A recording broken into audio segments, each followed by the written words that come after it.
So, did you have any specific questions? Because I can go from like 30,000 foot, or What do you if you think are have like? What do specific you think are the questions. biggest things that the United States could do to give, I guess, like Ukraine a military edge? Or is To there give them a anything? Or yeah. military edge. So right now, all we're doing is tourniqueting it. Hmm. There eventually the limb's gonna have to get cut off. I don't think that there's anything like if we were to give them Minuteman missiles, all Russia's gonna do is step up their escalation. If we were to give Wait. them What does that mean? Minuteman missiles. like intercontinental ballistic missiles, like the biggest thing that we have, Oh, okay. um, Russia's just going to step up and match that, and Ukraine is going to be the one that suffers for it. And worst case is they completely eliminate the regime in Ukraine. So the best thing the United States can do for them is figure out how to maintain the regime that's currently in Ukraine while um, keeping Russia at bay in the east. Russia's kind of pointed to where they don't really want to go further than the east. They could have when the war started on the way down to Kiev, but they pulled back. So Well, wait. Was that because they didn't want to, or because they were repelled? if Russia had wanted to dig in, they could have dug in. Okay. Are you okay? Yeah. My So understanding there is were that's not the negotiations. case. I thought that they wanted to, but they couldn't because they thought it would have been easier than initially guesstimated. No, so there were negotiations that were going on. Part of it kept the Belarusians out of it. So Belarus had lots of forces moving at the time, and they were pre-staged to move into the country. They ended up not moving into the country. We don't know exactly what all the public stuff is on that, but or what is public about those negotiations. But Belarus stayed out of the war. Russia basically drove a convoy down. The media take on it was the logistics were so poor that they couldn't fuel the trucks and stuff like that. But as we've seen in the eastern part of Russia, even if they don't have fuel, they'll make their troops sit there and wait. So yeah, they could have stayed in those areas if they wanted to. Hmm. A lot of people in chat disagree. I heard different, but I don't know shit about what's actually going Right. on. Yeah. What would you? So Yeah. they would have faced like significant casualties. But if you just look at the numbers of it and what the force disposition was that was still in Belarus, it basically mimics what they have in the east right now. So in the east, they have logistics trains that go back all the way to the railways. Up north of Kiev, they had the same thing. Why would they? Why would they send anything in that direction if they had no desire to try and take it? So a couple different theories on that. One is to bluff the party or the regime in Kiev, tell them, make sure they understand that they could come down there. The other is to kind of back the Americans off because the Americans don't want to see Russian complete control of Ukraine, and if Russia signals that they are willing to go as far as Kiev, whatever, they it's less likely that the United States is going to get deeply involved, like boots on the ground involved. And Russia's primary goal through this whole thing has been the Donbass and Crimea, reestablishing the land bridge, the warm water port. Do you really feel that's the case? I feel like their primary purpose was to draw Ukraine into like a friendly tri-state alliance with like So I Belarus and think they have Russia. dual goals. I think they want to stem NATO Daniel movement Carroll, to the thanks for the 50 east, memberships. but And Gaston, thanks for right the 10 now, memberships. well, reality today is I think they want to just keep the establishment of the land bridge and not necessarily have NATO move any further. So they're using that as a bargaining chip, and they're using further advancement to the west, particularly to Zaporozhye, as a if we won't go any further west if you don't go any further east Hmm. towards NATO and the EU. Okay. I mean, I don't know if I agree. I don't know if I can argue with you. It feels it feels strange and unlikely that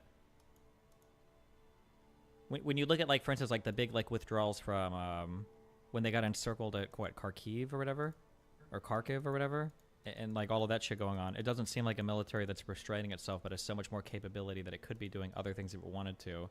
And then the troop losses every day and everything else, like they don't seem to be conducting warfare in a way that exemplifies strength, and they're just like holding back. They're conducting warfare in a very Russian way, not necessarily a Western way. So the way we look at this is troop numbers decreasing. Now the equipment losses, that is significant to them because Russia is a very mechanized force and very equipment centric. But the Russians do not look at losses the way we do. So like the tactical retreats from Kharkiv, Bakhmut. Bakhmut's probably the best example. Bakhmut, however you want to say it. They basically went up to Bakhmut, got pushed back by an offensive, but what that allowed was a bulge in the line, which eventually they encircled just with mass. So they use that mass of people, and they don't really care necessarily about the losses. Why would they not care about the losses? I feel like that. I feel like that's a thing that every leader has to deal with when your people are dying. I feel like that threatens support for you in your country. No? Yeah, Western leaders definitely do. Putin has so Russian politics are very weird in that the powers and the locuses of power sit pretty high up at the top, so the oligarchs. So he has to basically control the oligarchs. He could lose popular support in the nation, and then you're worried more about like overthrows, like what we saw with Wagner and things like that. Not necessarily how you have to win opinion polls like you do in the West. Hmm. Yeah, Russian politics is a whole different big old bag of stuff. So what do you think is the what is your outcome of the war? Like, how do you think it ends? Uh, Personally, I think they're probably going to retain the Donbass and Luhansk just like they have for the last almost 13 years, 14 years. And they'll probably maintain Crimea. When do you think they'll be happy with that? Russia, I think they're going to signal that they're unhappy with that and signal that, especially people like Medvedev, are going to signal that they want to basically take all of Ukraine because Ukraine is full of Nazis, blah, blah, blah. But I think that if NATO expansion and the talks of Ukraine joining NATO, all that goes off the table, I think they'll probably be good with that. Okay. I mean, it's kind of similar to, so Ukraine right now is in the position, they can't, they don't really have any bargaining chips to say, hey, we're taking the DNR and LNR and Crimea back. The only bargaining chips they have is our support. If we were to give them, say, 5th Gen fighters, that's probably the closest capability that's possible for them to get. 5th Gen fighters like a F-35. That's the only possibility that's like even remotely possible because we're not going to give them nukes. Russia is just going to crater every runway that's in that country, and then that's going to require Ukraine to start flying out of neighbor countries, so that pulls more people into the war. There's really no good ways to go about pushing them out without us physically being there. Do you think? I feel like I see it said a lot. Do you think we would ever give F-35s to Ukraine? No, absolutely not. Even the ones that we have sold are nerfed versions, basically. But no, we would not give F-35s. I mean, we're not even giving them F-16s, which is a 4th Gen fighter. Yeah. And actually, I saw this get brought up the other day with the F-16s. So they're supposed to be getting the F-16s, all that good stuff. Russia could, they could target the runways across the entirety of Ukraine, and there's a thought that Russia doesn't have the armament to keep hitting like as far in as Kyiv. But I looked at it, I think it was 4 days ago, there were strikes against Kyiv with ballistic missiles, so they have the capability to reach all of Ukraine, and they can, especially if they start massing attacks to overwhelm the Patriots and the Gepards and stuff like that that are the surface air systems that are there. Okay. Well, do you have? Are there any like broad analysis guys that you agree with in terms of like who have like read up to this stuff or whatever? I'm only asking because like everything you're telling me is in broad contrast to stuff I've heard before. But no.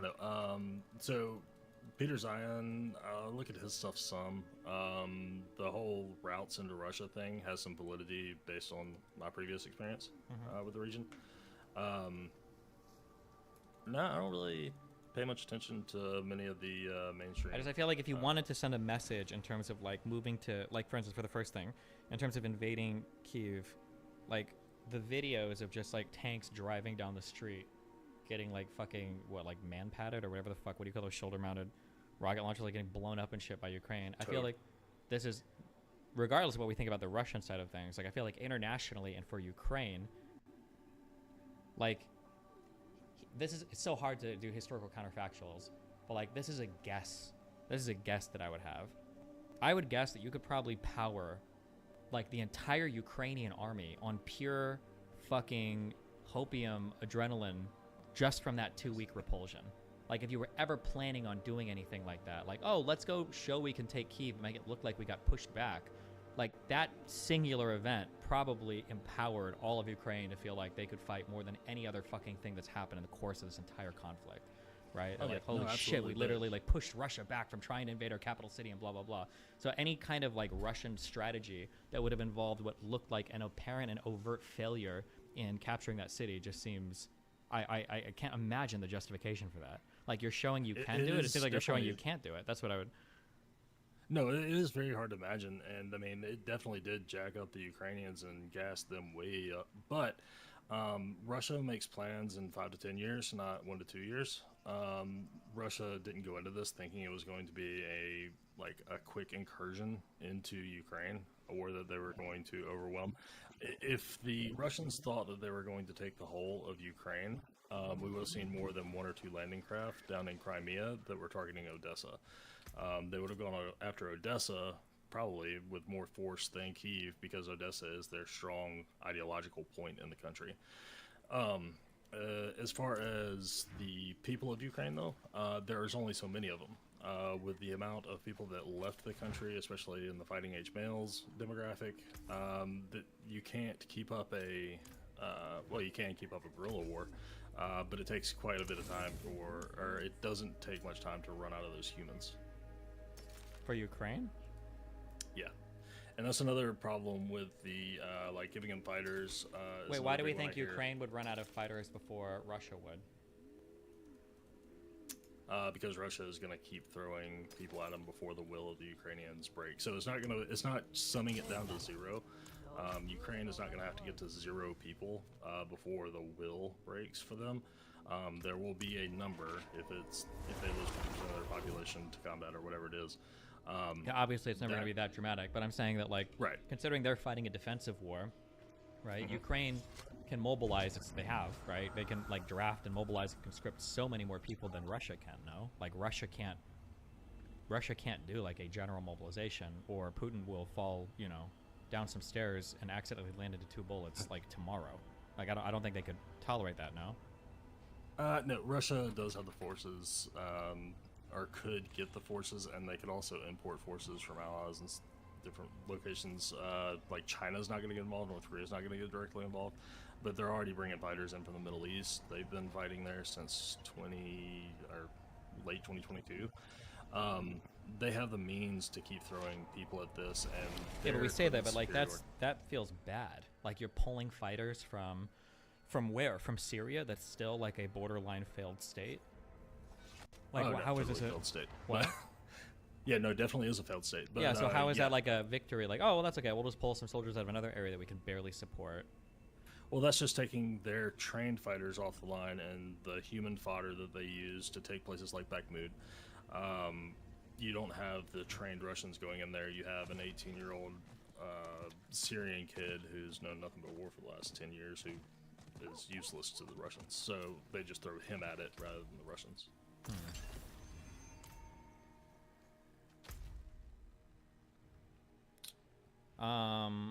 So somebody said, what the fuck is this bullshit estimate? This is a ahistorical take as fuck. Russia has always had an unfathomable ability to throw troops at wars. It's the Russian tactic. This guy's 100% correct.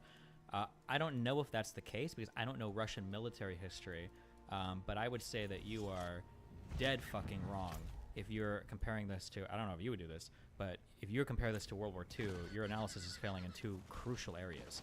No, no, one not is World that War not you. I'm talking about the couple of research. A bunch of people keep bringing up World War II. One is that the Soviet Union is fighting a defensive fucking war where the Nazis were literally invading their fucking country. Okay, so one, we already have a hugely different paradigm. Number one, and number two, the Russians hated fucking Germans, and Germans hated fucking Russians. I don't think that's the same case with the Ukrainians. I don't think Russians hate Ukrainians. There might be some like political turmoil or whatever shit now, but like half the people killed in death camps were literally fucking Soviet prisoners of war in fucking Germany, and Russians were literally willing to burn their entire fucking cities to the ground when they were retreating because they didn't want Germans to have fucking anything. Okay, they broke all their Game Boys. Okay, before Germans marched to the cities. Like Soviets were willing to fight to the fucking death when it came to Germans. I don't think that it's the same comparison between Russians and Ukrainians today, where a lot of these people have shared fucking family, as opposed to like, well, look at World War II, they lost to these. I don't think it's the same thing. No, it's not. And there's a reason that the Ukrainian or the Russians try to frame the Ukrainians as Nazis. It's to kind of regain that ire that the Russians have for anti-Nazism. And also, there is one thing in there that it has maintained to be true with Russian tactics and Russian theory, is if Russia considers a territory something they own, and which they consider the LNR and the DNR and Crimea to be places they own, if they were to be pushed out of those locations, they would be turned unusable for the next 100 years. They would basically salt the earth, going up to as far as radiological or chemical weapons, and make that not usable. That's been in Russian doctrine since fall of USSR, and they are not willing to give up any territory. I'll find if there's another like Ukrainian geopolitics expert guy that wants to come in and fight at some point. We can do that.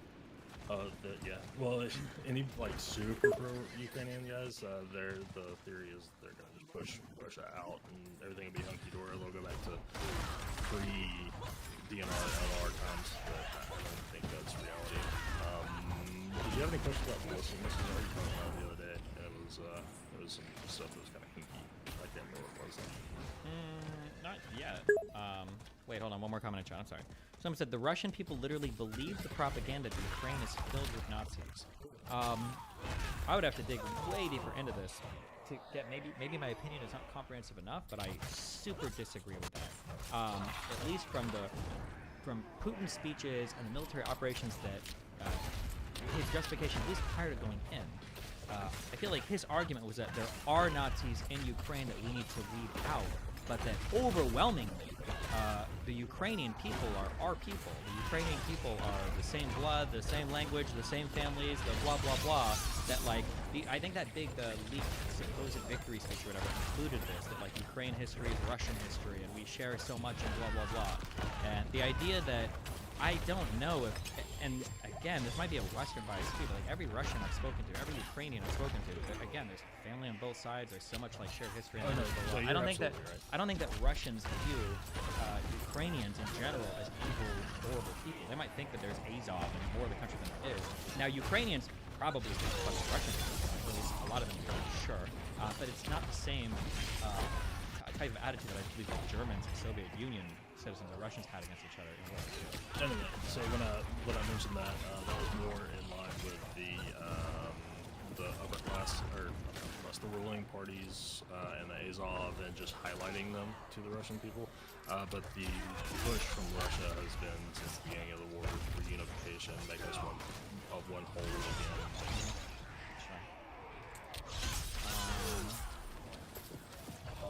Another interesting little Russian thing, though, since you're doing Yemen and Palestine still, if you look at the connections between Russia and the Middle East and how much of the shit stirring they did, and how many of these nations are basically, like Yemen in particular, is a descendant of socialist failed state. I don't know if I would say yes, Yemen is a descendant of a socialist failed state. I mean, they did try to do that, but I mean, like, I think that place has had, it's always been like tribal conflict and shit. Yeah, they always have had tribal conflicts, but if you look in the 60s, what was going on kind of across the Middle East, and the fucking tug of war that was going on between the USSR and the United States, or the West in general, northern Yemen, not southern Yemen, definitely had some significant. There was some significant play there with parties that used the term colonialism and political communities, all that good stuff. Sure. I mean, I know there were socialist-backed parties. I think in Yemen it was called People's Republic of South Yemen. Yeah, I know that and they got support from the Soviet Union, the China, Cuba, and Palestine. But Yeah, the YSP and yeah. So the point I'm bringing up though on that is if you just look at the kind of all the countries that we're having trouble with now, and there's a lineage that kind of goes back and a common thread that stretches across the entire axis of resistance. Are you familiar with that term? fuck, what is that? Iran? Is that Iran and all their groups? Hezbollah, Yeah. Houthis, and I don't know if that includes Syria or not. Yeah, so it does in the eyes of the ISIS resistance. There's actually some really cool posters that you can find from the beginning of the Syrian civil war that show Nasrallah, Assad, Hussein al-Khamenei, and Putin all in the same poster, and these were plastered all over Syria. Basically showing them as the axis of resistance when Bush called them the axis of evil. Basically Russia being their primary benefactor or primary partner.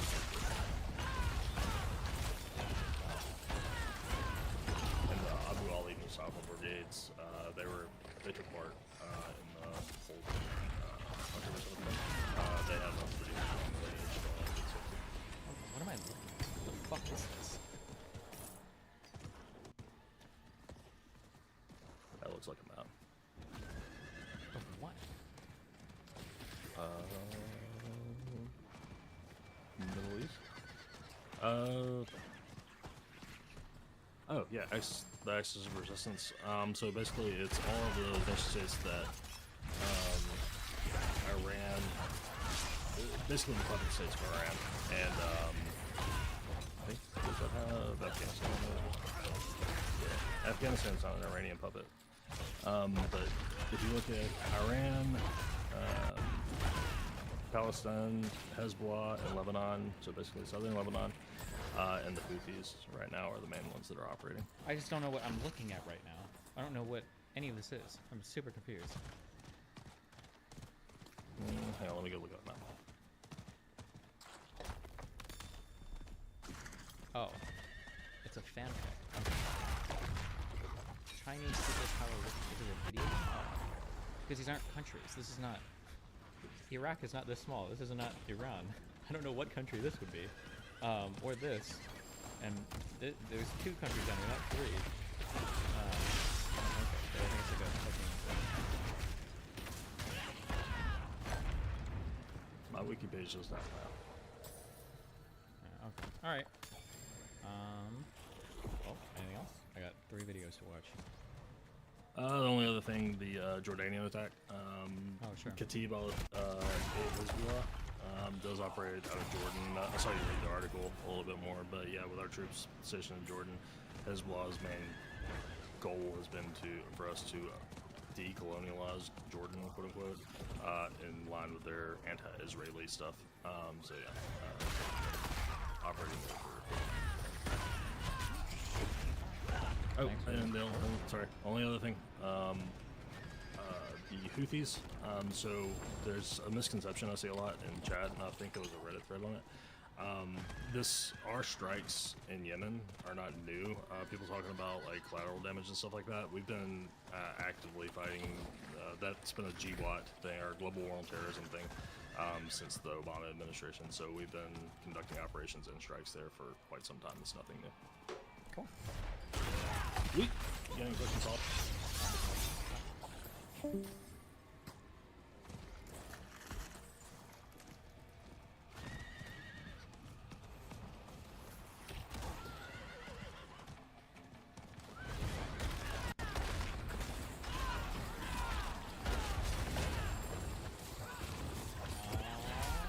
been operating against AQAP, not Houthis. Is that actually true? Galactic Lord. Because I think that the Houthis basically completely eliminated Al-Qaeda in the Arabian Peninsula, right? Well, no. I think we were kind of operating against them initially, but then I think the Houthis are the ones that ended up eliminating them, and I kind of like bragged about that to us. But we've been operating against like Yemen's clusterfuck. I don't know if there's any clear answers of who's operating against Yemen.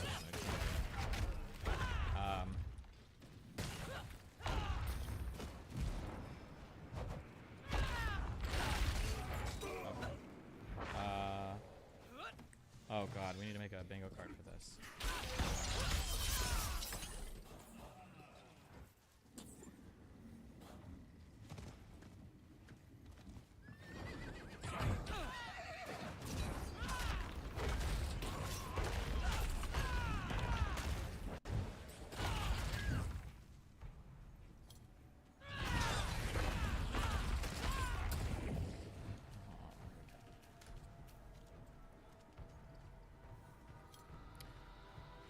Okay, Glenn Greenwald, Alex Jones, and Destiny. Oh my, was J6 really it?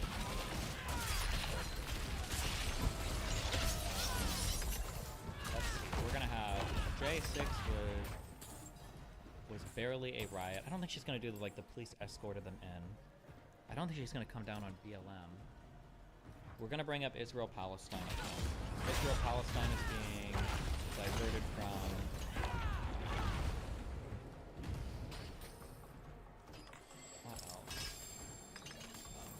from federal government. Biden admin are focusing too heavily on this, ignoring economy, this talking point.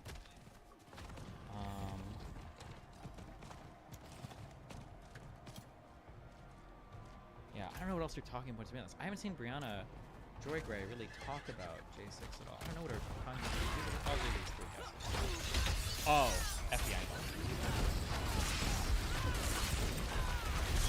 Maybe Ray X.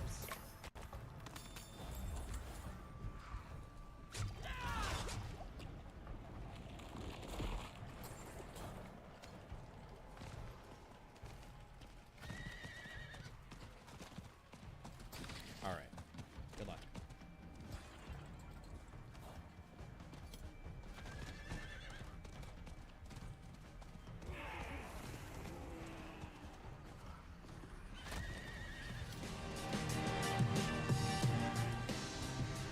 Oh, and anything. I get this. Anything praising Glenn Greenwald, who is above this debate. Clearly in a class.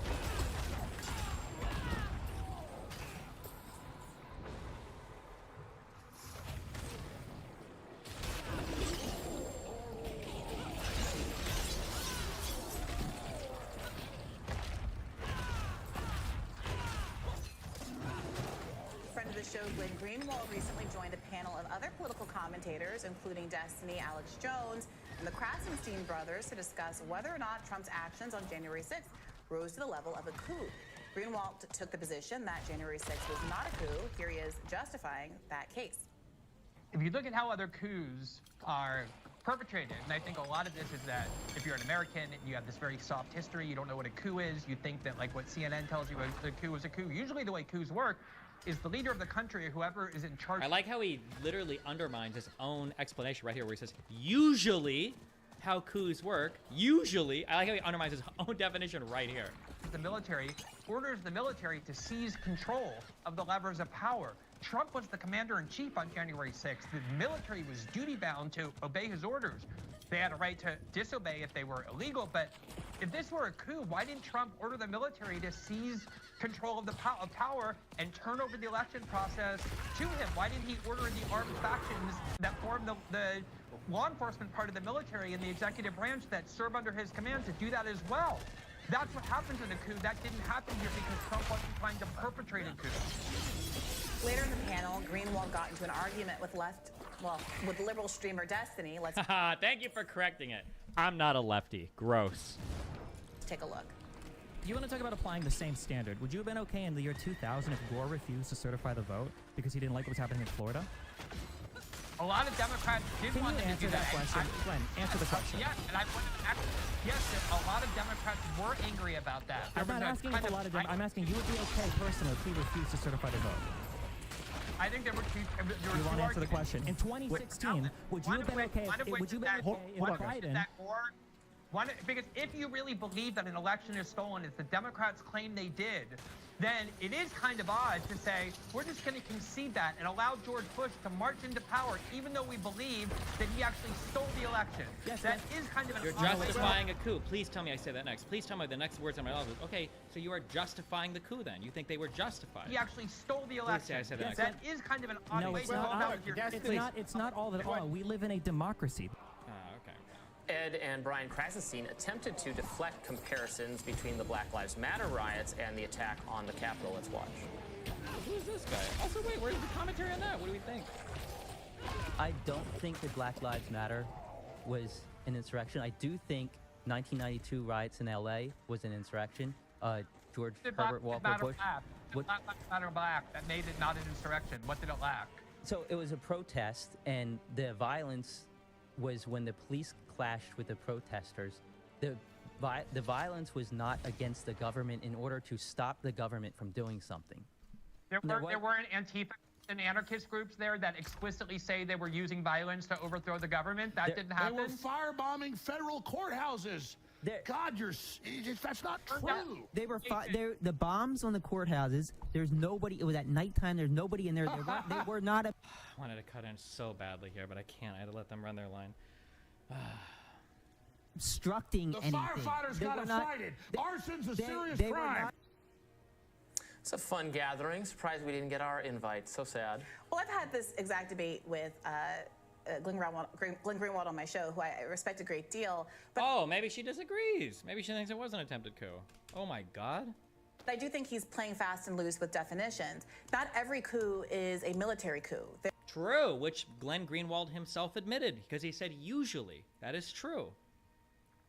There is definitionally something called a soft coup, which is much closer to what's being described here. And I think that he's right that the focus on whatever skirmishes were happening outside of the Capitol on that given day were not the coup, any more so than, I guess the claim that's being made here is that protests in Los Angeles in the 90s somehow were tailored to overthrow the government. I think both claims are absurd. Yep. But what can be more accurately described as a coup, or Trump very clearly trying to hold on to power outside of what the democratic laws of this country would dictate, is him calling up several elected officials in several states and plotting with them, this is what's being alleged, to put together fake slates of electors that do not reflect what the people in the state did on voting day, but different, wrong, made-up, felonious results that were then sent to the Capitol, and Mike Pence was supposed to say there's ambiguity here. I'm going to certify the fake, I can't decide whether the fake slate or the real slate is the appropriate thing. So we're just going to pump this to Congress, who, because of the distribution of Congress, would have elected Trump.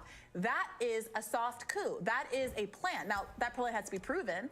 These courts have to prove that it was, in fact, what was taking place. But that is clearly an action tailored toward making sure the election results were not respected. That is not the same thing as someone trying to storm the Capitol or someone protesting Black Lives Matter, protesting the murder of George Floyd, or someone protesting in the LA riots, or anything like that, none of which has any connection to actually changing the power dynamic at the top of our government.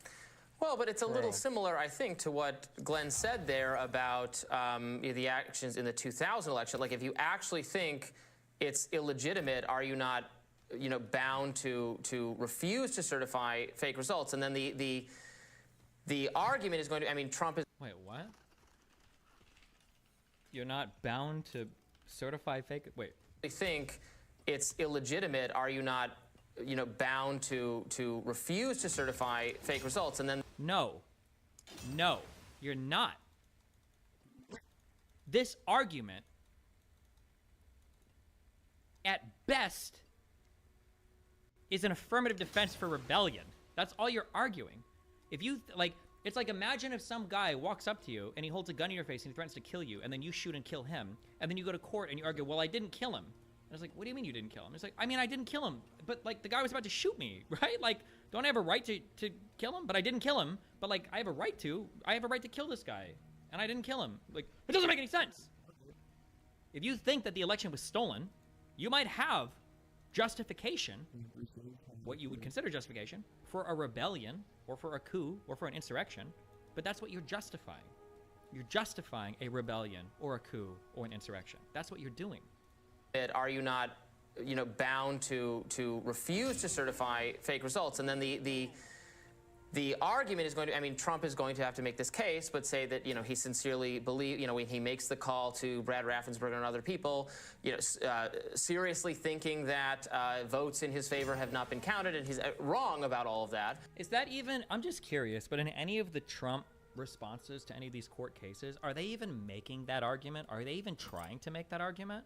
Does anybody know? I haven't read through the lawyer response. I don't know if I have time to read that much shit, but I don't even know if they're trying to run with these arguments. I feel like everything that I've heard about, so maybe that's what I haven't, I feel like everything I've heard about is basically saying, okay, well, hold on. We're immune from all criminal and civil liability, so fuck you. That looks warm. Like, that feels like the argument they're trying to run with. Not these, like, esoteric, like, well, the state of mind at the time, I thought it really, like, I don't know if anybody's using that besides media people. But maybe his lawyers are, and I just haven't seen that. I haven't seen those arguments.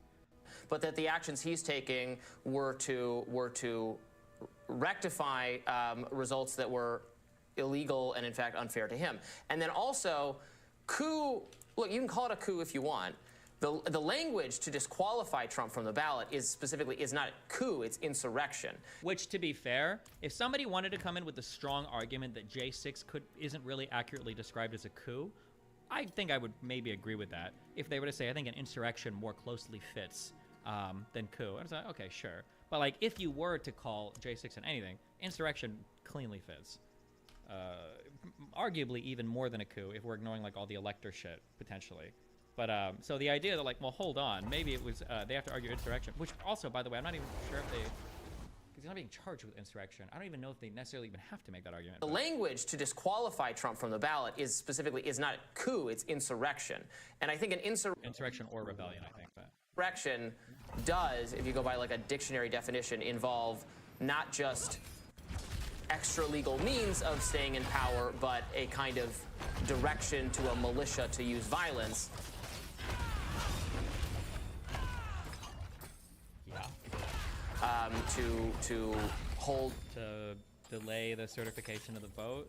Territory. Maybe in a federal building where lawmakers are meeting to certify said vote. A militia to use violence. Maybe when you're also having people making phone calls, encouraging lawmakers to delay the vote. While your rioters that you just gave a big speech to are down there trying to delay the vote, who are rioting and breaking into the federal building where the vote is being held in order to delay the vote. To hold territory and that kind of thing. Well, so that is not... The debate here is whether it's a coup, not an insurrection. The word insurrection is used. But insurrection is the language in the... Right, but the reason, that's what I'm saying, that the reason the insurrection language is used is because they're trying to bar Trump from the ballot under the insurrection clause, but that's not the context of this debate. This debate is about the word coup and whether or not Trump did a coup, and Glenn pretending like every coup, or I shouldn't say pretending, but Glenn defining coup as necessarily violent in the way that you could potentially do with insurrection, I think is a sleight of hand. Moreover, it's... And to be fair, I think Glenn knows this, and I think that's why he defaulted, because I think Glenn was accidentally a bit more honest than he intended to be in his opening, which is a coup usually involves the military, which is true. Coups usually do involve the direction of the military. Sometimes you don't have military support, and sometimes you don't need the military. Sometimes there are other ways to potentially coup a government through legislative changes, right? It's important to know that Trump's wrongdoing wasn't wanting to make sure that the votes were tallied. True. Why is she so prescient on this? Yes. Trump was trying to, this part of the process is not the appropriate part of the process to protest. Yes. Wasn't wanting to make sure that the votes were tallied. There were legal efforts by Trump's team all across the country to check and double check election results. The problem was that well before Inauguration Day, Trump's own experts... We have 5 impressions per stream. Okay. And I really use it inappropriately. Technically, prescience means you have foresight. It doesn't really matter.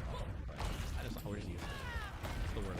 That well before Inauguration Day, Trump's own experts, Trump's own legal advisors, Trump's own cabinet was telling him, no, sir. She's a DGGer. She's watching my stream. True.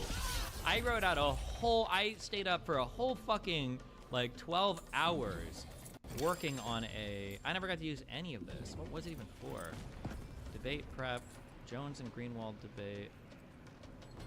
Oh, I had like a whole thing to go into this that for strategizing, and I didn't get to like basically utilize any of this. I had a whole list of people that he asked, who refuted all of the investigation claims. I didn't get to use any of this, but whatever. It was just a dumb scrimmage match. We're gonna talk to Johnson. Actually, I guess I can probably reuse this in Own experts, Trump's own legal advisors, Trump's own cabinet was telling him, no, sir, you lost the election. And he kept trying to look for alternative experts, dismissing the people who had been a part of his team. I hate that she even has to say this. It's so fucking obvious to anybody that's not like so politically blinded. Like, imagine I go to 500 doctors and I say like, hey, I really need this medical procedure, please. And then I finally find one that can like agree to do it. And then I come out and say like, I really think this is the best medical procedure because there's a doctor that literally says it's good. It's like, bro, you're shopping so hard. Trump did the same thing with opinion shopping. He did it all the time. All of his own legal people complained about it. Until he found someone who had gotten the right answer. So the comparison to the year 2. We imagine a separate situation with the election. Chicanery was well known. Is that a real word? It is a real word. Wait. Chicanery. Chicanery. The use of trickery to achieve a political... Oh my god, chicanery. New word of the week. Chicanery. We imagine a separate situation with the election. It was well known and provable. Is there ever a situation in your mind where something like what happened on J6 was in fact a counter coup? What would have to happen to make it so? A counter coup? I don't know what a counter coup is. But I mean, like, you can...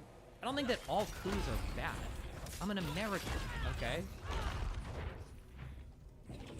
Like, I obviously I can't have that position. If the election genuinely was stolen, and I think I said something to this effect, even if you might have even said this 3 or 4 years ago. Like, if the election genuinely was stolen, you might think you have an obligation as a citizen to rebel or coup or whatever, blah, blah, blah.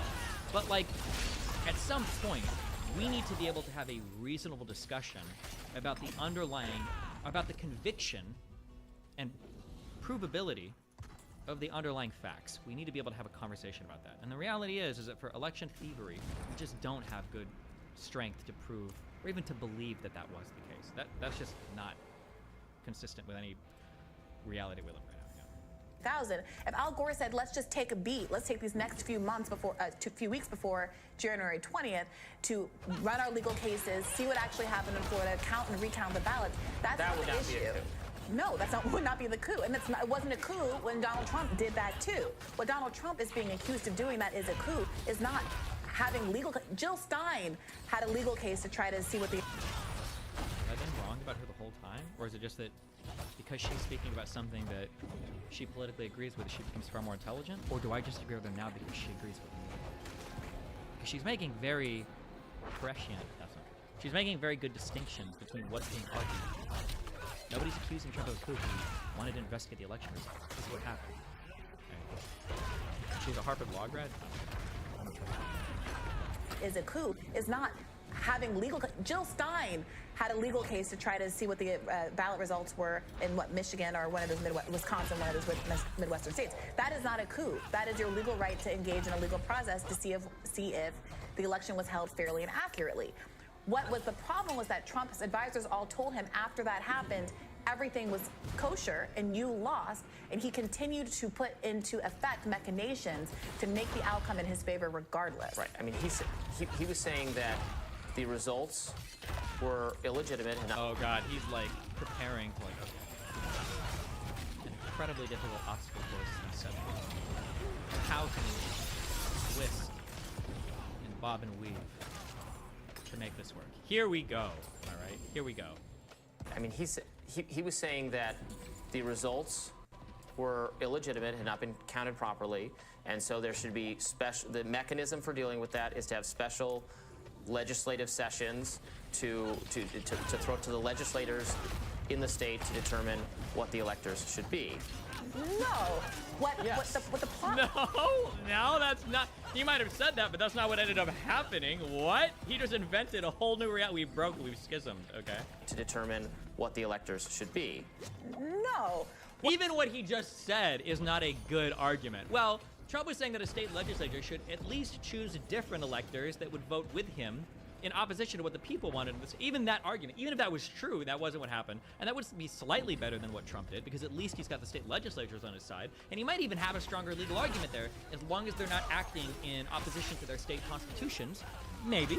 Maybe. But even that probably still isn't a good thing. Why would we want them to choose different electors? Because we don't want the ones that are going to do the thing where they agree with the voters. Even that would be stupid. But that's not even what happened. What actually happened was worse. To throw it to the legislators in the state to determine what the electors should be. No. What the plot wasn't, oh, I got... He was wrong about The legislators were not saying based on this other information that is substantiated in... And she knows all the underlying facts. She knows the details of the case. Do you think she read the indictment? Is this horrible, evil, lefty, bad policy on almost every position the only one that actually... Or were there actual news articles that included this info and nobody even read the news articles? Real. Right. We're going to submit a fake slate for elections. He's saying they made up results, and the plan was this is from, I'm sorry, I'm blocking the guy's name, from this is the stated plan in that memo. That the point was the ambiguity. The point was that you didn't have time in the fog of all of the confusion. Then Pence would declare, you guys haven't resolved your shit. I'm going to go ahead and ship it to the House, where the Republicans have a majority of the delegations. She knows the details of the plan. To not be able to challenge the fake state of electors, which was not based on anything. Yep. And that we were going to be able to say, well, the ambiguity of having two slates here compels me to ship throw it to this the to House. the House. Yep, not exactly. that there was a legitimate basis on which the fake slate of Correct. She knows the details and everything. Thank you. Okay. You know what? I hate everything about her policy or position. She has now been elevated to one of my most respected political commentators in all of time, just because she knows the underlying facts of this. I don't think I've heard a single other political commentator talk about any of the underlying facts. Even liberals, even on the left. I don't know if any other commentator has talked about the underlying facts of what actually happened. Thank you, Brianna. Good job. All right? I can't wait to degrade you every single day from now on, because everything else you say I disagree with. But at the very least, she knows the underlying facts of what happened. God damn. Oh, David Packman might too. I just don't want this stuff. Came to their outcome. I mean, the electors were, the fake electors were going to be improper because the vote actually had been tabulated correctly the first time. No, he doesn't know what he's talking about. He doesn't know at all. He doesn't know anything that happened. He doesn't know. And yet he still feels compelled to argue about it. Or he's just going on headlines. The fake electors were going to be improper because the vote actually had been tabulated correctly the first time, and it should just be based on what the votes. And they knew that. Well, but you have to prove that Trump knew that. Right. That he didn't actually believe that. Obviously, but we've already had a bunch of people flip. And that he was actually involved in and that he specifically directed and organized people to take those actions on his behalf. Like I said, I said that has to be proven. But we've already had people who are conscripted into this plan say, oh, I thought I was only signing this as a last case scenario. I didn't think this. Because some of the people that were the fake electors, she knows all the. She absolutely has. She either watched the whole. I don't know what the J6 committee videos were, but she, at the very least, she read the whole report. Or at least the executive summary, which is still 100+ pages, so it's good so far. Actually going to be submitted. Because some of the false electors, I've read it's been reported, some of the false electors actually had no idea that they were perjuring themselves. They thought that, like, oh, well, we were told that this was just going to be like a backup thing that we didn't actually know. Now, I don't know if they're lying or not, or saying that they were perjuring themselves. Or I don't consider perjury if you sign something knowingly false. If you attest to something and you sign it attesting to something, is that considered perjury or is that considered something else? Perjury might only be under oath. I don't remember. Somebody said I was using that term incorrectly before. I don't know. Plan say, oh, I thought I was only signing this as a last case scenario. I didn't think this was actually going to be submitted. I thought that I was signing this document that was only going to be used if the recount showed that Trump had actually won. Right. Not that it was going to lie and be used to create confusion at the Capitol so that Mike Pence could justify throwing it to the House. We have people who are part of this scheme who've come out and said that. Like I didn't realize. I mean, they're also trying to cover their own behind, so grain of salt. But oh, and she even has my same edging. Yeah, maybe they're just lying because they don't want to get in trouble. True. Oh my God, we're of one mind. I said, well, I wasn't trying to represent that I had some special knowledge that the tallies were any different than what you knew. All I knew was that I'm signing this in case the experts come back and say we have new numbers here. Experts did not come back and say there's new numbers here. They told Donald Trump, in fact. I know, but Trump didn't agree with them and didn't believe. What was it? What does he agree with? The men in his mind? Them. Right, but this is the problem, Robbie. If I tell you this cup is black, we get 15 experts in here to say the cup is black. I have you on camera whispering to someone else saying, I know the cup is black, but we gotta find a way to make this cup blue. You can't just sit here and maintain, because my subjective belief is that this cup is a color other than black, that I shouldn't go to jail for fraudulently lying to the American people about the cup. That's what they have to prove. Right, but Trump's only defense is that he is psychotic, is that he's an actual crazy person. Subjectively believed that there was fraud when everybody who was working for him and all of these I don't think Republicans, that's a stretch that he actually believes that. and all of these Republicans Listen to him, he still says it. Come on, what? I know he still says it. And the point is, you cannot just claim. I can't go into a store and claim, well, I thought I'd already paid for all of these items and walk out and steal. At a certain point, your subjective belief. Why do Republicans treat Trump like he's their retarded little brother? You ever notice that? Where it's like you've got like your poor little, you know, retarded brother. You want to bring him along and play baseball, and all the other kids want to bully him for being retarded. It's like, stop! He's like, that's what he's like. Like, don't do that. Like, it's not right. It's not fair. He really is like this. Like, you guys are like, I don't know why conservatives do this. And then they'll go out and they'll top, you know, like, oh, by the way, like, this guy's going to go and win like the chess grand championship and spelling bee and like, you know, math counts, you know, for the next like 20 years in a row. But he's also like my Down syndrome retarded younger brother. Please don't make fun of him. Like, it's such a bizarre world. I hate how two-faced it is. Because when you put any of these guys in front of a well-informed liberal, okay, she's wearing a liberal hat right now. Congratulations, Rana. They all of a sudden they become like, he's just like a retarded little, you know, like dumb fuck. Like, Trump's just fucking retarded. And like, we can't really take him seriously about anything he says. Like, yeah, even Ben Shapiro, you know, like, I grade Trump on a huge curve. Of course, I'm not gonna take anything he says seriously. And yeah, you might try to coup the government, but you know, they can probably hold it off. And like, yeah, and Trump is like really wacky and crazy and says crazy things and subjectively might believe blah, blah, blah. Like, this is what they say when they have to talk to somebody reasonable. But you know, and we see it because we don't like their Twitter and shit. When they go back to their friends, they're like, God, Trump is fucking awesome.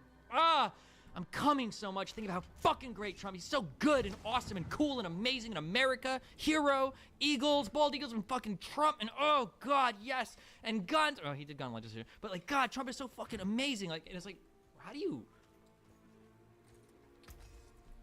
reconcile these two things in your mind?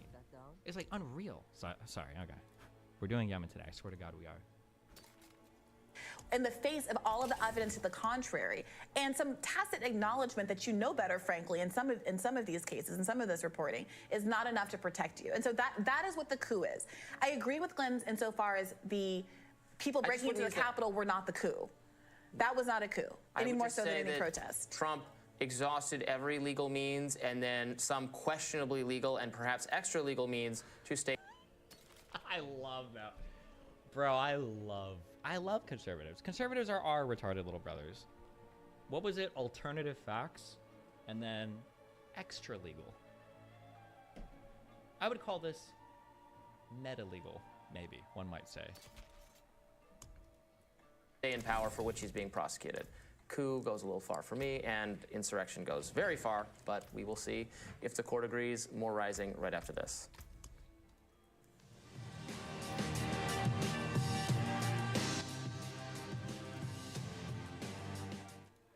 Well, good job, Brianna, for staying on top of it. She crushed it. I feel like I've heard lefties talk about, like, Russiagate. I feel like I've heard Brianna talk about, like, all of these things with derision. I wonder if she's either changed her mind or if she does feel that way, but she just stayed on topic for video. I'm not sure.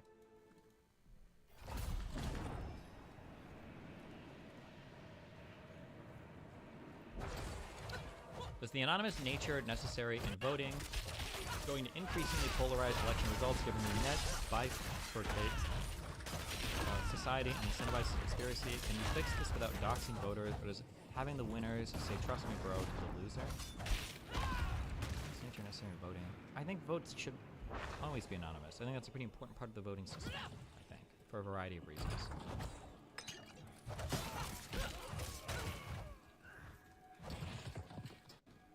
Maybe she's just spite-driven like you.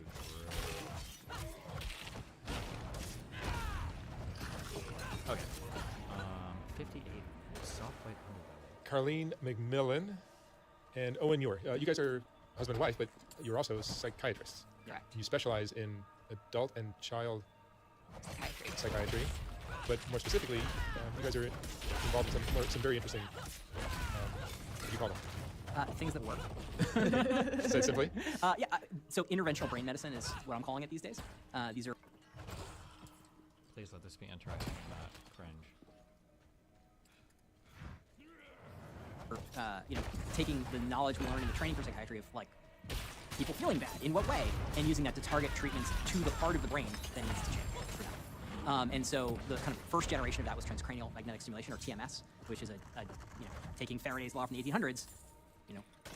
Wow, Gaston, thanks for giving me 20 minutes. The wire is the axon of the brain, changing magnetic field current, inducing the wire, and you learn in one spot or another how to not be so depressed. Can you explain TMS for people that are not familiar with it? Because to me, it sounds like the most exciting development for people that are depressed, or people that increase more. TMS for depression. The magic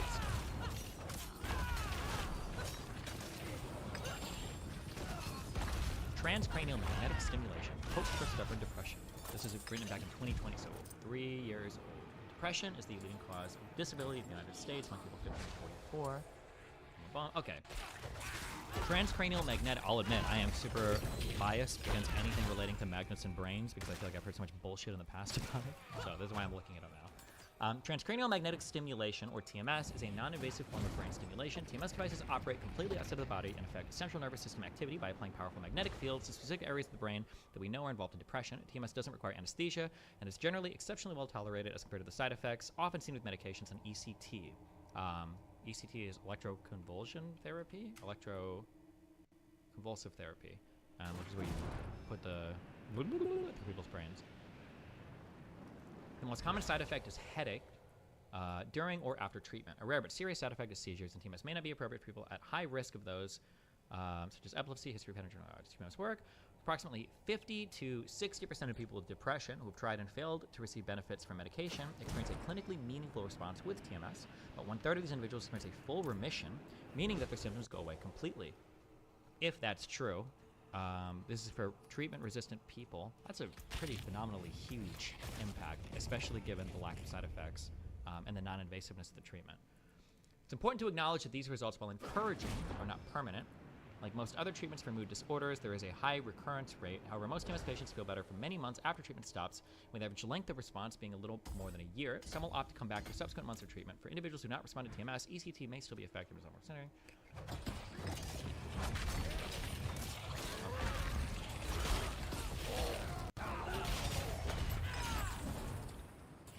Just depression. It very much does, right? I did a video with a girl named Gwendolyn maybe 6 months ago from San Francisco, who came down and she describes her depression as like just debilitating, like suicidal as a teenager. And she did TMS, and she was the cheeriest young lady you would ever meet. Yeah, it can be very transformative. Not for everybody, but when it works, it's not. No, but for how many people are taking SSRIs now? Yeah, I mean, there's new data that it looks like about 2/3 of folks that taking traditional oral antidepressants actually don't respond. So we're really going beyond those hugs and drugs of. No, and all the crazy side effects and all those things. Yep, all the side effects. TMS doesn't have that because it's so targeted. And so we started in the 1980s figuring out, okay, you can take this magnet and you can create a response in the brain. Mark George at MUSC said, well, what happens if we take this response in the motor cortex and we move it to the front of the brain? And lo and behold, it seemed to do something. So there was a pattern of stimulation they used, and they did one treatment a day for 45 minutes, because that's how long you could hold up the paddle with your own arm and have to dump it in a bucket of ice water to cool it off. And it was 5 days a week, because that's how often the research lab was open. And then we just did that for about 20%. Same thing. And we didn't change it. One session per day. One session per day. Takes a while. It takes relatively long time. And it worked well enough. It wasn't great, and it's not kind of a revelation to 6 weeks later have your depression be over. That can happen just because that's what depression does. And the real change, I think, is bringing together both the knowledge of where to target in the brain, and that's been work based on 100 years of neuroscience, like fMRI, which is a movie of the brain. So golf swing, right? You can't tell what's wrong with a golf swing, which is a motion thing, by X-raying the clock. Right? They'll give you some information, but it's static. It's a motion problem. Depression is a motion problem in the brain, and we can see that in a movie of the brain over time with functional magnetic resonance. No radiation, but it tells us how the brain is talking to itself. We then take a magnetic stimulator, and everything we learn is based on what we call long-term potentiation. But a flashcard, you see it, and you look at it a day later, and you'll learn the thing if you look at it enough days in a row, but it'll take a while. You look at the flashcard every hour, and you'll learn it faster. TMS works the same way. And so shocker, when we changed that pattern and we changed the time between those stimulations, we were able to learn the lesson, which is get less depressed, or less obsessed, or less traumatized faster. And putting those things together, where in the brain, based on the movie, and how frequently and with what kind of spacing, we can get people to remission of their depression or their obsession or their suicidality more quickly than anything we've ever done in medicine, in psychiatry at least. These are rapid acting treatments in some cases. There are people who remit in a day. There are some people who remit in 2 or 3 is actually the average. And this is just the first thing we've done this way. There's more coming. Yeah, just to be clear, so it's instead of 36 treatments over like 8 weeks, we're talking 50 treatments in 5 days, so 10 per day. So it's really much more condensed. I use the flashcard thing. I like to say you don't go to the gym and do one sit-up, right? you do your reps, you do your circuit. That's what we're doing with the accelerated TMS. And once you've done the 5-day treatment, you're permanently fixed, or is it something you might have to go back to? You might have to go back. Yeah, it really depends. And most of the treatments in psychiatry are like that, right? But Gwendolyn, the girl I mentioned earlier, who did TMS, she has not been back, and it's been years, and she's fine. Yeah, it really depends. So I think some people are able to come off their medications, others stay on. Some people end up doing a lot of therapy, and that kind of reinforces the changes that they're making in the brain. They're able to develop new habits, new ways of thinking, and they may not need it again. Other people have a type of mood disorder where, maybe it creeps in 6 months, maybe it's 6 years. So there is a variability. So we always let folks know that. But to me, it's more like, okay, we have something that works, and that's great, because these are people where stuff wasn't working. They were just, kind of trying one thing after the other. And now you have something, okay, this is an active thing, we know it works. If your depression comes back, we can do it again. And I found out about this when I got this treatment myself. You had it yourself? Yeah. Tell me about that. And so for me, it was the end of my general psychiatry residency. It was the spring. I think it may have been right after this last trip to LA, actually. I think you're right, because the time change was kind of rough going back to the East Coast. Yeah. So I have bipolar disorder, and that predisposes you to having mood episodes. And springtime plus a time change from a flight can be enough to knock you into depression. That's what happened to me. And I had just gotten into my dream psychiatry program for child psychiatry fellowship, and I was about to get married to you, and I got horribly depressed. And the really kind of brutal thing about residency training is you have to complete X number of days. And so I didn't have extra days. I had a fellowship starting on July 1st, and I had to get well fast. And so I went and saw my doctor and said, okay, what do I do? And he's like, well, look, I know it's like taking all the drugs, but we've got ketamine in a study, and we've got this TMS thing, which is kind of kooky. I'm like, I've reviewed the data on this, it's garbage. He's like, yeah, maybe it's garbage, but if it's not, it works for you, it's really easy to recreate. And I said, no, that's a good argument, I'll do it. So you're forgetting ECT. Yeah, I did. Yeah, I mean, so I do ECT, but I remember I was up in Boston, and I was at McLean Hospital, working, and that's a really well-known psychiatric hospital. And I remember calling the admissions and like, medicines come here, and get ECT. It's kind of ironic, therapy.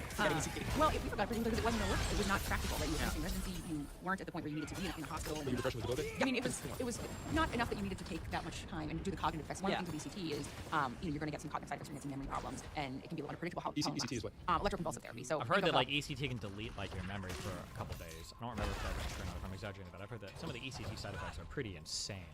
Let me read that same up.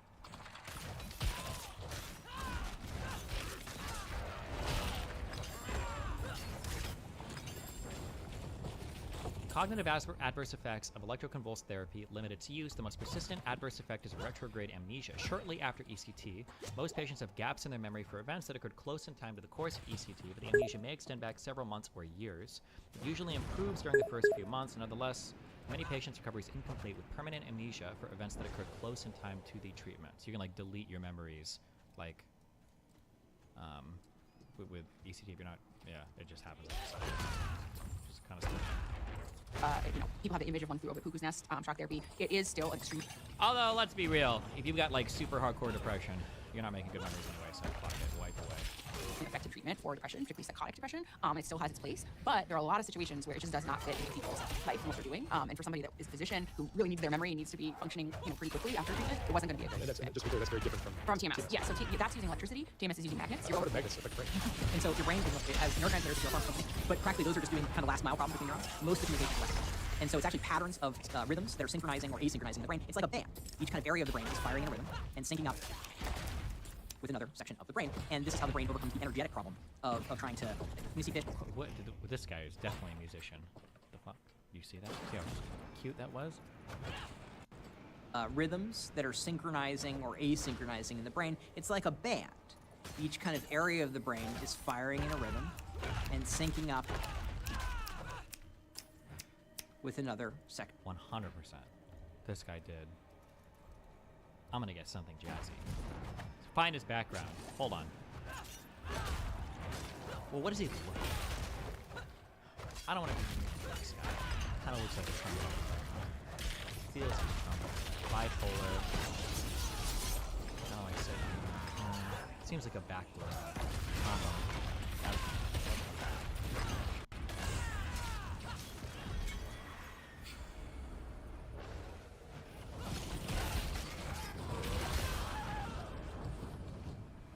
Give me the background. Oh, he'll put it on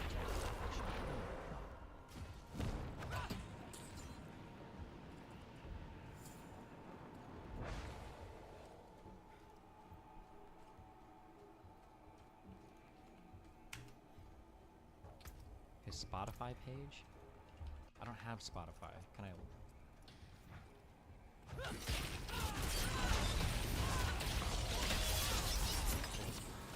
This dog shit. Fuck this. Fuck app. Fuck all of them.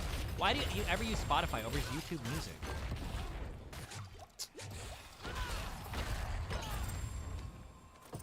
He had it in the show more? Wait, did he?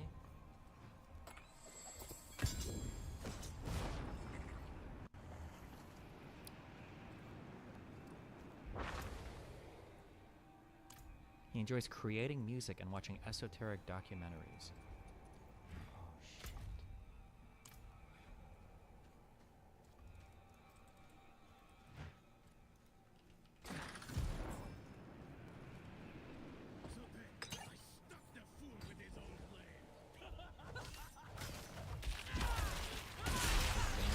This is just not on YouTube? Why do we have to use every dog shit website and existing Spotify Bandcamp? Why not just on YouTube?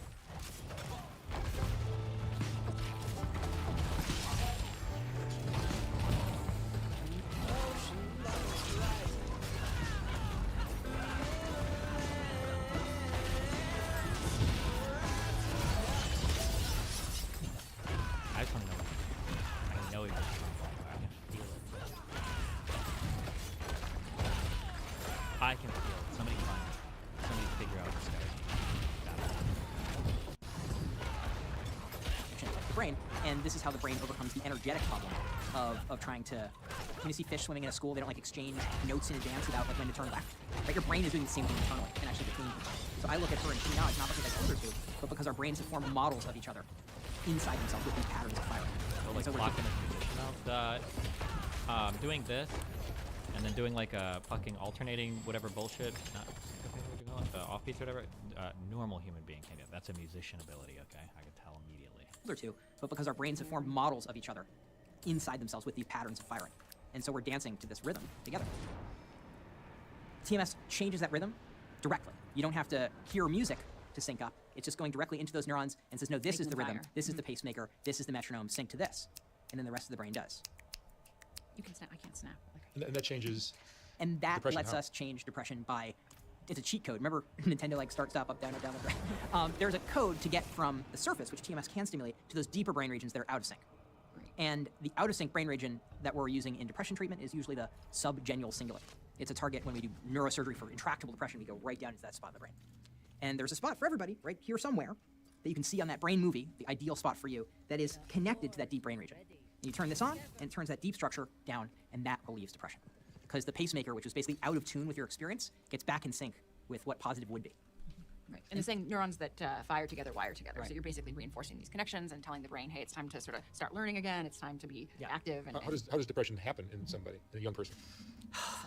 question. How does it not happen Right. in this state? And that's actually, I think, the more remarkable question. We're all getting through the day, and most of us aren't crippled by depression when things can be really dark. And so I think that resilience as a midpoint that we've evolved to live with, that's really the remarkable thing on a day-to-day basis, that we can go through the world and be okay.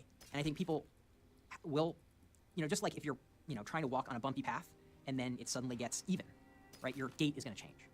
And what I imagine happens is our kind of emotional gait gets out of whack, and now we're walking on a flat road as if it were a rocky shore. And that doesn't work well because it's not the right walk for the right context. And so I think of depression as an adaptation to the wrong environment. And the same could be said for worry, anxiety, and even trauma. I think trauma is the best example of that. You have a huge thing that could have killed you, and now you're ready to not die, even though that's not what's happening, maybe ever again in your life. So the application for TMS could be much wider than just depression. Very much so. I mean, like already, when you're talking about trauma, that could affect addiction and alcoholism. Yes. I think that was cute. Usually one big, in my opinion, in my opinion, okay, I could be wrong, but in my opinion, generally whenever somebody presents a singular cause for complicated mental illness, you can almost always ignore every single thing they have to say on the topic. When somebody comes up and it's like, why do you think people have depression? It's because of red meat. Oh, okay. Why do people get sick? Because they don't do super shots of vitamin C. Milk. Oh, okay. Why, like, anytime somebody has like one explanation, oh, this is all caused because we watch too much TV, or like one thing, it's almost always bullshit. And it's just like a thing that they happen to feel strongly about that also conveniently, completely explains one of the largest problems that plague society. It's almost always the case. We have addiction targets. There is actually an FDA-approved TMS protocol already for smoking cessation. We're using it in opiate use disorder off-label at Acacia clinics in Sunnyvale and. Wait, I watched this full episode and they don't say anything past TMS, which has just been around for years. It's literally just a massive plug for their practice. Oh, is that? Do they? Oh, it says a talk on new depression treatments. I assume they're going to go over more stuff. Is it just on TMS? In actually, one of the early cases we published in Brooklyn was on a cocaine use disorder. Right. And this is actually kind of a good example of there's no current established like effective treatment for cocaine use disorder. You're in the woods. And a person came to me who was what is cocaine use disorder? Is that just addicted specifically to cocaine? He said, I've been using cocaine. I need to stop. And what you think when you're getting this brain stimulation matters. It brings the neurons in your brain closer to firing, and that means the brain stimulation becomes more effective because we get more neurons per pulse. And so for him, he had to be craving cocaine before with the target we used, and then when he was getting the stimulation, telling himself the story of why he wanted to quit. And it got harder and harder over the course of those 13 treatments to get him to crave. And so our technician, who at the time was also a psychologist, took him to the place where he used coke, which was a local club, and watched people blowing coke in the bathroom of that club. 10 minutes from the office, came back, got that final treatment, and he never used again. Yeah, I think it's also important to think of TMS as like a class of treatments rather than being for a specific disorder. Like we have pills, and some pills are for anxiety, some pills are for psychosis, some pills are for ADHD. With TMS, it's just a way of stimulating the brain, and depending on where you stimulate, you can get different results. So you do affect ADHD? Yes. So yeah, I mean, so there's different Eating protocols disorders for studies.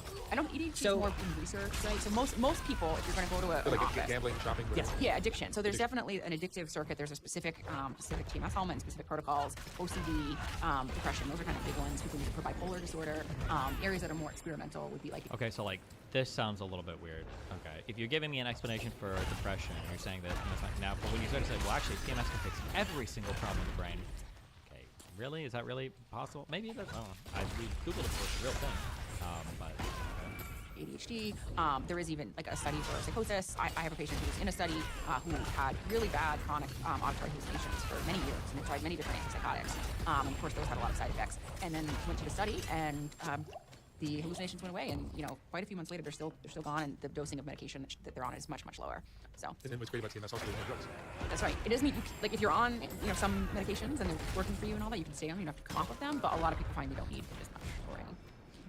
A lot of this work comes from what's called the Human Connectome Project, which is run by a doctor named Mike Fox and others. My colleague Sean Steepy's done a lot of work on that. And they took essentially a bunch of people who had strokes and then saw what happened with those strokes and overlapped all those brains again. Well, this part of the brain is gone, this part of the brain is gone, this part of the brain is gone. And in all of those people, they have a problem with addiction now, or they have a problem with mania, or they have a problem with depression.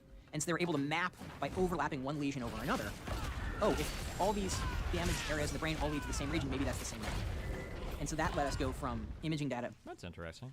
The brain to plausible targets, and then stimulating those targets with TMS is one way of changing those circuits. And so what we're seeing is even when we have a new case, which they've never been. The real interesting thing is there's so much more chance. If you can fix all these arrhythmic problems or whatever with TMS, could you give people depression? No one's ever been treated with brain stimulation for this before. We still have this data from the Human Connectome Project, which lets us come up with a rank order list of things that might help. And because it works so quickly, we can actually adjust rapidly what we're doing based on how that person responds, even in day 1 or 2. And so a degenerative brain disorder, like progressive supranuclear palsy, which is a Parkinson's plus syndrome, even the balance, you can measure that. Dr. Noel Williams just published a study called the SHIFT trial, where they were able to change hypnotizability, which is a cool and unsettling. It's deeply unsettling, but it's very cool.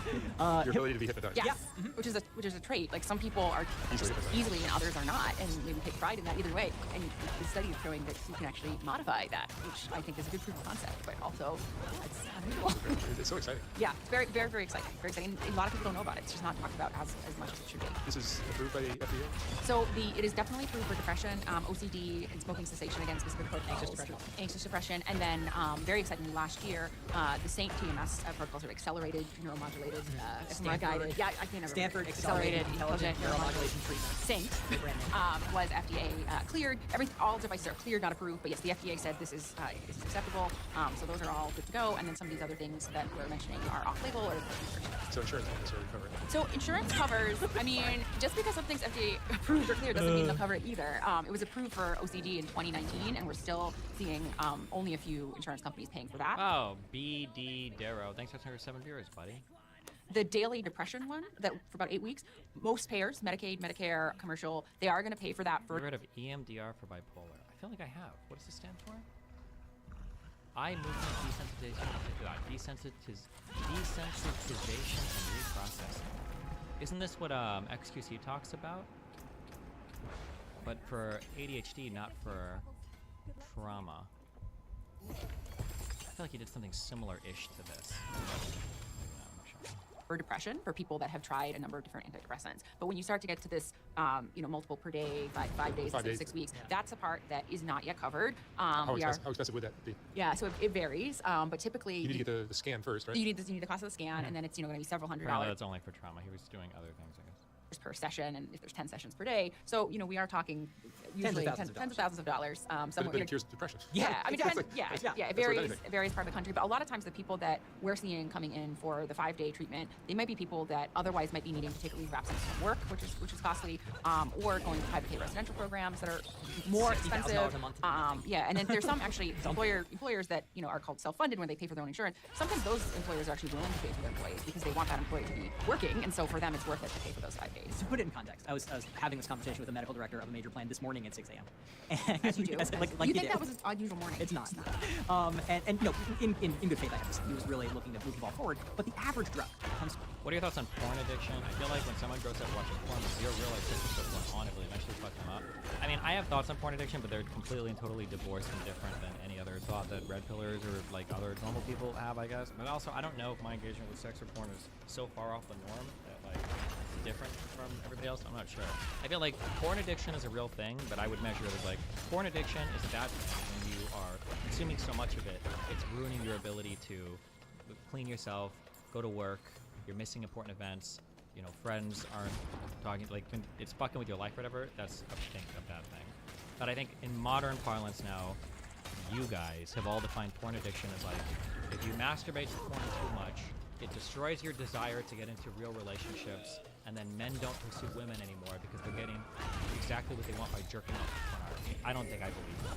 I think all of that is a massive, weird diversion thing. And I think the only reason people even believe that is because OnlyFans exists, and people are really fucking mad that for the first time, like, women are actually making a lot of money off the porn they produce. And so it's like, So I have a very lefty, SJW, woke, whatever the fuck take on that. I don't believe any of that other bullshit that people talk about for why porn is bad and blah, blah, blah. But, Market in 2023 for $180,000 a year for one person. That's the average medication. Some of these fancy ones, because if you're No, that's not some of the fancy ones. That's the average new medicine. It's not the $2 million gene therapies. Yeah. That's literally the average. What's the average? $1,000 a year. That was an unusual morning. It's not. In good faith, I guess he was really looking. But yeah, like this, I can only imagine that I don't want to get into this because everything having to do with sex and relationships is so far off the norm, and I get triggered. It's just Destiny, for real, bro. You can't deny that people getting off on porn is going to demotivate them from pursuing relationships. Like, if that is the case for somebody, that thought process is so far away from any thought process that I can't even imagine that I truly can't even engage with it. It would have to be in the most intellectualized, like, show me a study sense possible. I cannot imagine, like, how much of a pathetic, lonely fucking loser you have to be to jerk off to porn and be like, I'm happy now. I don't think I even need to talk to a girl or be in a relationship or have somebody to hug or feel close to or romantic connection to or share my life with. I can't even imagine. I truly can't even imagine. If anything, I would argue that you're like the Coomer at that point. Like, the only thing you see women as are like portable cum deposits, maybe then, because when you jerk off, like, where we got your cum deposit? That's just I can't imagine. I truly can't even fathom the thought process for that. It's happening in Japan. I don't believe that's the case. I think that there are 50 million different toxic cultural aspects of Japan that you would point to before just pointing to porn. move the ball forward, but the average drug comes to market in 2023 for $180,000 a year for one person. That's the average medication in 2023. Some of these fancy ones. These are the other No, new- that's Fuck, I didn't know. those 5 days. to put it in context. I was having this conversation with a medical director of a major plan this morning at 6 a.m. And As you do. I said, As like you you think do. that was an unusual morning? It's not. And you know, in good faith, I have to say, he was really looking to move the ball forward. But the average drug comes to market in 2023 for $180,000 a year for one person. That's the average medication. Some of these fancy ones. Because if you're No, that's not some of the fancy ones. That's the average new medicine. It's not the $2 million gene therapies. Yeah. That's literally the average drug. Yeah. Yeah, undermining her. Oof. Uh-oh. But yeah, a lot of times if you think of a newer antidepressant or something like that, it could be between $1,000 and $2,000 a month.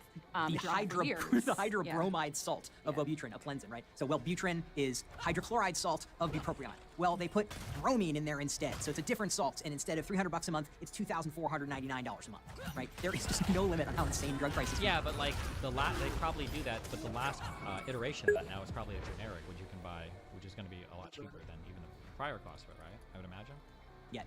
And psychiatric hospitalization Very can be hundreds of thousands of dollars. In emergency room stays, so a lot of the costs of care are not just the medications, but the higher levels of care.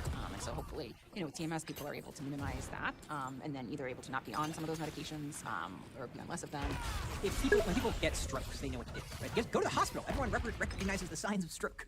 A heart attack, you don't fuck around with a heart attack. It's disabling and you'll die. The disability from severe depression, if you look at it just on, are you able to do stuff, is the same amount of disability as having an Is there a generic Vyvanse now? I think so, yes. acute heart attack right now. We don't treat it like And we don't treat it like an acute heart attack. You know this will die.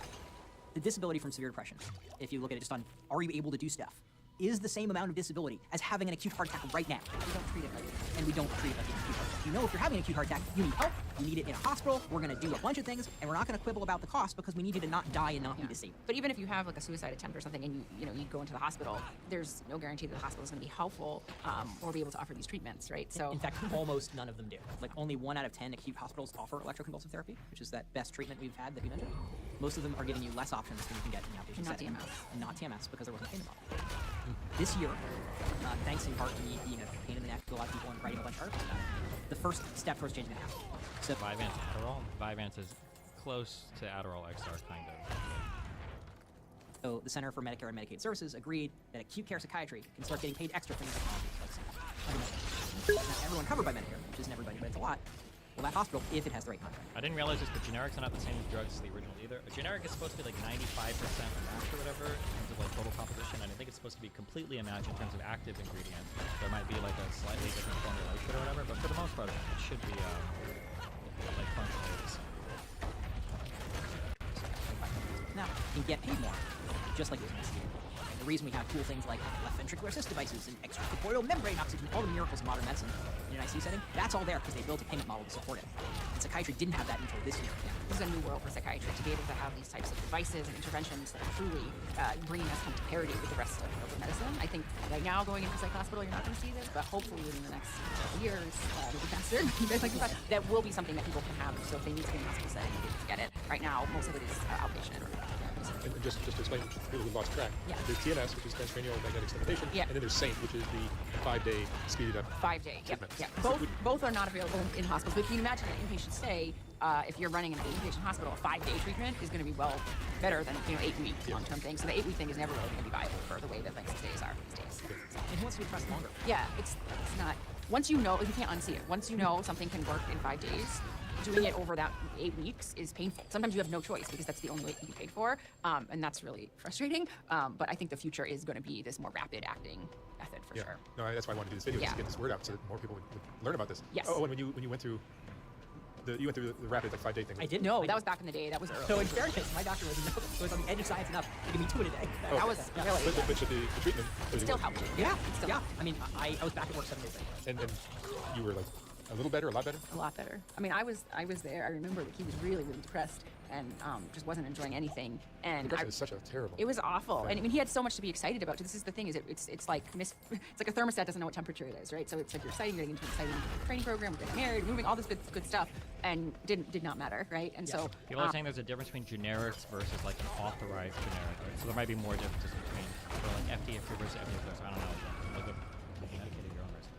so depressed. And I remember we went to one session. It was the first time I had seen him get this. And afterwards, we went out to a restaurant, and it was the first time in many weeks that there was any interest in food at all, any kind of enjoyment, any kind of smile.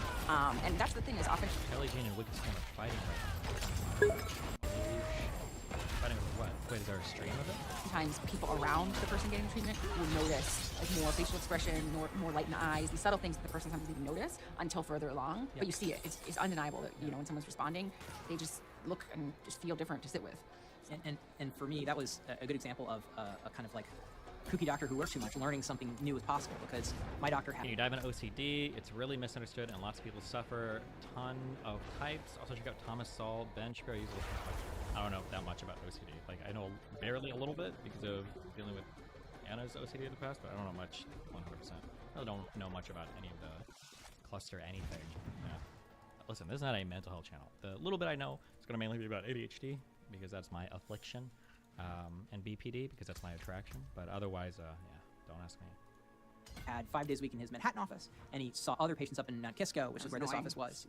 But the treatment was developed in the context of doing it 5 days a week, and almost everybody did that. This guy was a workaholic, and so he had another office that he went to on the weekend. Weekends, right? Yeah. And I got 5 days of treatment in that first week. Wait, where is this Discord? Where are they fighting? I need to hear it.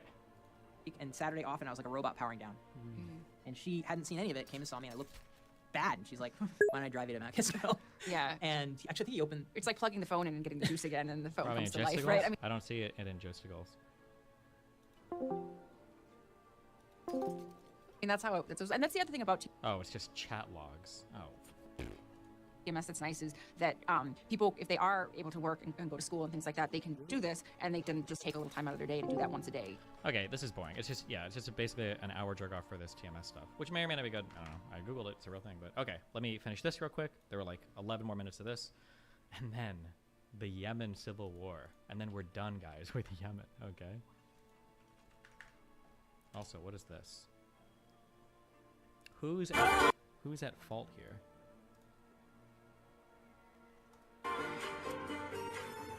Have we watched this one before? Wait, does he slow down to turn left or something? Have we watched this? I feel like we have. Oh. I'm almost positive we watched this before. Wait, don't tell me what I said before. Let's see if I still agree with my old self. In the Shapiro debate, Israel topic, can you please sum benefits of Israel allyship with the U.S.? Benefits of the Israeli allyship with the U.S. I think in general the U.S. favors democratic regimes because they're easier on a macro level to operate with. I've heard this repeated before. Can somebody tell me if this is true or not? I've heard this repeated a lot, that two democratic nations have never gone to war with each other. Is that actually true, or is that just like a meme that liberals say?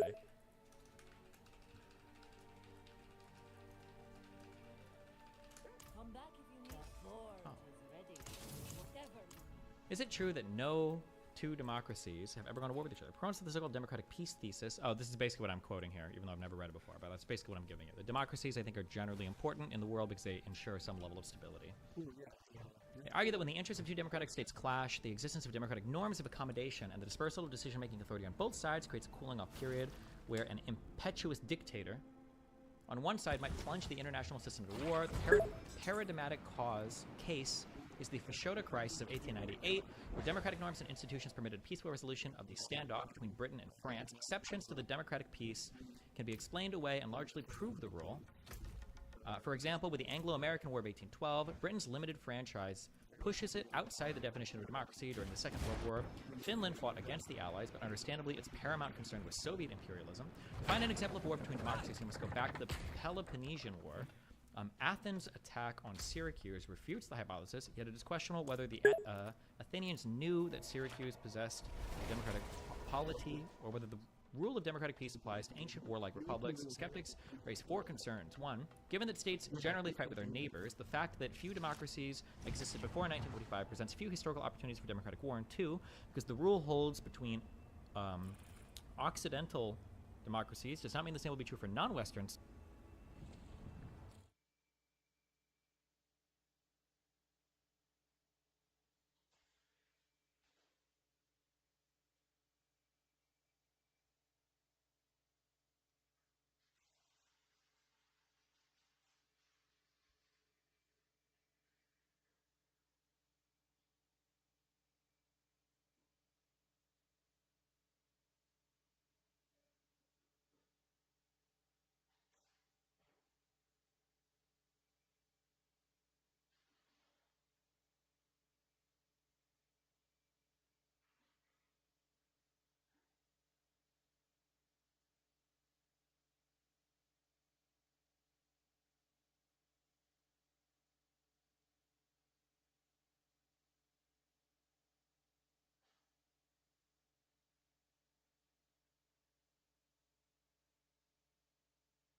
States.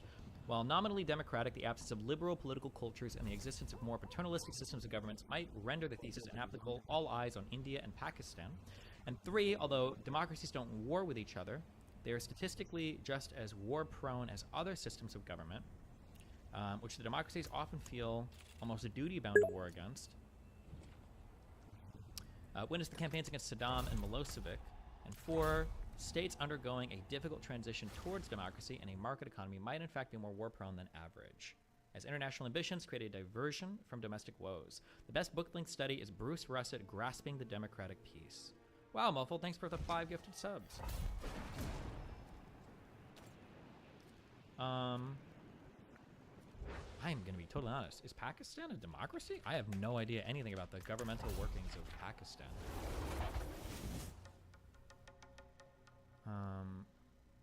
Government and politics. It wasn't until 2003.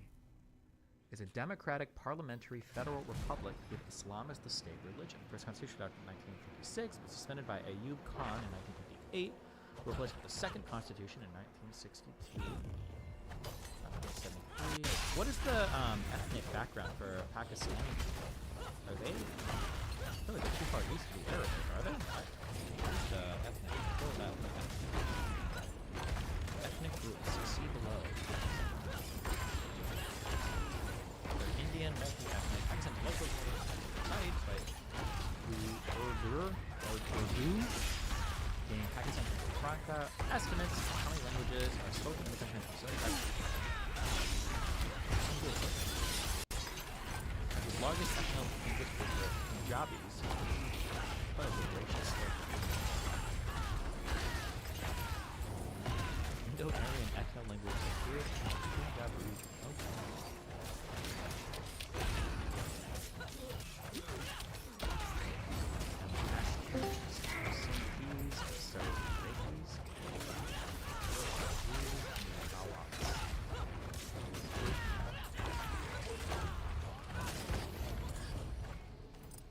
Okay. I'm just curious what the ethnic background was. I don't know, they're really far east, so I have no idea. Okay, thanks. It's Punjab, not Punjab. Punjab. Don't care. Okay.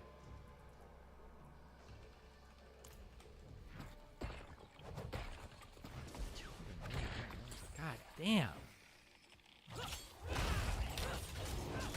Why do the countries in Europe have such small fucking populations? What's going on? Y'all stop fucking. That's what happened. Because Europe is small. That's actually true too. I feel like that the what's it called? It's not the Decatur projection. Is that what it's called? Mercator projection? What the fuck is this stupid map bullshit called? Mercator projection. I feel like this shit fucked our brains up, or at least it fucked my brain up. Even in my head today, like the appropriate sizes of things that just don't exist. They don't register.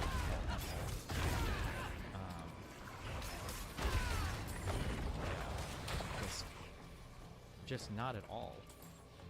Like Algeria is like the size of like almost like all of fucking Europe, or like half of it, I guess. Jesus, yeah, I don't know.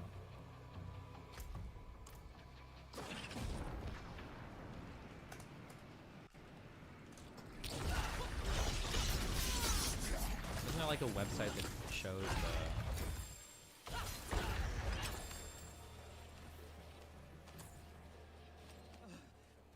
the buzzing? Algeria alone is about a quarter of the entire European landmass. Are we including like a decent chunk of Russia over here too? I can't tell. If this is like Sweden, Norway, Finland here, are we including a pretty big chunk of Russia here to make this work?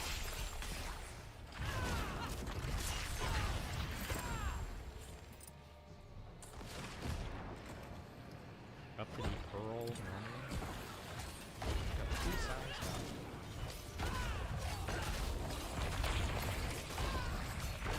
True size.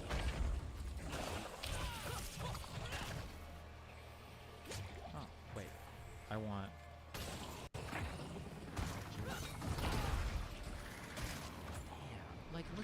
Holy shit. Bruh. We're bruving out. My god.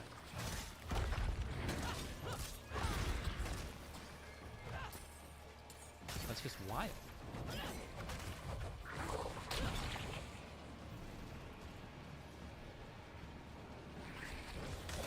Drag Pakistan over there.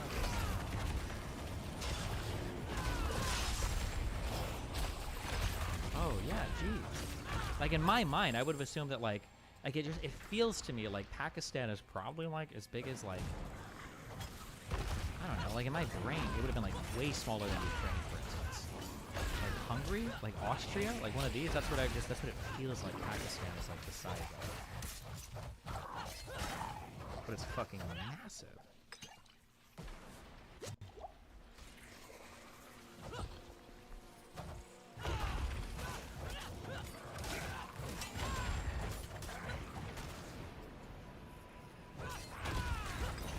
These maps destroyed my brain.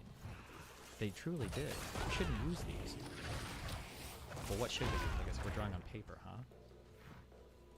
How do you project a 3D thing onto a T? This must be solved mathematically. I'm sure there's like better solutions for this. What's the name of the other map that people want to use? I feel like there was a name for a fucking, was it the West Wing, or was it before the West Wing?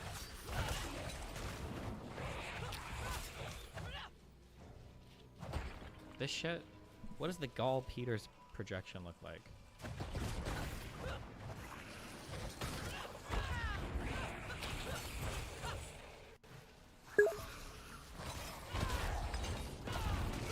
Looks like this. Oh, and wait, does each rectangle or square or fuck, what are they called? Parallelograms, I think, right? Does each parallelogram represent the same square mileage, or no?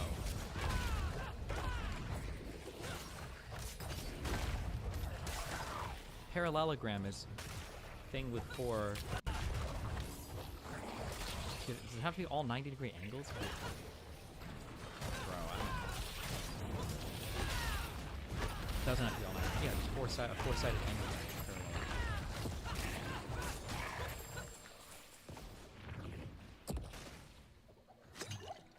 Drag Russia over the US? It's not as big? Wait, no, you're fucking lying. Shut the fuck up. Russia is huge.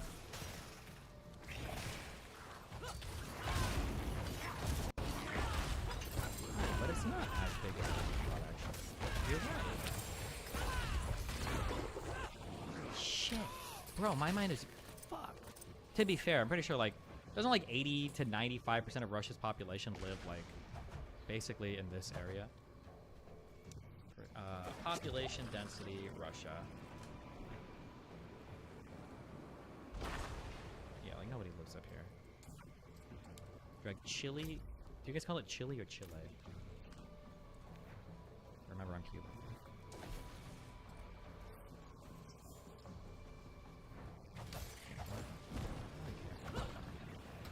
It's the same as Nigeria. Okay, this episode. I'm gonna get copyrighted. I'm gonna pause it. Hi, I'm sorry. Oh, sorry for late. No problem. CJ Craig. There you are. I'm Dr. John Fowler. Dr. Cynthia Sales. And Professor Donald Hugh. Hugh. Okay, and you are the Organization for Photography and Social Equality. Well, we're from this. We have members. All right. 4,300 dues paid members. What are the dues? $20 a year for the newsletter. Let's start. Wait, let me see this. This is Josh Lyman. You're Dr. Fowler, and he's there now.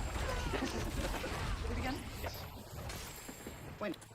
At Destiny, I heard you were a lawyer. Is it ever okay for cops to seize a vehicle from a property without a warrant if the car was used by someone who got an OUI the day after? I have no idea. It's simple. We'd like President Bartlett to aggressively support legislation that would make it mandatory for every public school in America to teach geography using the Peters projection map instead of the traditional Mercator. Give me $200 and it's done. Really? No. Why are we changing maps? Because, CJ, the Mercator projection has fostered European imperialist attitudes for centuries and created an ethnic bias against the Third World. Really? The German cartographer, Mercator, originally designed this. I'm gonna be honest. That sounds goofy, but I can kind of buy it. I don't think that's the most unfair thing in the world. I thought the United States, and North America especially, was probably bigger than Africa, the whole continent, for quite a long time. In 1569, as a navigational tool for European sailors, the map enlarges areas at the poles to create straight lines of constant bearing or geographic direction. So it makes it easier to... Okay, I did get it's a cut. But it's fine. Because they bring up the other projections.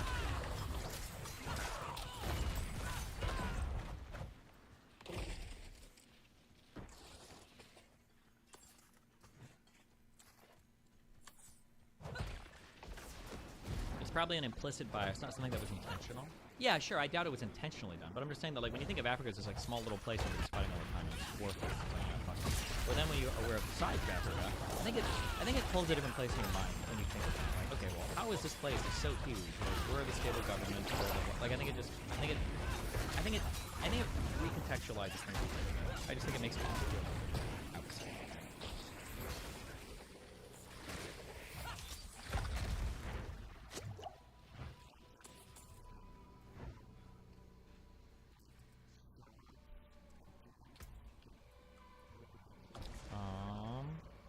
Okay.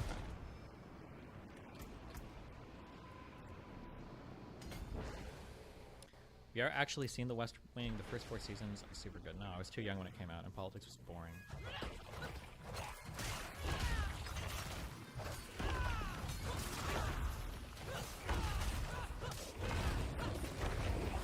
Are we talking about starting your own news org? Yeah, it's coming. Okay, right after that podcast, which is almost. Oh shit! Who is at fault? Hold on. Aren't you know about the history of Zimbabwe? Isn't that a map in Halo 2? Or like the second mission?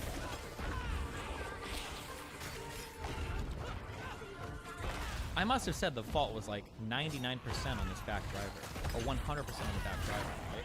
Please, that's what I said in the past, right? I must have said that.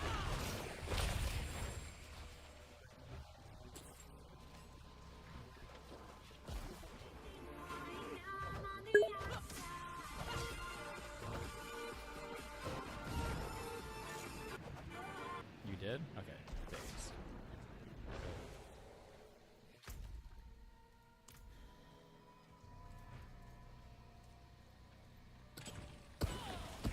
We're going to TwitchCon 2024 in San Diego. Met you in 2022. Was a great experience. From chatter, Muhammad Fauze. No.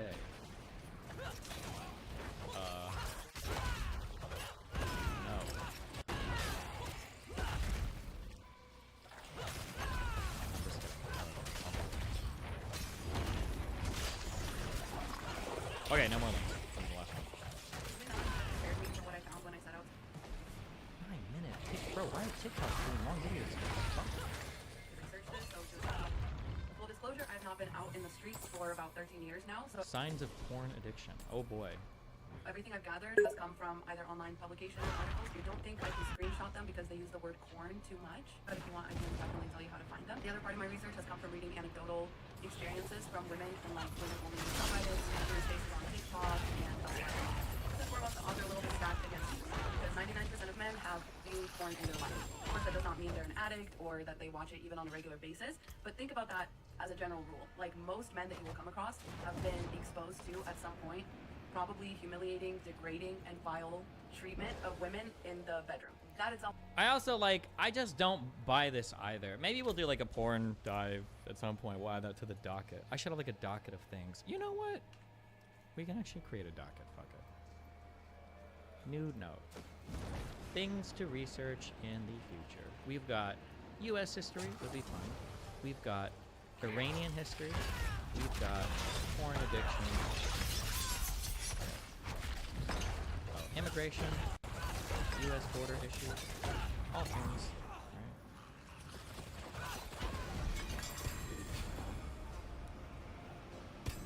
Right. I hear so many things that are repeated so often, and then I always ask her, what is like the source on this? Because every time I try to like dive into finding sources, it's either, first of all of this is like based on like, it'll be based on one study, sample size equals 4. Or it'll be like one study from like 1962. Like, I hear things repeated so often, like 92% of porn is like violent or degrading. And I'm like, I watch a lot of porn. And it's pretty rare that I come across something that's actually like violent or degrading. But then I'll see something like, it'll say something like facial abuse counts as like degrading or violent. But then like the facial abuse will be like, if the woman like even slightly like gags on a dick or something, it'll be something like that. And I'm like, okay, maybe, but like we're stretching what these things mean now. I don't know. Like it just, yeah, I'm not sure. I don't know. I'm curious sometimes where these numbers come from. We're like, oh, like yeah, it's 90. Yeah, that's one I hear repeated at the time. Yeah. And vile treatment of women in the bedroom. That itself is bad enough. As far as statistics for regular use, 57% of men just ages 30 to 49 have reported using pornography in the past month, and 42% have admitted to using it in the past week. Mind you, these are just 30 to 49-year-old men. We're not talking about men in their 20s. The first sign I'm going to give you is extremely anecdotal, but I think it's honestly one of the best ways to be able to tell, especially if you pride yourself on having good intuition. A lot of times you can tell by the eyes, the way that they look at you and other women. A lot of men who have... Go to a regular porn website right now and count how many videos are hardcore on the main page. Right, it's over 50%. Yeah, but even when you say hardcore, it depends on what you mean by that. Because those definitions, I feel like they change over time. Because like hardcore porn, when I think of like what's hardcore in old porn definitions means that you're seeing PIV. It means you're seeing dicks going into vaginas. That's considered, that, or at least when I was going, that was like hardcore. And then softcore will be, you don't actually ever see genitalia. You only see nipples, and then like there'll always be like a bush or a fake bush covering the lady's pubis. I don't know what the fuck you would call it.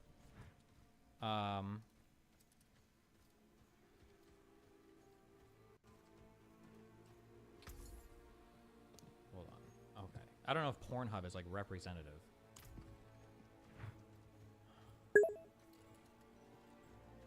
Okay, we've got the first thing looks like a blowjob video. The second thing looks like a blowjob video. Third one is a... Fuck. Is this like a... The swingers put together a huge orgy. I feel like I'd have to watch these to know if these are...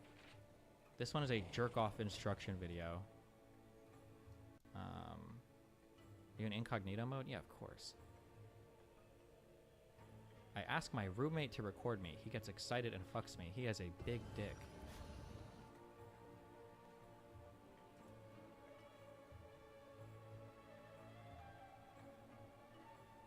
I come in my stepsister every time I want.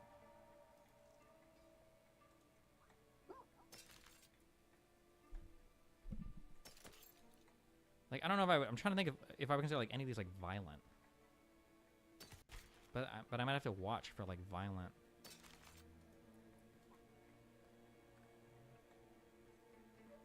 Titles are also clickbaity. Yeah.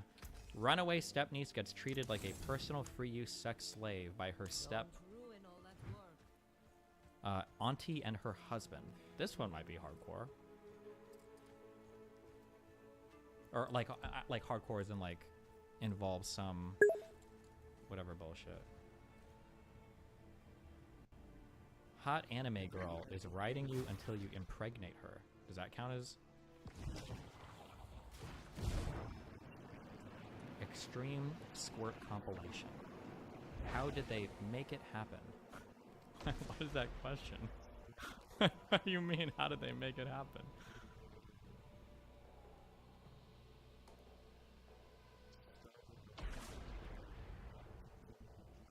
Yeah, I don't know. Issues with corn have this certain like dead look in their eyes, absent.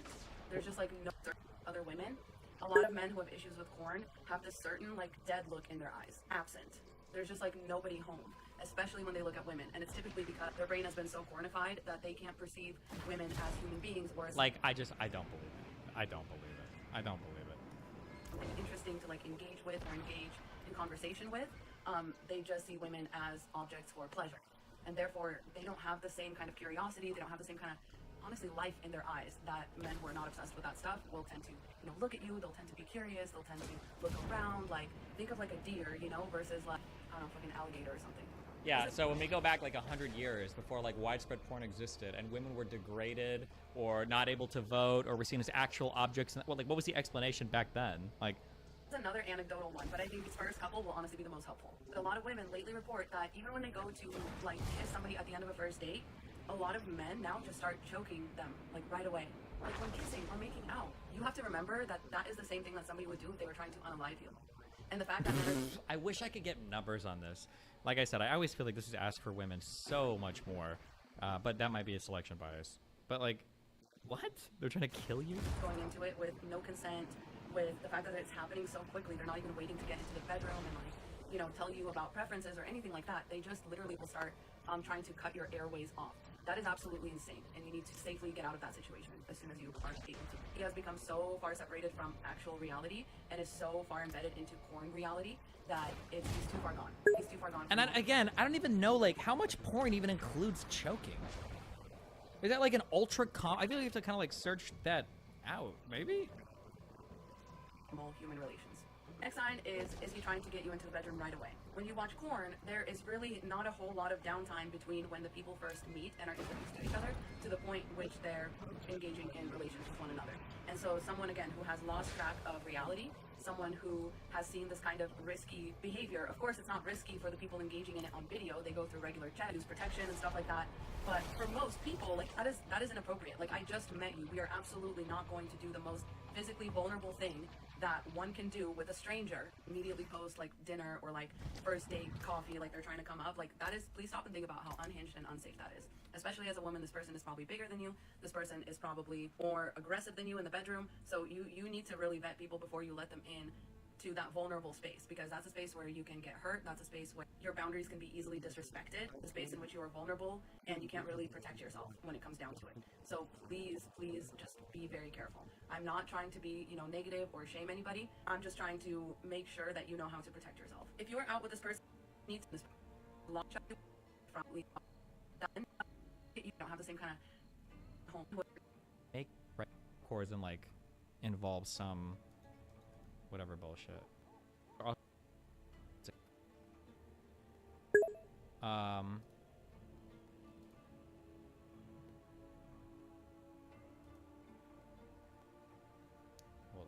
Okay. I don't know if Pornhub is seeing PIV. It means you're seeing dicks going into vaginas. That's it'll be something like that. And I'm like, okay, maybe, but like we're stretching what these things mean now. I don't know. Like it just, yeah, I'm not sure. I don't know. I'm curious sometimes where these numbers come from. We're like, oh, like yeah, it's 90. Yeah, that's one I hear repeated a ton. Yeah. And vile treatment of women in the bedroom. That itself is bad enough. Far statistics for regular use, 57% of men just ages 30 to 49 have reported using pornography in the past month, and 42% have admitted to using it in the past week. Mind you, these are just 30 to 49-year-old men. We're not talking about men in their 20s. The first sign I'm going to give you is extremely anecdotal, but I think it's honestly one of the best ways to be able to tell, especially if you pride yourself on having good intuition. A lot of times you can tell by the eyes, the way that they look at you and other women.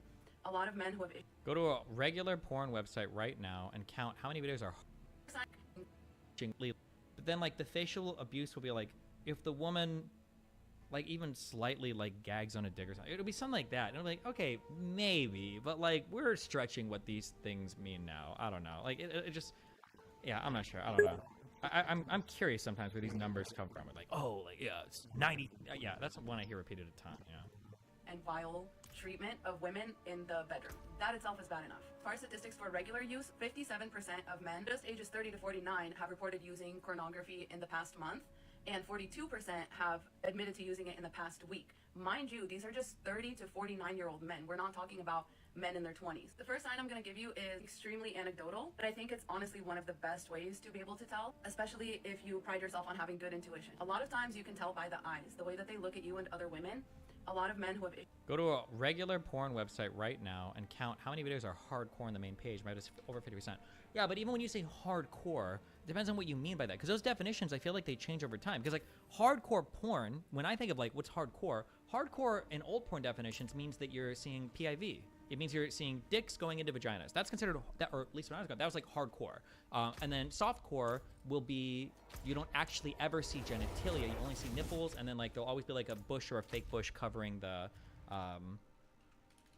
lady's pubis. I don't know what the fuck you would call it.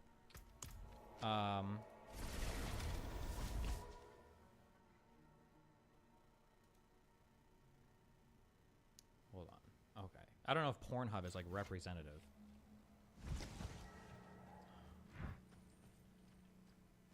Okay, we've got the first thing looks like a blowjob video. The second thing looks like a blowjob video. Third one is a fuck. No witchcraft here. Is this like a... Only honest magic. The swingers put together a huge orgy. I feel like I'd have to watch these to know if these are... This one is a jerk-off instruction video. You in incognito mode? Yeah, of course. I ask my roommate to record me. He gets excited and fucks me. He has a big dick.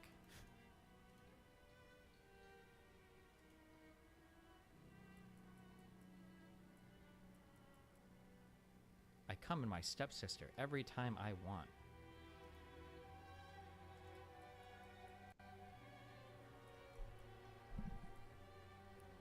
Like, I don't know if I'm trying to think of if I would consider like any of these like violent. But I might have to watch for like violent.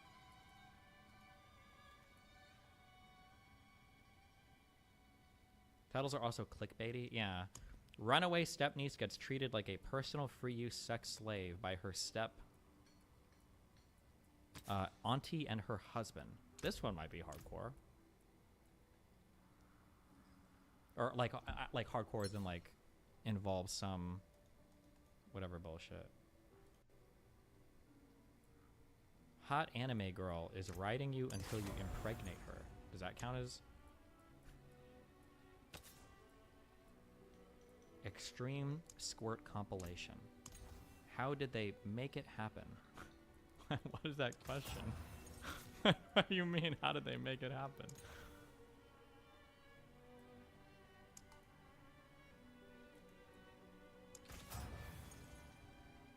Yeah, I don't know.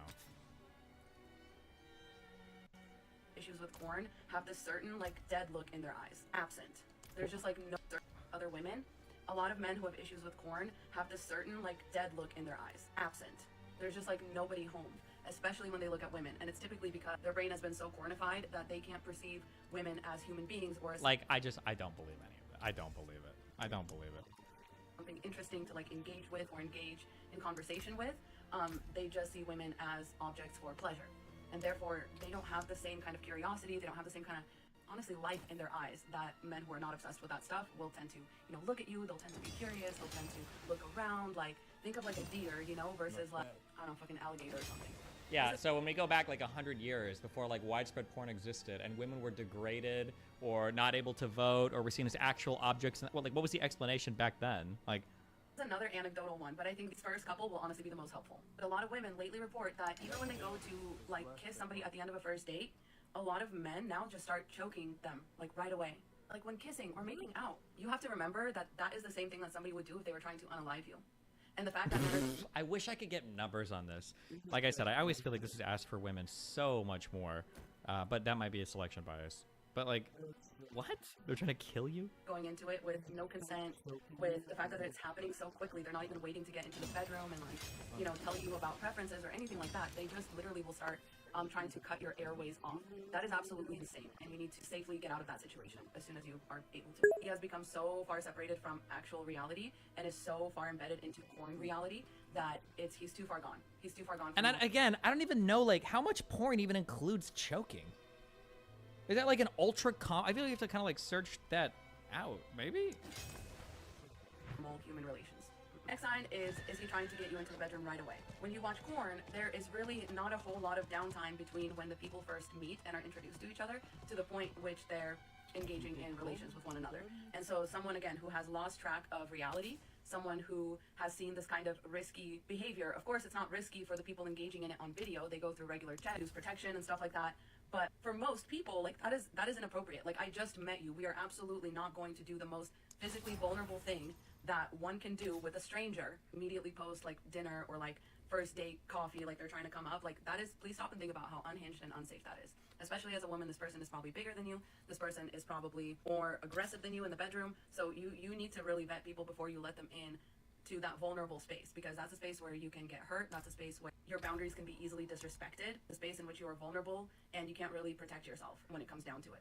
So please just be very careful. I'm not trying to be, negative or shame anybody. I'm just trying to make sure that you know how to protect yourself. If you are out with this person in public, please do not dismiss any sort of rude or overly intense staring at other women. Please don't be naive, because I know a lot of women are like, oh, it's okay if my man, is staring, and I do it too, and I even tell him which ones to like look at. That's not normal. First of all, Think about the women. Women don't like to be stared at or over, okay? We want to just exist. So if you want to be with a man who is okay with actively making other women uncomfortable, that's your prerogative. But I'm telling you that also probably means that he is a corn addict and that he thinks that women exist for his staring and for his pleasure and for his sick little imagination. You'll notice that it's really the only way or the only time that he even gives attention to women. Because once again, he doesn't see them as human beings. True. So if you want to end up with a man like this, that's fine. Just know what your lot is going to be in life. Because this is not going to stop, and this is the only way that he will ever validate you even. So you'll always find yourself in competition with these women. And you'll always know that he's probably thinking about somebody else when he's engaging in physical relations. True.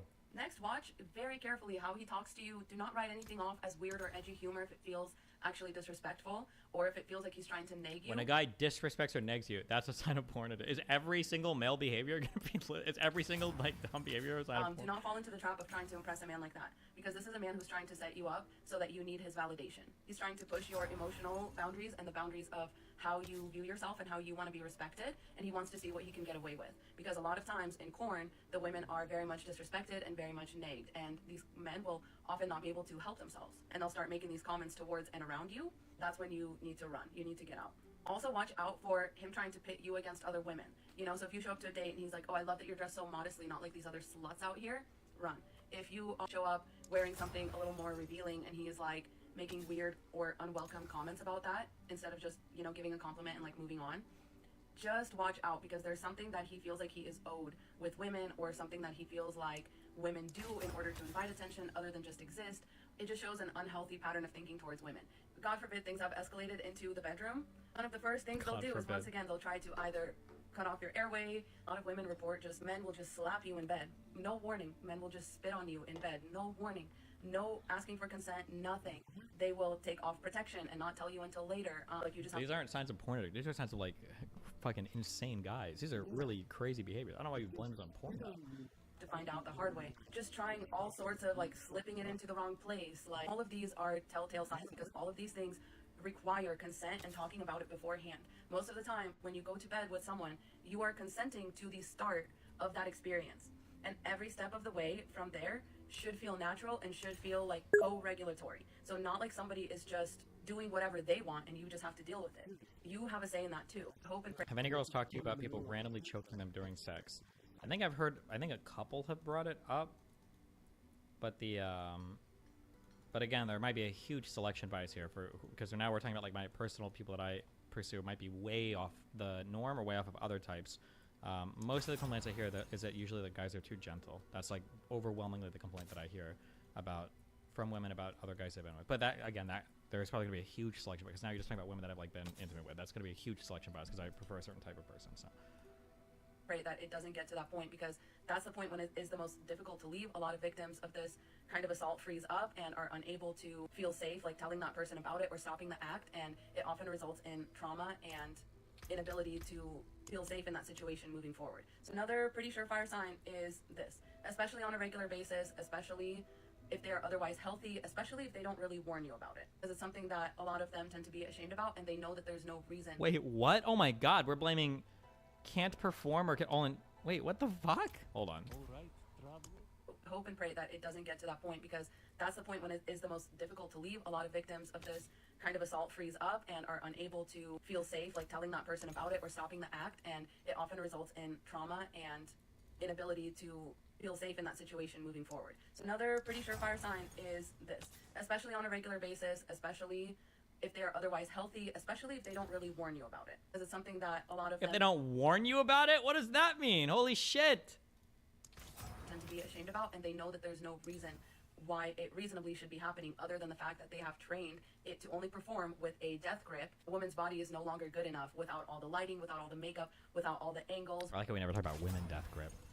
Without everything that, you know, corn stars bring to the table. Mind you, they offer none of what the male corn star brings to the table, like a big corn on the cob, or the ability to perform for a long time, or the ability to, you know, stay alert while they're performing. Oh, a nice body. Those things are required. Jesus Christ! What the fuck? Of male corn stars. They don't bring any of that to the table. That they won't be able to perform unless you look like a corn star.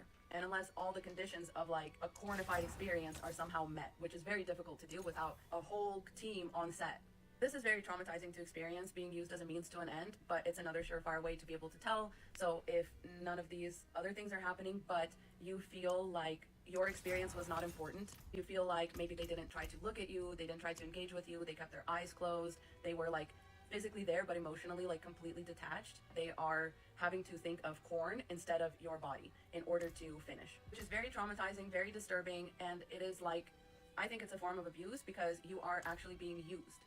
Like, your pleasure is not concerning to this person, and therefore you're not getting anything out of it, and they are, which means it's at your expense. So that is an abuse of what is supposed to be an intimate act between two people, an intimate and most Can we read the importantly, comments on this? vulnerable It's either going to be 100% soy queening her, or it's going to be like red pill guys and like women fighting to the death in the comment section. I feel like it depends on who linked it more to their audience. So they are not being vulnerable with you, and they are not letting you be vulnerable with them. They're using you as a means to an end. So if your pleasure is not cared for, if your boundaries are not cared for, if consent is not asked for, if, you know, they're not checking in with you throughout, they're using you as a means to an end. Last but not least, what's at the heart of all this is just emotional immaturity. It's the inability to cope with life as life presents itself to them. It's the need to escape. It's the need to have things go their way, even if it's not going their way. This is the reason for a lot of different types of addiction. This emotional immaturity. It's the inability to cope with and sit with your own feelings. It's the inability to process the things that happen to you without turning to some other form of a dopamine rush or escapism in order to avoid dealing with what you need to be dealing with. So this person typically won't take no for an answer. They'll typically say insensitive things and claim it was just a joke, or then gaslight you about it, or say that they didn't say it, or say that you misunderstood. Porn addiction is women's Jews. True. Actually true. The things and claim it was just a joke, or then gaslight you about it, or say that they didn't say it, or say that you misunderstood them. This will be someone that can't deal with rejection, that can't deal with boundaries. This will be someone who blames Can't deal with rejection. Must be addicted to porn. short falls on Somebody's never ran into paywalled porn before, I guess. other things, other people, other factors, someone who doesn't take responsibility for their own life, for how they spend their time, for what they do with themselves. They seem to just blame other people. All of that will point to, if not a porn addiction, then some other type of addiction in this person's life, and you will want to avoid them altogether, just based on that. This is for the people that's always saying, move your head, here you go, you can screenshot it. Sorry about that. I love you. If you have any more, add them in the comments. And stay safe out there. Godspeed. The dead eyes. Oh my god, yes. They look at you like prey they're about to hunt. The dead eyes is so real. Dude, the dead eyes are so real. I have heard them. And it also came up in the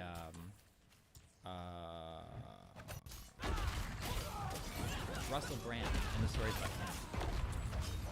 I don't know if it's a thing that guys do when they go full rape mode or whatever. I just don't think you can take porn addiction. That sounds fucking retarded. I think there's a personal friend I spoke to that spoke about this as well. Yeah, that some guys kind of like glaze over when they go into fucking, rape predator mode. They're just like disconnected or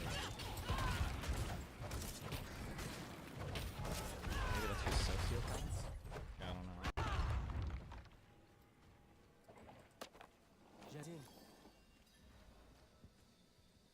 My coworker gave me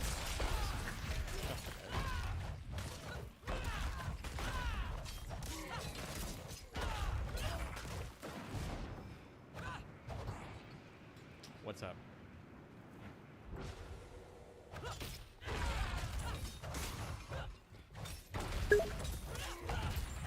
Axel. What's going on, man? Hey, what's up, buddy? I saw the stream name. I'm not even already talked about this.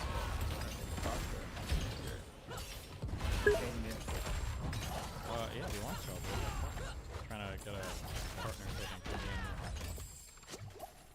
Oh, is it going to be you and Norm? Is that confirmed? Me against Norm? I think it's shooting for it. That's what we tweeted, yeah. Okay. Yeah, man, what do you think of the, any new, like, opinions on the topic, or at least the latest developments in the battle going on? So it's getting worse for Israel, better for Israel. I feel like the deaths have like stabilized per day. They weren't like as crazy as they were, so probably okay-ish for Israel. I think the international pressure has cooled off a bit compared to where it was. That's my impression. Yeah, that's That's like my general kind of impression right now. So do you feel like those that have said ground invasion would be better than the air assault indicated in terms of casualties? No, It's the air assault happened prior to the ground invasion. Yeah, exactly. So what I'm saying is like the air assault was maybe more indiscriminate and caused way more casualties than. I know you had somebody on early on that said the ground invasion would be even worse for Gazans and more people will die and et cetera, et cetera. It seems like the opposite has happened. Well, yeah, because the point of an air assault first is to soften it up and prepare it for a ground invasion, right? So it's hard to say, like, if you just would have done a ground invasion, if it would have looked like it does right now, where there was an air assault prior to the ground invasion, right? Yeah, and I also saw the report, I don't know if you saw this, of like something like 80% of tunnels still being intact, like the US. You know? Nope. But I assume it, I mean, if you say it's true, I would believe it, sure. Seems like, I don't know, pretty bad. I don't know, like if you're going to dismantle all of Hamas, then it's 100 and some days in, probably not the best results. What should it have been 100 days in? I mean, I would assume according to, or from an Israeli standpoint, you probably want to have saved militarily, not through negotiations, a few hostages. That's a failure, in my opinion. I don't know if you think that's been a success. Or if you've bought into the whole, it's been the military pressure is what resulted in the release of any hostages, where it seems like it's been like the opposite. It's been the same terms that Hamas had put out, which has been exchanged. How many hostages have been, I just googled this to check, it looks like 105 to 110 hostages have been freed so far. Yeah, I mean, my point is that was done in negotiations that Hamas was open to doing from day one, like, of the war, right? Obviously, the hostages they took were for bargaining chips to release Palestinian prisoners, and they have said that not a single hostage will be released through military pressure, which seems to have been the case. Do you disagree with that?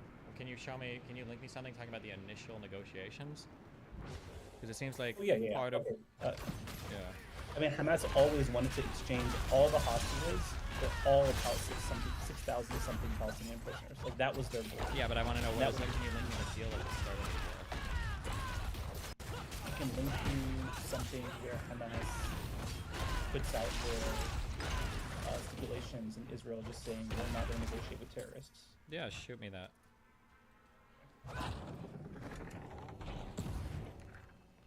Give me just a second to find that. But meanwhile, I also wanted to ask you about just a more general question about the topic.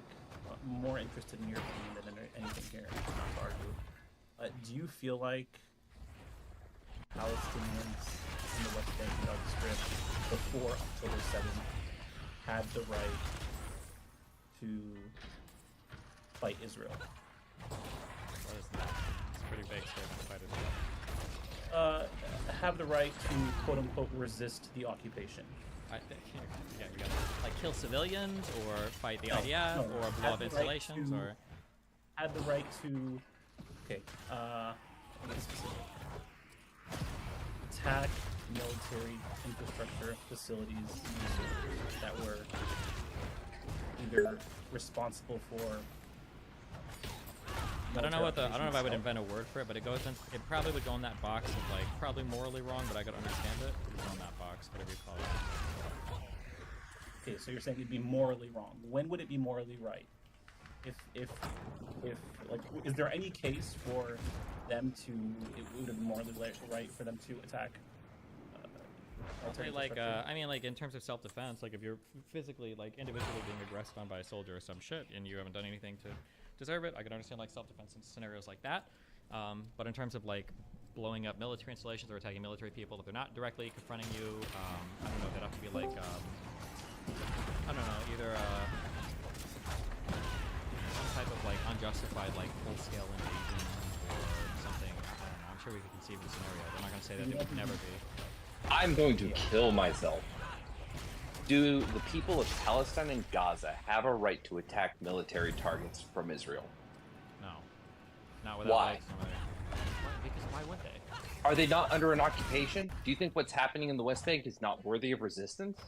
No, like under occupation. No, not at all. Why? Because Well, how even- much bad shit's coming from the West Bank? Even calling Why it do the people of the West Bank deserve that? because they don't have a state yet. They don't even have a country. Oh, so down to state, so they deserve to be treated that way. Perfect. Totally makes sense. I mean, that's a pretty bad take, right? They don't deserve. You said this. Wait, no, hold on. At the beginning of this conflict, you said if they were attacking military targets, it would be fine, and then you changed. What information did you learn that changed your opinion on that? I mean, as I've gathered more information about the conflict, as I see like the gray zone, that even calling these like occupied territories versus like an occupation of your own territory, like the gray zone that all of this exists in, as I've seen like the futility of violence in the past, as I come to understand the events surrounding 2000 more, as I've seen like the way the Second Intifada played out, and that radicalized a lot of Israelis against like Palestinian resistance. It's interesting. You stopped at 2003 when you don't know, and everyone's going to meme on it, but you don't know the history of 2005 to 2023. And that's a huge bit of history that probably, if everything else that led up to that added so much context to you to change your opinions or sway you one way or the other, I'd imagine that really diving deep into those, instead of going into Yemen, would probably yield a different result. Maybe it won't. But I'm saying I'd at least feel like when you're making these comments, you'd understand what Israel has done to Gaza and the West Bank to a deeper degree than you do now. But you stopped there and just started doing the debate circuit after that. I stopped around like 2000, I think around 2005 to 2008, sure. And then I've just read like news articles and stuff. I haven't done a deep dive on the history part. However, almost every single pro-Palestinian person that's told me to like explore deeper into a certain issue has left me coming away with worse and worse opinions about. Then do the it Palestinian yourself Authority. and go do the same thing you did with all the others. But until you understand what Israel has done to Gaza and the West Bank, it's frustrating to hear you say, yes, they have no reason to ever resist Israel. And we're talking military targets. We're not talking about civilian targets. That shit on 10/7 was bullshit. It was a fucking massacre. Like, how many times do you have to say that before it's like, but that said, do they not have the right to resist Israel? No, I don't even know what is the resistance? Israel's the occupier. Israel destroyed their infrastructure during Cast Occupier Lead. Yes, what? I wait. mean, like, I mean, it's like. No, Wait. effectively, yes, they are the occupier. We discussed, right, the occupation, right? We discussed the ICJ advisory opinion in 2004. We discussed the ICRC's opinion on this matter, the Red Cross committee request. Now, that's their opinion, sure, and you can say ICJ is bullshit and UN is bullshit, blah blah blah. But like, then who is where do we get our sources from? If not these international organizations? Sources. First of all, just to be clear, not a single one of any of these sources agree with Palestinian attacks on Israel, even though hold on. That's not true. Okay, link me that. Hold on, link me that. Find me that. You also still need to find me that first one because we've looked these up in the past. Because a lot of guys keep saying like you have a right to resist like invading army forces and stuff, and then you guys extrapolate that to say that like. Destiny, I'm going to give you it right now. I will link it to you right now. I'm going to show you a resolution from the UN because you said any of those. No, I'm not looking for a resolution. You just said any of those organizations, and UN was one of the organizations I just named. Yeah, First but of all, when we say like when you say organization, the ICJ is part of the UN, okay, which is going to be a better opinion than like a UN like resolution. Wait, I don't understand. I named a bunch of international organizations, and I said they all agree there's a military occupation, and then I said. Some of those organizations also will say that they have the right to armed struggle, which we went over in the other discussion we had, where they do have the right to armed struggle, and then you had mentioned, fairly so, that well, do they have the right to armed struggle during the initial invasion, randomly at any time? But then the paragraph that follows immediately explicitly calls out the Palestinian people in that context of armed struggle. Okay, so, link me.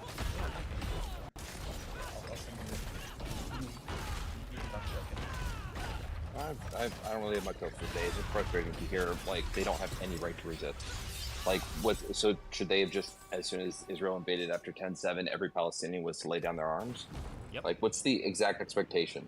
Yeah, and you why? retreat to the safe areas that Israel tells you to go to while Hamas is eliminated, and then you start over, I guess. From there, you go from there, basically, yeah. Does Israel have a history of taking precautions for civilians? Yep. Nope. Oh.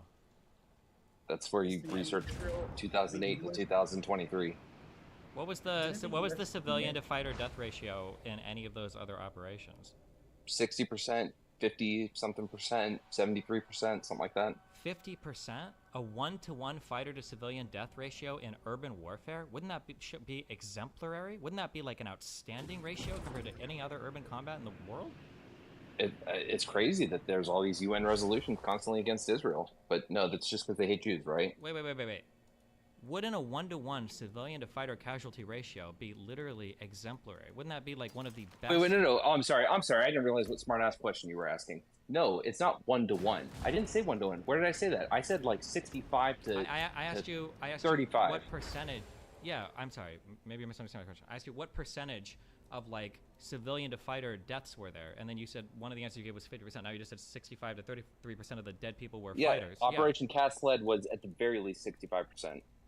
Fighters or civilians? Civilian. Okay, my understanding is that that number is very good. That if you're fighting in heavy urban warfare in a place like this... Yeah, but then when you go into the Goldstone report, which actually details the circumstances of these, so if you want to, waylay the Goldstone report, I at the very least ask you read the whole thing, because I have now, in part many times, and in whole one time. But as far as the report goes, it documents many cases where civilians died because of actions and intents that weren't taking into consideration civilians. Well, no, we don't. We're intended to target civilians. No, that's but not established. You got to read it. That's not established at all in the Goldstone report. By definition, it's not, because they don't take into account any of the Israeli targeting. All they do is they say... No, stop. You can't say that. You can't just say, well, they didn't provide any defense for themselves, so no conclusions can be made. The criminal justice system would collapse if that was the way we operated. Okay, wait, hold on, wait. Let me just ask a super quick question. Okay, so in the Goldstone report, when they say this house was blown up and there were civilians inside, how did they determine whether or not the intention was to kill civilians? Because they provide the circumstantial evidence that shows that the Israeli forces were heavily aware of the presence of civilians, and those forces that would have been involved in the operation and in the calling in of airstrikes or whatever were aware. So either how could they know that without any cooperation from Israel? Again, circumstantial evidence. How do you get circumstantial evidence of calls being made on strike cell? How do you get circumstantial evidence of military rationale without... No, it's that we have evidence that there was, with the main strike, the one main strike, by the way, this is the only one that I can cite really well because we argued it for fucking an hour. So the main strike that we're talking about, it was a house that was in like 30 yards or some shit from Israeli forces, 50 yards from or meters, whatever, from Israeli forces under observation for over 24 hours. And then that was populated by an entire family because the IDF said, hey, you all gather up, go into that building. And then there was an airstrike on it. And none of the evidence was ever provided during the retraction. That was one of the key ones. That was the quote-unquote retraction. Yeah, I'm aware, and that particular event was one of the key... Info came out, and no info was actually provided. The Israeli government said, we want Goldstone to provide all the information he was provided that made him change his mind. And crazy, nothing came out, yet it still had the effect of completely whitewashing the report. Where was the request for him to share that information? Because I thought he literally talks about it. Doesn't he say that, like, when he was able to... Nope, he just says new information was provided, and that's it. That's all he says. I was able to look at some documents. Okay, gotcha. So just a quick, because you keep talking, okay? So one, the Goldstone report doesn't take into account anything from the Israeli side, which you need to establish whether or not civilians are being intentionally targeted. Just like in Afghanistan, I believe it was the case a year or 2 or 3 ago, where the United States blew up a hospital that I think was being inhabited by Doctors Without Borders, which is a horrible attack and it sucked or whatever. You could be on the ground, you could look at it, you could say U.S. intelligence, blah, blah, blah, blah, blah. That's not enough to say that the United States was intentionally targeting a hospital to kill medical personnel and civilians. You can't make that statement without knowing what's going in the U.S. It could have been an intel failure. It could have been a failure of observation where they saw something they thought it was, I think for the Goldstone report, the later claim was that it looked like an RPG was being moved in, or it was a faulty image from a drone, I think they said. Any of these things could be the case. It would still be tragic and it would be horrible, but that's different than intentionally targeting and trying to kill civilians. You need access to Israeli intelligence. So wait, to be clear, the United States could completely just... we're not going to participate in anything. We're not going to provide any information. And as long as we don't speak, plead the fifth on the international stage, we cannot be held accountable for anything. I didn't say you can't be held accountable for it. I'm just saying that you can't say that this is a... No, you can't say it's a war crime because you don't know our intention. Stop. You cannot That's what you just said, Stephen. First of all, it can't be a war crime because the U.S. is not a signatory to the ICC, and if the Hague or whatever tried to take our people, we'd literally go to war with them. Oh So, my God! In the number spirit one, of the fucking hold law, on, dude. you're not even engaging with anything I'm saying. Okay. All I'm saying is that what you just said initially was correct. You can't say the United States intentionally targeted him. You can say it kind of looks like it, but you can't say that with any level of certainty. You can just say it looks pretty bad. That's the strongest statement you can say. What level of certainty would we need? Because why wouldn't your argument also apply for Hamas, right? Hamas didn't help third party organizations and give their evidence for what happened on October 7th. We don't care about what Hamas said, right? We just call it a massacre and genocide. We don't know what their goals were. Do you have a list that Hamas had put out saying that we want to kill as many civilians as we can? Don't their spokespeople literally explicitly say it? Wasn't that one spokes guy saying that they explicitly want millions of October 7th, so they'll do it over and over again? No, hold on.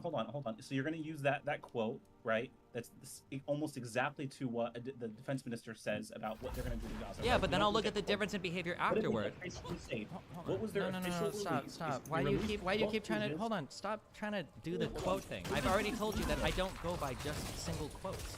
We can look at the quotes, but then we have to look at action afterwards. What is the action of Hamas? They've been firing rockets actually indiscriminately, by definition. They're not even arguable. They've been firing rockets for 20 years into Israel. That's what they do. And then when they break through the fence and they go and they fight, they're not like trying to pick military targets. They go to a fucking festival. How do you know? How do I know what? How do you know that they're not trying to pick military targets? One, I don't think they've ever publicly even given. This event. Hey, half this call needs to leave, or I'm not staying here. Okay, like, wait, I'm not going to do a dog pile when I don't have a computer in front of me. Axel, the super easy thing right here, okay? I'm just curious. Can you show me a single statement by anybody representative of Hamas saying we don't try to target civilians? Go read through the 12-page report. Absolutely. We'll look at it. It came out like a week ago where they say what their goals were, why they did what they did, and that civilian casualties were never intentional. That's what they said. Wait. What is this 12-page report written by Hamas? Yes. It came out like a week ago. I don't know if you missed it, but Hamas offers explanation or something like that, or their side. Which I'm not saying I agree with their interpretation, but yeah, they have what.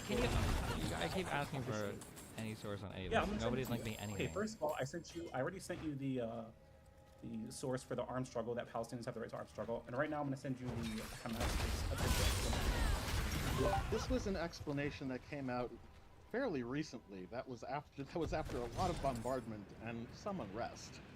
There's also been are you really taking that to be evidence that they didn't intentionally target civilians during? Well, I would just be curious. I'd be curious to at least see that. I'd be surprised if. That's literally what he asked for. Intercepted documents. I mean, I can pull that up, but there's been intercepted documents effectively just ordering massacre. Not to mention their outcome in terms of relative risk. Did someone mention casualty ratio here, by the way? I'm just using. Wait. All right, we have to talk about that because anyone talking about civilian casualty ratio. I said I'm not doing Stop. Avi, forethought, do not want to talk to either of you if I don't have a computer in front of me, and I don't really know if I really want to talk yet about the fucking proportionality thing yet, because it doesn't have to be huge. I could do it for the room. I can explain to the room why anyone mentioning civilian casualty ratios at this point doesn't know what the hell they're talking about in terms of measuring discrimination, in terms of measuring adherence to distinction, and should be discounted. even the guy who emailed Steven, the military guy that everyone said is dunking on Lycan, who ended up talking to me privately, and him and I don't disagree too much, so I don't know what interpretation y'all got from it. But even he said, when it comes to discrimination or indiscrimination, it comes down to intent. Yeah, it does. That was, no kidding. Of course, no shit. It comes down to. It doesn't come down to the numbers. It does, what are you even saying? Of course, it doesn't come down to numbers. No fucking shit. That's why it's a metric and not an analytic difference relation. You can use outcomes to make an inference about intent. No shit. Of course. The point is just that the civilian casualty ratio fails as a metric to make that inference a lot worse than relative risk. That's the point. Relative risk, there's a very strong inference you can make, especially when there's orders of magnitude difference. But civilian casualty ratio is simply that. If you look at October 7th, relative risk falls right in the line of classical genocide with an actual genocide. Whereas that's not the case. What do you know about, and here come the mean comments, what do you know about Caslet versus Operation Protective Bed? Cast led an Operation Protective Edge in terms of their civilian casualty ratios and in terms of their relative risk. If you look at the relative risk for cast led comes out to a relative risk. And by the way, this is also Oh no, just to be clear, I'm asking on the whole, not just about those numbers. I'm asking, what do you know about the operations themselves, from both the IDF and from the Hamas side? In terms of what? I'm aware of the Goldstone report, which I can go into, and I can go into my issues with that. I can go into the studies that the Goldstone report commented on, which looks like they didn't even read them. Do you know why the Goldstone report says or why IDF tactics changed for Protective Edge versus cast led? I don't know that offhand. It was because of the Goldstone report, and the Goldstone report highlighted the methodology. No, I understand. But regardless, again, that's just going to take a second-hand backseat to what the actual outcomes are in the way they're operating. So actually, by the way, cast led, my view on cast led was actually better than Protective Edge. Slightly.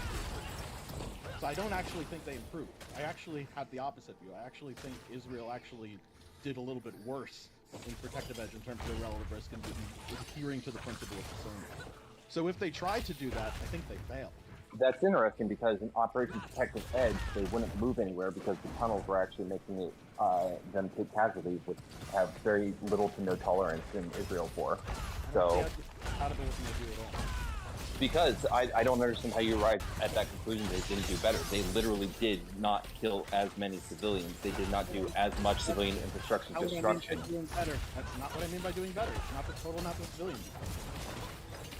It was tremendous difference, and yet still skewed in the direction of like way more civilians dying than should have. You're just not right. My view of when I say doing better, just to be clear, okay, let's disambiguate it. I'm not talking about killing less civilians. I'm talking about adhering to the principle of discernment. You can kill more civilians. You can kill 10 times as many civilians while adhering better to the principle of discernment, depending on how many militants there are. It's your ability to differentiate militant from civilian. The risk that gets conferred on a militant compared to a civilian. That's what I'm talking about. So I don't want to hear anything about, oh, but they killed less civilians. Yeah, no shit, they killed less civilians. That's not what I'm talking about.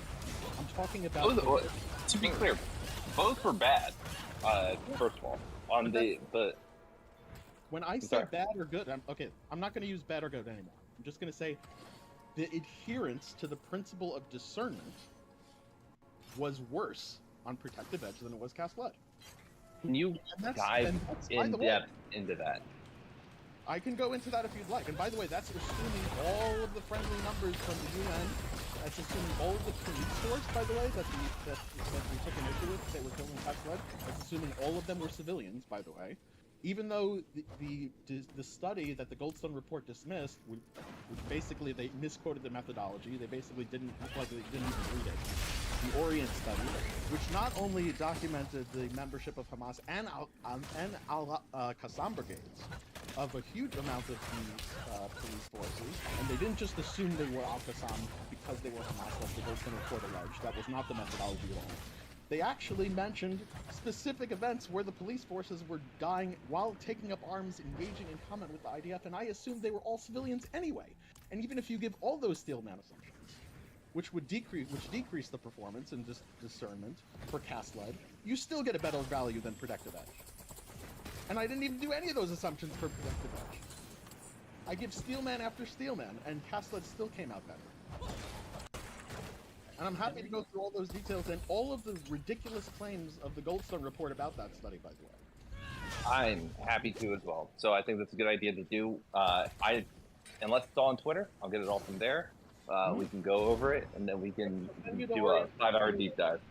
I'll send you the Orient study. It shouldn't even take 2 hours. It shouldn't take 5 hours. I'll send you the author of the study. Listen, I've done enough of these conversations, and it's going to turn into source counter source very quickly. And so I'm just saying I'll put aside 5 hours for it. No, I'll send you the source and the counter source. I'm aware of all of it. I've read all of this. Look, if you already have all your counter sources to Goldstone and you want to send those over, I'm happy to review so that we can. Counter source. I've read the Orient study. I've read the Goldstone report counter source to the Orient study. There is no counter to that study. It just, if you look at, except what's written by Dershowitz, which is really like a joke. Dershowitz gave a very weak rebuttal, and if he actually so did the United States Congress. Yeah, so did the United States Congress. Because you know why? Because neither Dershowitz nor the United States Congress actually read the Orient Study because it's in Hebrew. Either it's because it's in Hebrew or they just didn't get it translated and didn't take the time to look at it. But anyone who did take the time to look at it, they would have lambasted the Goldstone report for just making shit up about a study they basically didn't read. Because they claimed that they assumed that Al-Qassam membership was based on Hamas membership, when it clearly absolutely wasn't. They just pulled that out of their ass. In fact, the author of the study even follows me on Twitter. That's not what he did at all. Anyone who reads the methodology of that study, that is absolutely a fabrication of the study. The Goldstone report just made that up. And their second criticism of the study, which is claiming the claiming bias, which is that, oh, well, maybe they really weren't terrorists because Al-Qassam, even though they were listed as terrorists on the Al-Qassam website, what that was really just because they were claiming them, and then... Wait, I'm sorry, do you really think those are the most egregious claims against Israel by the Goldstone report? When you literally fabricate claims about a study that you didn't read, that Israel's providing, I mean, that's pretty fucking bad. That's called, I mean... I'm talking about incidents of civilian death that were documented in the Goldstone report. That's what I'm talking about. This is the point of contention. Because if what they say on that study goes through, they're not civilian deaths. They're militants. Every single one. There is not a single account of civilian death in that report. Look, I'm saying that the Goldstone report jacked up the civilian deaths by INCAS-led by essentially classifying all, and by the way, this was done not just by Goldstone report, but Salem did this as well. They classified all of the police forces, the Palestinian police forces, as non-militants, as civilians, and that's a huge point of contention. Now, what Israel did was they sent a study. They said, okay, fine, we'll collaborate. Here's this Orient study. And they detail every single name of every police officer and all the details around, many cases, the details around their death. Many times they were involved in directly participating in active fire with the IDF, if not planting explosive, if not in engineering suicide with bombs, if not launching rockets. And all of that was ignored by the Goldstone report. And you know what they said in response? They said, oh, they just assumed they're Al-Qassam because they're Hamas, and there's a claiming bias, because they're claiming them as martyrs, and they weren't really martyrs. They weren't really their martyrs. That's what what I remember from the report. I remember the report explicitly saying about the Orient study specifically. About the Orient study? No, I don't remember that. The Orient study. That's what this is about. We're talking about the Orient study because the the Goldstone report does call out Hamas. Does call out Hamas explicitly. Does say there were rockets or war crimes, and does say we need to see. We're not talking about that. Let's focus on track. What we're talking about is the distinction between whether there's police force in classified with civilian deaths or militant.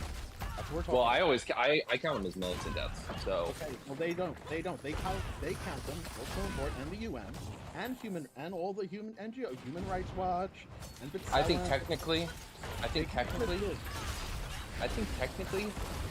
they would be considered civilian deaths. What if someone bombed the United States? Like, I don't think our police force would be counted.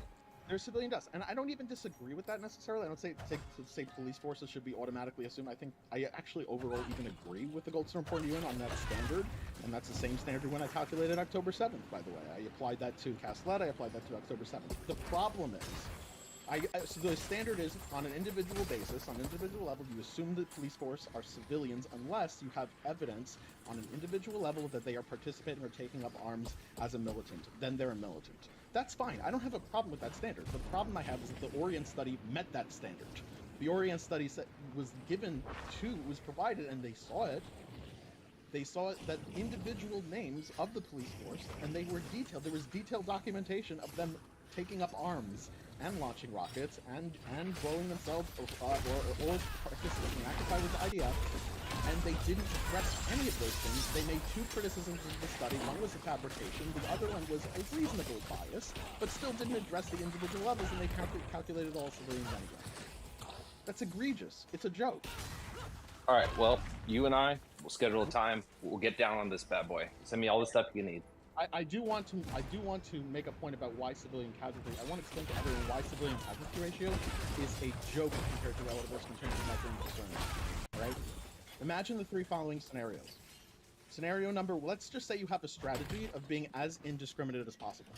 Okay, you're just going to throw bombs on cities randomly. You're going to randomly bomb. We all agree that's indiscriminate. That's maximally indiscriminate, right? We all agree on that strategy? You're going to randomly throw bombs at a city you're sieging? Yep. Okay, cool. So let's say that the city has a militant to civilian population of 50 to 50, right? You kill everyone. You randomly bomb the city. You kill everyone. What's your civilian casualty ratio? It's 1-to-1, right? Yep. You killed everyone. Okay. Now let's say the city has a civilian to militant population of 90% to 10%. What's your civilian casualty ratio now? 9-to-1, right? Now let's say you have a city with a with 10% civilians and 90% militant. What's your civilian casualty ratio now? 0.1, right? In one case, you look great. In another case, you look terrible. In another case, you look so-so. But what was your strategy the entire time? To be as maximally indiscriminate as possible. So the point is that when I run these analytics, comparing relative risk to civilian casualty ratio isn't actually tracking with what we mean by discernment. The adherence to principle of discernment doesn't track with discrimination, because you can get a wildly different civilian casualty ratio with the same exact strategy, with no change in your strategy. You can be as maximally indiscriminate as possible and literally just kill everyone and look really good, really bad, or so-so, depending on the relative proportions of how many militants and how many civilians you have in a population. That's why it doesn't work. What does work way better is a very simple tweak. It's just doing the per capita version of it. So instead of civilian casualty ratio, it's militants killed divided by militant population over civilians killed divided by civilian population. Your percentage of militants killed divided by your percentage of civilians killed. So let's go back to those three cases again. If you kill everyone, it being maximally indiscriminate, 50-50 population, what's your relative risk? Well, 1. So civilians killed divided by civilian population is just going to come out to 1. Militants killed divided by militant population is going to come out to 1 anyway. If in the second case, where it's 90-10, also 1, because the percentages are also 100% of each. In the case where it's 10-90, also 1. So you'll notice you get the same answer. This is actually tracking, and 1 makes sense. Relative risk of 1 means that there's no additional controlled risk as the status of a militant compared to the status of a civilian. That's the point. The point is that in all of these cases, relative civilian casualty ratio is not tracking, but relative risk tracks. And when you actually look at a naturally generated data set of different urban battles, and I say urban battles because that's tracking the battle situation more. I have at least 40 battles in my data set, 5 of which are contested genocides, 5 of which are genocides. What you see is that if you go by civilian casualty ratio, you get all these weird results. Even ISIS starts looking not so bad. During their northern Iraq offensive, the civilian casualty ratio of ISIS wasn't actually that far from the first battle of Fallujah. Even though they genocided the Yazidis, and everyone would agree that ISIS did not have the same strategy in mind that the United States did in the first battle of Fallujah. You also get, even Nazi Germany in the siege of Leningrad, it does not look so bad. But when you do relative risk, it all makes sense. Battle of Fallujah, yeah, it was like 17. So clearly discriminate, but could have been a lot better. When you do ISIS, relative risk was actually in the direction of being discriminate towards civilians. It was even less than 1. Sorry, Avi, what point are you making right now? I missed what Leggins said at the beginning. The point, well, we made, how much did you miss? We talked about a lot of stuff. Just the second half right now that you're talking through, like percentages of civilians killed. Yeah. So the second half is I'm explaining why civilian casualty ratio, mentioning just raw number of how many civilians you killed, how many militants you killed, is a very, very poor metric at measuring adherence to the principle of discernment.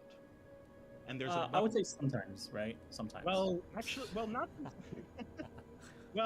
Overall, compared to a different metric, there's a different metric that overall is way better. Sure. What's that? Which is relative risk.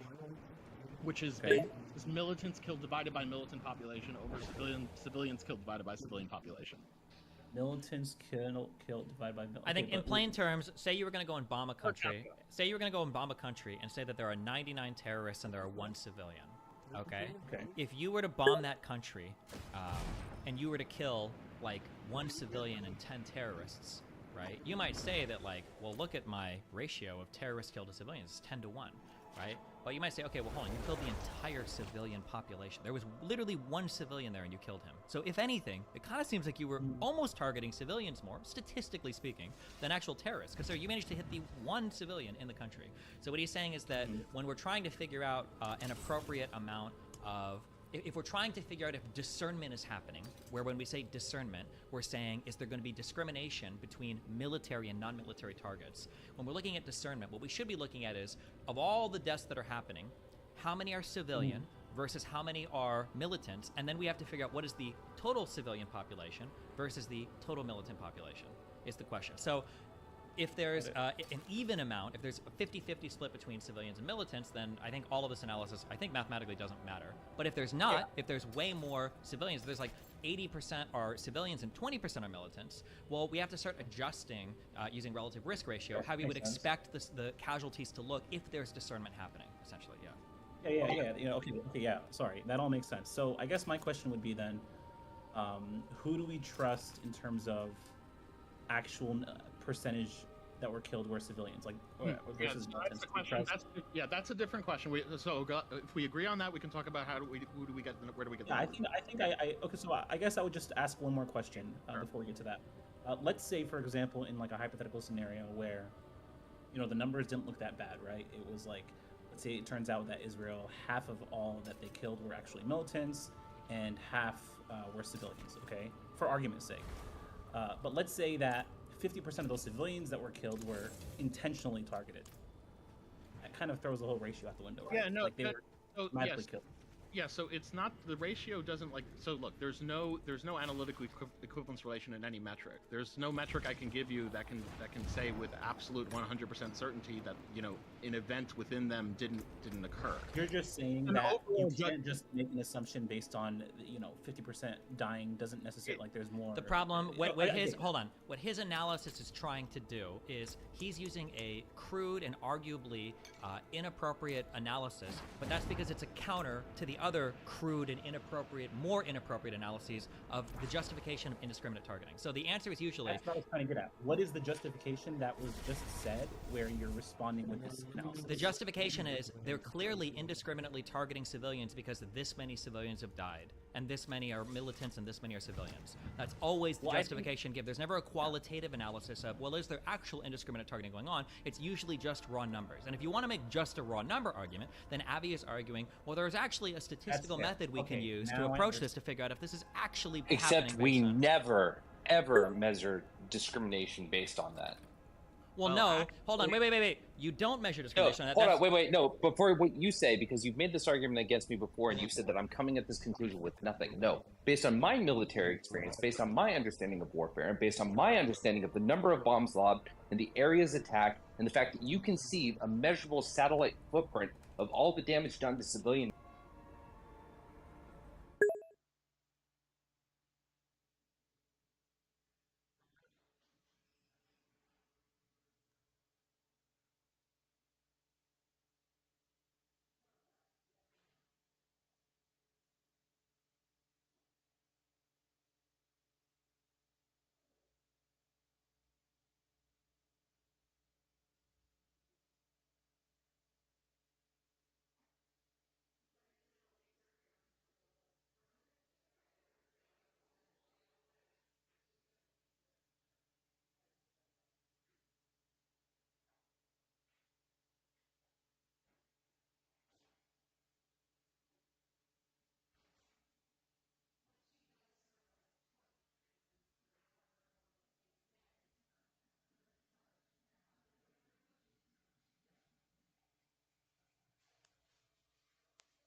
and infrastructure, yes, from that, you can arrive to the conclusion, still waiting for a further affirmation that indiscriminate bombing has taken place based on the number of people dying, the number of bombs being dropped, and the number of people confirmed to be women and children. Yeah, every single thing you just said is completely wrong, and there will not be a single military person that backs what you're saying up there. All of that is wrong.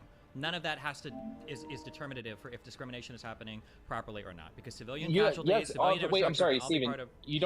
You don't get to just take any target any way you want, right? No, you don't. But if it's a military target, you assess Okay, whether there's. That's it. Yep. Cool. We're gonna have a conversation with the dude that emailed you because him and I talked behind the scenes. And I feel very comfortable. Sure, you can bring it up. I'll publicly. stake a position right now on the ground so you don't feel like I'm changing it. But so, for instance, something you used to say before that I used to kind of sort of take on faith, I thought maybe this was true. It was actually completely not true. You said you cannot make a determination that if you go to bomb a building, that you would rather 50 of their civilians die versus one of your soldiers. That's actually completely not true. That is a totally valid decision that one could make in determining whether or not civilian collateral is going to happen. Do you think that gets? Wait, hold on. Do you think that gets to be evaluated? Do you think the International Criminal Court? Do you think that international law? Do you think that just military mandates from the individual countries themselves can dictate whether or not a commander was or was not putting undue risk to civilians to try and save more lives that they should have been trying to saving when it comes to their troops? Well, what you're asking me is if there's review for that. So I know that countries themselves conduct these operations, and countries themselves might have an internal review if they want to like take something to court or whatever. As far as do international communities get a review of this? I mean, that's a really complicated question, and it depends on who's subjecting themselves to whose authority. Good. The Geneva Convention, to my understanding, actually specifically talks about this. That's fine, but I'm pretty sure most of the Geneva Convention stuff has been incorporated under the, what is it, the Hague stuff, which is under the ICC, which It might, but I mean, you might be a signer of the Geneva Convention, but not a signatory of anything related to the ICJ, right? Like, America's not, like you just said, America's not beholden to the ICJ, but America is beholden to the Geneva Convention, right? I'm not fully sure. I don't believe so. I think most of that got incorporated under the ICC stuff, and I don't think the United States is a signatory at all to the ICC, International Criminal Courts. Now, we're not going to use chemical warfare and everything, because for a variety of reasons, but I believe most of these are under the what protocol that's, I think, incorporated within the ICC, I think, and I don't believe... are you talking about the Rome statute? Am I talking about the what? You might be. You might be. Oh yeah, the Rome Statute. Isn't all of that now incorporated under the International Criminal Courts? It might be, but I want to ask you about the spirit of the law, and I want to ask you what you think is morally right, because that's what I care about most.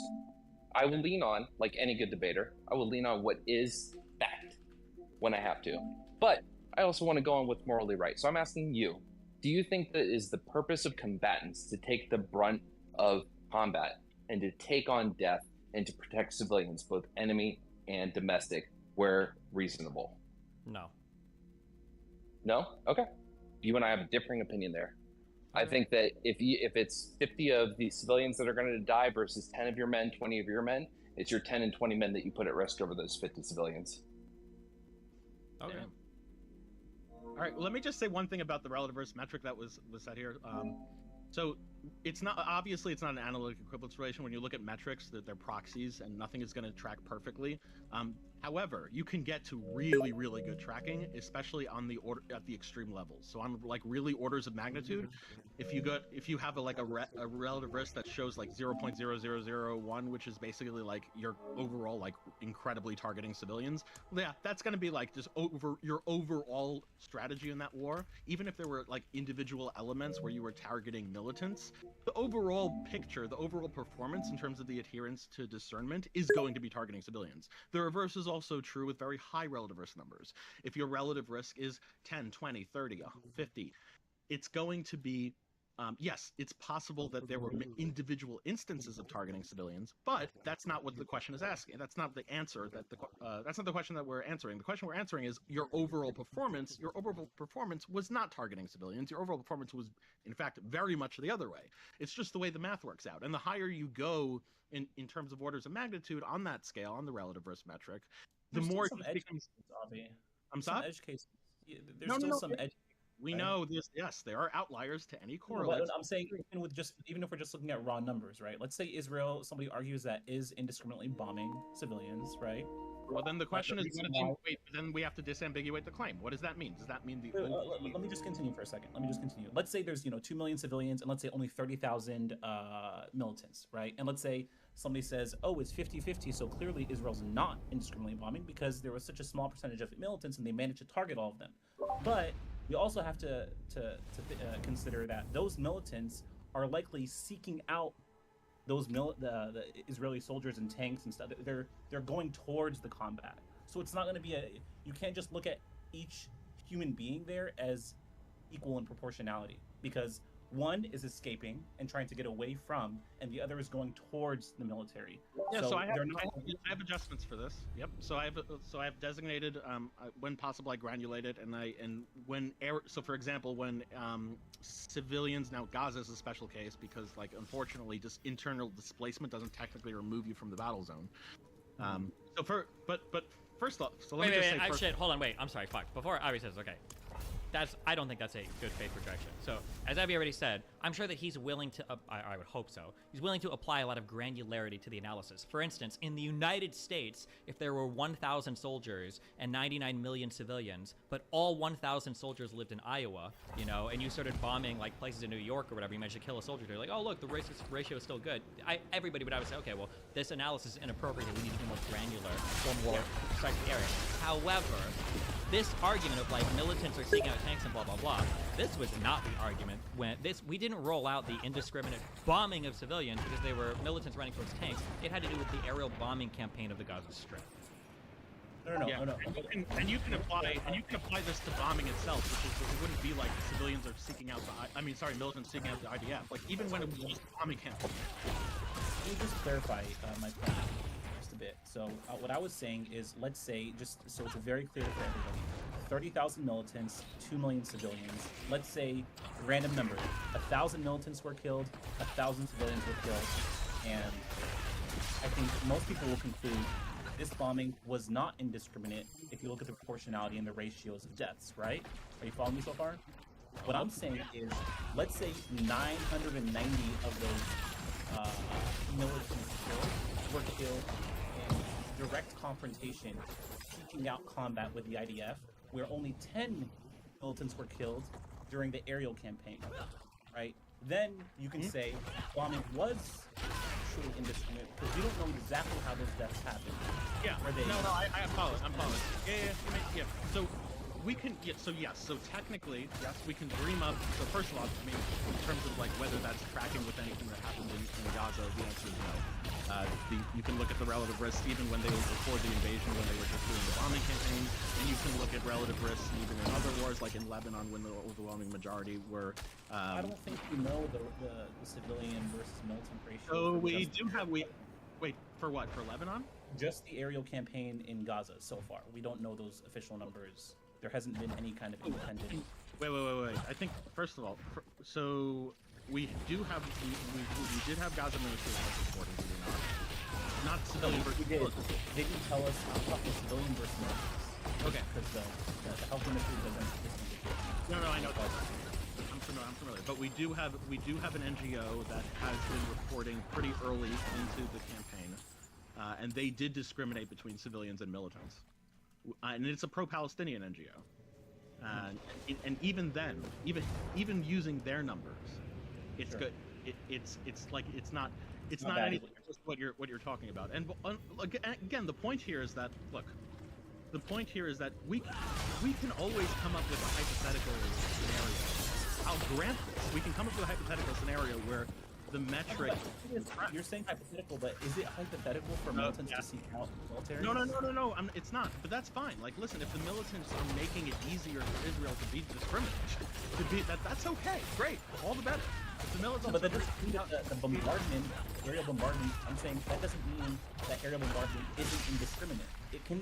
Israel can still be indiscriminately aerial bombarding Gaza, right? Yeah. So we can look. And yes, I agree that overall, I do agree overall that there is, and because look, I've been calculating this relative risk from like over and over again as the war has gone on. As the war has gone on, there was like a more intensive phase where more of the deaths were from aerial bombardment because there was the initial phase was a much more heavy bombing. And when that happened, the relative risk was around 16. And then it's been going up. It's been creeping up. And yes, you're right. The reason it has been creeping up is because they're transitioning to a second phase, which is more precise. But this idea, yes, that's fine. But again, even if you do sensitivity analyses where you start stratifying out different portions of the battle, where one portion of the battle would have more of a representation of the aerial bombing, you still don't get those numbers. You still don't get anything close to what you still get something that people just are not going to say, oh, this is indiscriminate, unless they have a completely different standard of indiscriminate, which many of the United States performance, they're going to have to say is indiscriminate if they're consistent. Yeah, I think it's going to be. Do you think Israel will be open to an independent study on the conflict and actually going and actually be able to do an investigation? You mean like, what does that entail? Does it entail like declassifying their military intelligence? Does it mean like declassifying? What are we talking about? Participating in an independent study on what any war crimes on both sides by Hamas and by. I don't know the answer to that. I mean, I can tell you what they've already done. They've already declassified. I can tell you what they've done several times through several conflicts where they've just kind of shunned off any kind of independent study. I expect. I mean, if it involves declassifying sensitive information, I expect them to say, just go fuck yourself. The exception that I'm aware of recently was when they started declassifying information to the ICJ. To my knowledge, they declassified about 30 documents so far to the ICJ. To the ICJ. So my answer to you is to any like just NGO that like B'Tselem or Human Rights Watch or anything like that publish the things they do. Like probably not. I mean, definitely not for the UN in general. Come on, the history of Israel's hit like the ICJ ruling in 2004. Once ICJ advisory ruled that they opinion, have advisory opinion. Okay, advisory opinion. Once they because Israel did show up to the ICJ in 2004, and it was when they were to discuss the jurisdiction, if the ICJ had jurisdiction over the territories. And once it was confirmed they did, Israel wanted nothing to do with the participation. So it's not even just the ICJ. I'm just talking about what their actions are right now. Their actions. Oh, right. You called out ICJ is doing something Israel's interested in participating in and sharing. Right now they are. Right now they are doing that. Yeah, this time they are because they know that they're. Exactly, because they're no pressure now. That's fine. Yeah. So that's my answer to you. My answer to you is like, if there's no pressure on them, like, and I expect them to say, well, we're not declassifying shit for you. Go fuck yourself. That's my expectation for Israel. That's my expectation for just about any country. If there is pressure on them, at some point, the countries are going to yield different thresholds. And right now, it looks like Israel is at least to some degree yielding for at least some classified information. Sure. Yeah, and at the end of the day, we're never going to know if a country is truly committing war crimes if they don't disclose. I guess this is the question. We can make inferences. This is the whole point of my project.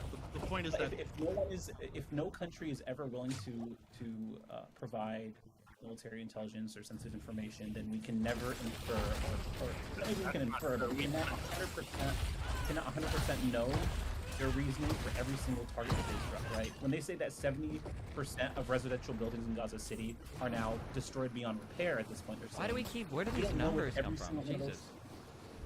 We don't know if every single one of those bombs that is. I don't know if any single one is destroyed beyond repair. I don't know where that comes from. I know there's damage. It's the damaged or destroyed number. No, I saw one that said the damaged or destroyed one was a while ago. It was 45%. I saw one recently, 70% of residential buildings were destroyed beyond repair.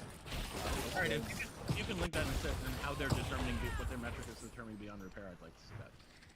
Sure. But just going back to earlier discussion with Destiny about the kind of looking at it in the other way, right? Like if we look at the raw numbers, did Hamas and I don't know. I didn't look at the casualties, civilians versus military in Israel on October 7th. I don't know. But I didn't get the relative percentages as well. I can answer any of these questions. Go ahead. Yeah. So what was it? Was it indiscriminate on the other side? Like was Hamas just killing anybody? Do we know if that was their intention? I will give you the numbers again. Like just to address what you said before, we can make inferences.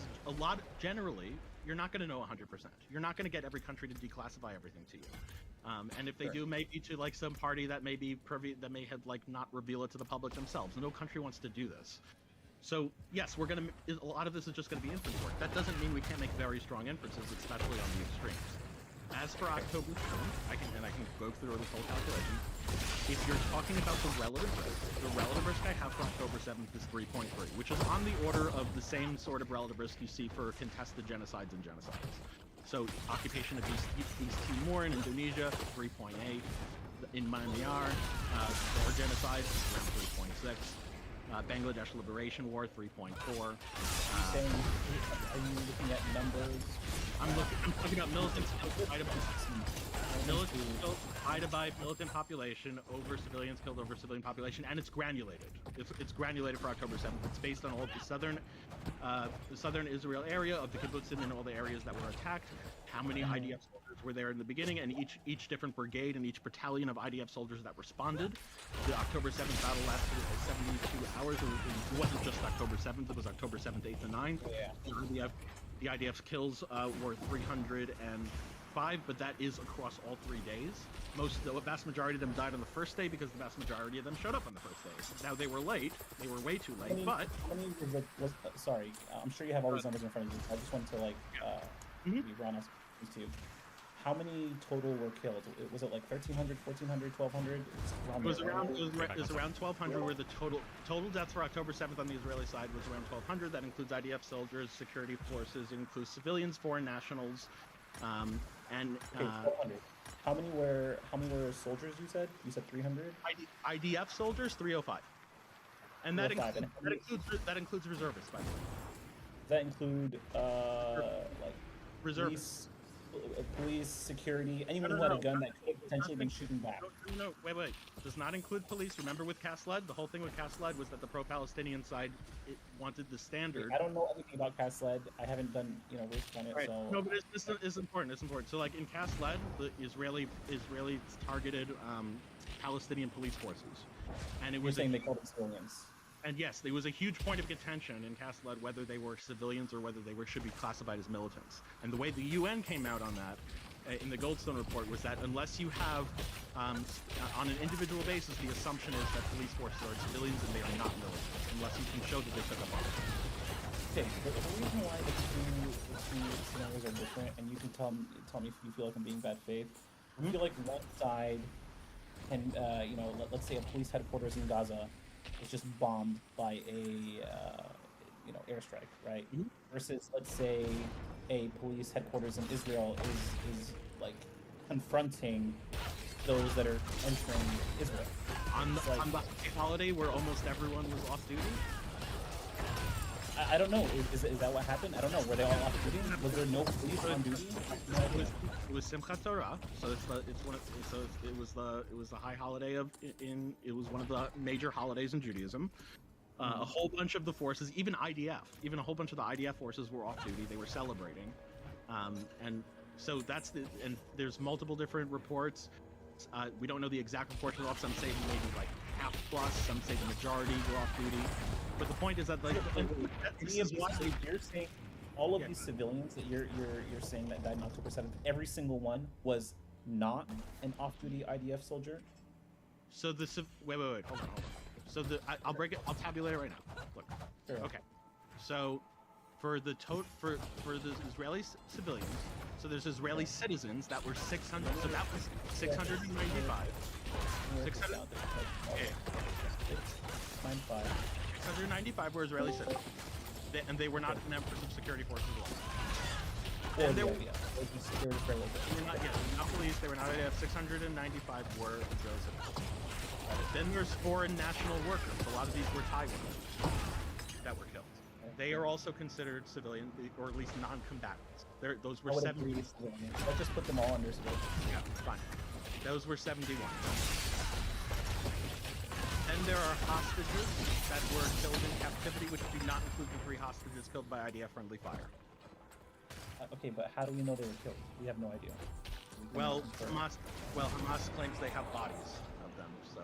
Okay, but didn't they also claim that IDF bombs were killed them? We can all. Well, yes, that's the. We can all say that they're lying, but it goes both ways. So I don't think. Sure, we can split the difference if you want, but or we can not even include them. The inference is still going to go through. It's not going to this portion of the relative risk. We could even assume they were all killed by the IDF if you want. That's fine. The inference. No, we don't need to assume that. We just don't know. Yeah, we don't know. And then there's police force. The police forces killed were 58. Police force 58. Got it. Yeah. And you said IDF was 370. IDF was 305. IDF soldiers killed, including reservists, were 305. Okay, let me just read it back to you and make sure I have it right. You said 695 Israeli civilians, 71 foreign nationals, 58 police force, and 305. 58. You said 58? Yeah, 58. 58 police force and 305. So if we were to add, let me just so if we take the police force and the IDF soldiers killed divided by the total killed, what percentage is that of so the police resistance? Wait. You're classifying all the police forces as militants now? So I can do that for not militants. I'm saying anyone who potentially have been resisting. Sure. Armed resistance. Okay. Right. So let's. I can. So then. In Palestine picks up a gun, they're gonna assume, they're gonna just call him a militant, right? Obviously, because you're just letting you. This is I'm fine doing the analysis here. I just want to let you know this is deviating from the way the United Nations recommends doing it. But that's fine. It's deviating from even the pro-Palestinian side. Like the pro-Palestinian side would not accept this standard for their own side. But, but we just talked about how we can do it. We can do it. I'm happy to do it, but I'm just letting you know. Wait, I have to caveat. If a police force, like, think about it, right? I understand the logic. Believe me, I understand the logic. You don't have to explain. I'm just letting you know that in terms of the. Why talk raw numbers if we're not gonna like back it up with some kind of like? Listen, you're free to disagree with the pro-Palestinian side, and you're free to disagree with the UN. I often disagree with them myself. I'm just letting you know that that you're taking that stance. That's fine. I'm happy to do it that way if you want. I don't think that's the pro-Palestinian UN stance on this. Absolutely. It is, but in the UN, absolutely, and that this was a huge issue in Kasled. That was a huge fight. October 7th, I'm saying this is for the conflict of October 7th. Maybe the UN saw the police as civilians. They were saying the police officers were the majority were off duty. That's the claim. Sure. Okay. So let's just go with whatever numbers you have to make it easier. I don't want you to like recalculate things. Well, the numbers I can recalculate it any way you want it. It's not going to make a difference to the inference. But the numbers, what I did was I took the UN standard. I said, okay, since unless we have individual events on the level, which I do on Kasled, but I assumed they were civilians anyway. So I was really charitable to the Palestinian side for Kasled. But in terms of this, yes, I considered on the high holidays they were off duty. Majority, that was the claim. It was the majority of police officers were off duty. And I don't have individual evidence on individual levels of arms, so 58 were classified as civilians. So the total, and then the hostages were 38 that were killed in captivity. I know they claim they're from bombs.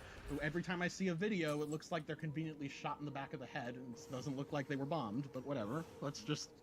So 38, and so that you get a total of 862 civilians. Okay, and do we know? And please don't take what I'm saying as like conspiracy, because I genuinely do not know. Okay, these are arguments I hear, so I have no idea. I have no position on this. Is it the case? Is it possible that some of those civilians were killed by Israeli forces? Is that impossible? Is that just a complete like? Yes, and I did, and I also, and that's why I did. Oh shit! I just got back. Oh my god, are we talking about the claim that it was the Israeli military that killed most of the civilians? Oh, you came back to the perfect time. Oh yeah, because I saw this as part of that Hamas report that they were repeating that claim, and I thought. I have no idea if that's true. I don't know. Oh well, that was part of it. I can answer that, and that's why I also did the October 17 analysis from the IDF, from the IDF friendly fire.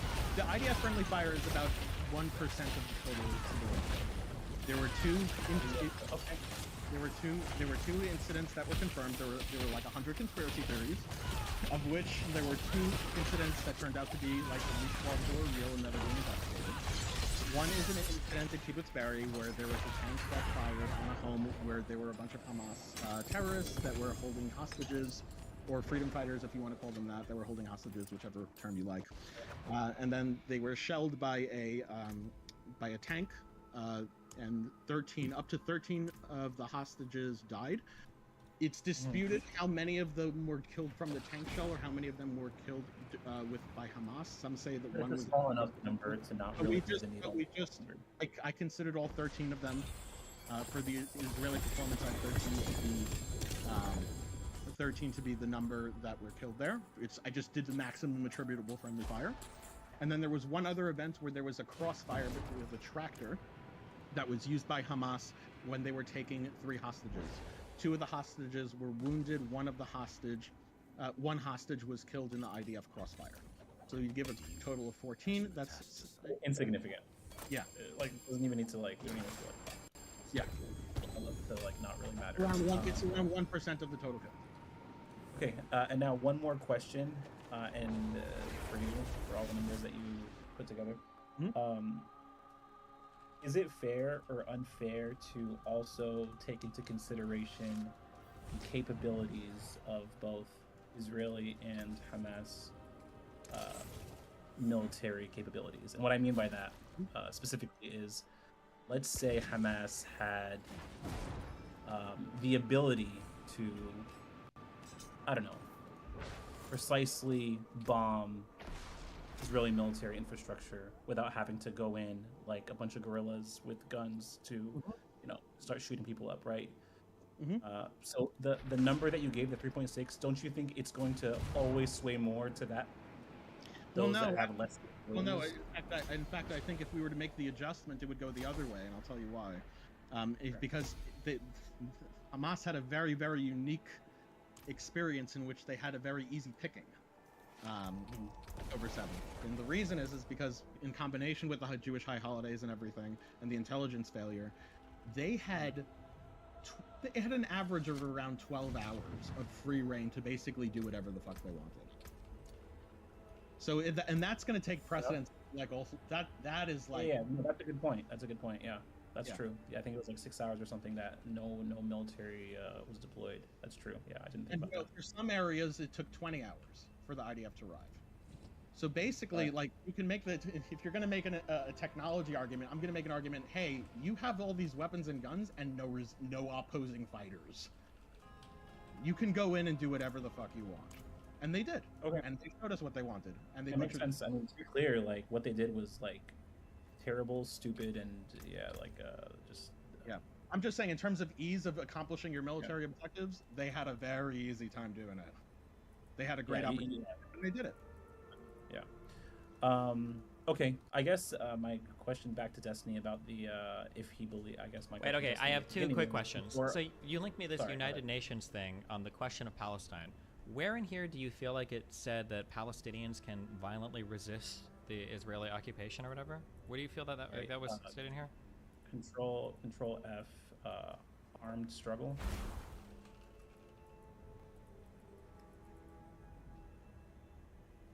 Reaffirms the legitimacy of the struggle of people for their independence, territorial integrity, national unity, liberation from colonial domination, apartheid, and foreign occupation by all available means, including armed struggle. So you think that this part here legitimizes armed struggle from the Palestinians towards... It calls out specifically foreign occupation, and then it calls out right afterwards armed struggle, and then if we want to say, well, does this would this apply to what's happening? The sentence right below it will talk about specifically the Nambian people and Palestinian people. So me reading this in that context tells me that they have, before October 7th, Palestinians had the right to armed struggle, to resist an occupation.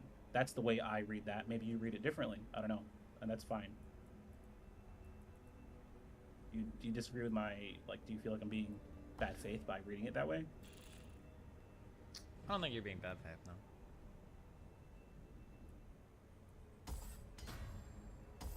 Again, I don't think this calls for targeting civilians. That's, like, obviously not. It doesn't justify that at all. And I think the UN even went as far as, I don't know if it was the UN, but there was some organization that called out, like, hey, even settlers in the West Bank still can't be targeted. Those aren't military objectives. Specifically, has to specifically be a military objective. This doesn't, settlers don't fall into that category. We can agree or disagree, but yeah, I think this specifically, my point was for military targets. Do you disagree with that? Do you believe that? I believe there is a UN General Assembly resolution that talks about this. I think that this talks about this. You always do this. You always do that because, I mean, so you agree then that the UN passed resolution affirming the right of Palestinians to armed struggle in resistance to an occupation. This doesn't mean against civilians. This specifically means against military objectives. I believe that there at the very least there is one UN resolution that appears to say as much. Yes, for a UN General Assembly now, resolution. in your personal opinion, do you believe people under occupation or apartheid or any of the things listed here have the right to armed struggle? Under occupation or Maybe apartheid, Palestine specifically? maybe in not general. Palestine specifically, but I would say yeah, sure, yeah. Okay, and do you believe? So are you aware of? And I think if you do that debate with Lex Freeman, this will probably come up. The Algeria occupation that lasted some 100 years, and the Poissonniers that had lived there, the French citizens that lived in Algeria for 100 years, and everyone told Algerians like it's impossible to end this occupation, and 1.5 million or so Algerians died resisting and kicking the French out eventually. Are you familiar with that? I know that Algeria was occupied. Wasn't it like a colony or whatever, France or whatever, for a long time? I don't know much about Yeah, Algeria. it lasted 100 years. I think France had, I don't know if they officially annexed it. I believe they did. A lot of the world, I don't know if the world acknowledged the annexation, but it was Palestinians a lot of the times. I know there's been a lot of correlation between South Africa and Palestine, but I've always felt like the Algerian case was probably more aligned because it was an occupation that lasted similar amount of time. Wait, but under completely different circumstances. I mean, it's hard to compare one to one this quote-unquote occupation. Yeah, of course. No, I agree. You can't compare them one to one. I'm just saying, like, resisting an occupation militarily is, I think, both morally and, according to the UN, also, by their standard, justified. Well, I don't like So when we it's say hard according to the say- UN is justified, because the ICJ, for instance, is part of the UN. This is a UN According to General you as Assembly. well. According to it, what? According to you as well, you believe, like, in your opinion, you think it's justified. For Palestinians to resist with armed resistance? But pre-October 7th, do you believe that Palestinians had the right, I'm not saying they should have, or it's a good right to use, right? Not Maybe the it right doesn't, to resist? get them any No, I physical don't. freedom. No, I don't really think so. No, I don't think so. Okay, why do you not think so? I don't And do you think I don't we see should where the right comes from. I don't think that it's because the issue has so much ambiguity. Like, is this an occupied territory versus is this like disputed territory? We know it's an occupied territory. Well, right? I mean, Israel would contest it's disputed territory as opposed to occupied territory. Israel's the only country, yeah, and I'm sure South Africa apartheid would have contested that what they were doing was outside of legal norms, and but wait, what? If the rest well, of the apartheid world Africa agrees would have that said it's we have military- apartheid. Of course, that's literally the system they had, right? They literally Sure, tried to but ship. would you say did South Africa and maybe they did, but did they acknowledge that they were breaking any international laws through what they were doing? Because as far as I remember, South Africa actually went and represented himself and tried to defend themselves in what they were doing for a while. Sure, they might have. Sure. So I'm saying, what I'm saying is, if Israel's the only country saying that this is not a military occupation when they're the ones perpetrating it, it seems kind of a silly source to use. Like, well, Israel doesn't believe so, but like, what if Israel just started randomly shooting people in the West Bank and said, well, this wasn't a genocide, but everyone else agrees it was? I mean, You're I would saying that say, there's well, still first off, believable? they're randomly shooting people. It's not a genocide. But I mean, if they were committing a genocide, and they said it wasn't a genocide, and it was clearly a genocide, then I would say it's clearly a genocide. Yeah. Well, what makes it clearly a genocide is my question. Just like when I think say, for what makes it genocide clearly is an when you have the intention of completely eliminating either like an ethnic, national, religious. So what would make it intentionally, clearly an occupation? What would make a military occupation clearly an occupation that isn't available in the Palestinian example? The issue that we're going to run into here is that like the definition of like what these territories even are is super unique. I think that's the issue. I don't know if there's anything else in all of world history in terms of like what these territories are, and the claims of what they are also is unique. Like, for instance, you agree, for instance, that going back to 67 borders would mean giving the West Bank to Jordan and giving the Gaza Strip to Egypt. Do you agree with that?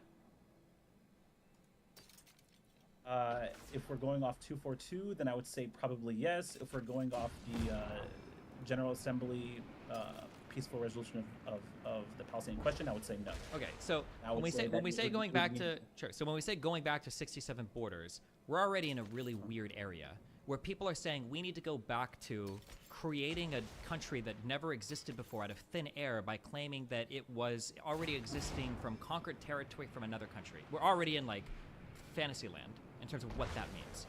So when we talk about these territories as like occupied territories, but they're actually occupied from a people who want their own country who didn't have it before. Like everything around this is so unique and so novel that it's hard to like clearly say like, oh, like when you try to compare it, I don't know if you do this to other people, trying to say like, oh, well, Russia invaded Ukraine is clearly wrong. Yes, Ukraine is a sovereign state recognized by the entire world in 1991. Russia invaded those borders, of course. In terms of like a Palestinian state even existing or what that means or what it is or whatever, there's never been a Palestinian state. Most of the international law that people like me when they're trying to argue. Wait, I'm sorry. What has prevented the Palestinian state from being recognized? How many countries have voted to recognize it, and how many haven't? It doesn't matter. There was just never a Palestinian state. It's a pretty significant thing if only 8 countries are preventing it from happening. It doesn't really matter. There's just never been a Palestinian state. Who prevented it from happening prior to 67? It was Jordan and Egypt. Who prevented it after 67 from happening? I guess you could say it's Israel. But it's kind of weird that you can like take over territory. It's kind of weird that you can take over territory, and then the people that you took it from are like, okay, well that territory you just took over, like you need to go make that its own country now. They didn't take over the territory. That's not what happened. What didn't take over the territory? So that's the main difference here. When they created Israel, they took that territory and they made everyone in that country a citizen of that new territory. They're not officially annexing the West Bank to take that territory. That's not what's happening. Wait, with Jordan or with Israel? They didn't. I'm saying Israel didn't officially take the West Bank and annex it as territory proper. I agree with that. Yeah. Yeah. So it's not. You can't say it's Israeli territory then. I'm not saying that it's Israeli territory. I'm just saying that when we talk about like this whole it's not Israeli territory, and Israel has citizens living there and military there, then they're occupying another territory that's not theirs. The point is that it's a novel situation. The point I was making is there's a difference between how you would treat like occupied territory versus like contested territory. That I think international law distinguishes between like occupied versus contested. These are two different things. I don't know where the international legal consensus is around if it's occupied versus. No. That same ICJ advisory opinion specifically said that those are occupied Palestinian territories. That's what they said. I don't know if you're talking about the advisory opinion in 2004. I'm pretty sure. Yes, that's exactly what they said. East Jerusalem, West Bank, and Gaza Strip are occupied Palestinian territories. Word for word. Yeah, they said that. But that wasn't what they were determining in that particular advisory opinion. They were trying to determine whether or not the construction of the... Why would the ICJ say that? Wait, hold on. Before that advisory opinion ever happened, there was a discussion on whether they had jurisdiction to, again... Correct. ...occupy Palestinian territories. Yeah. That was the topic. It wasn't disputed territories between Israel and Palestine. It was occupied Palestinian territory.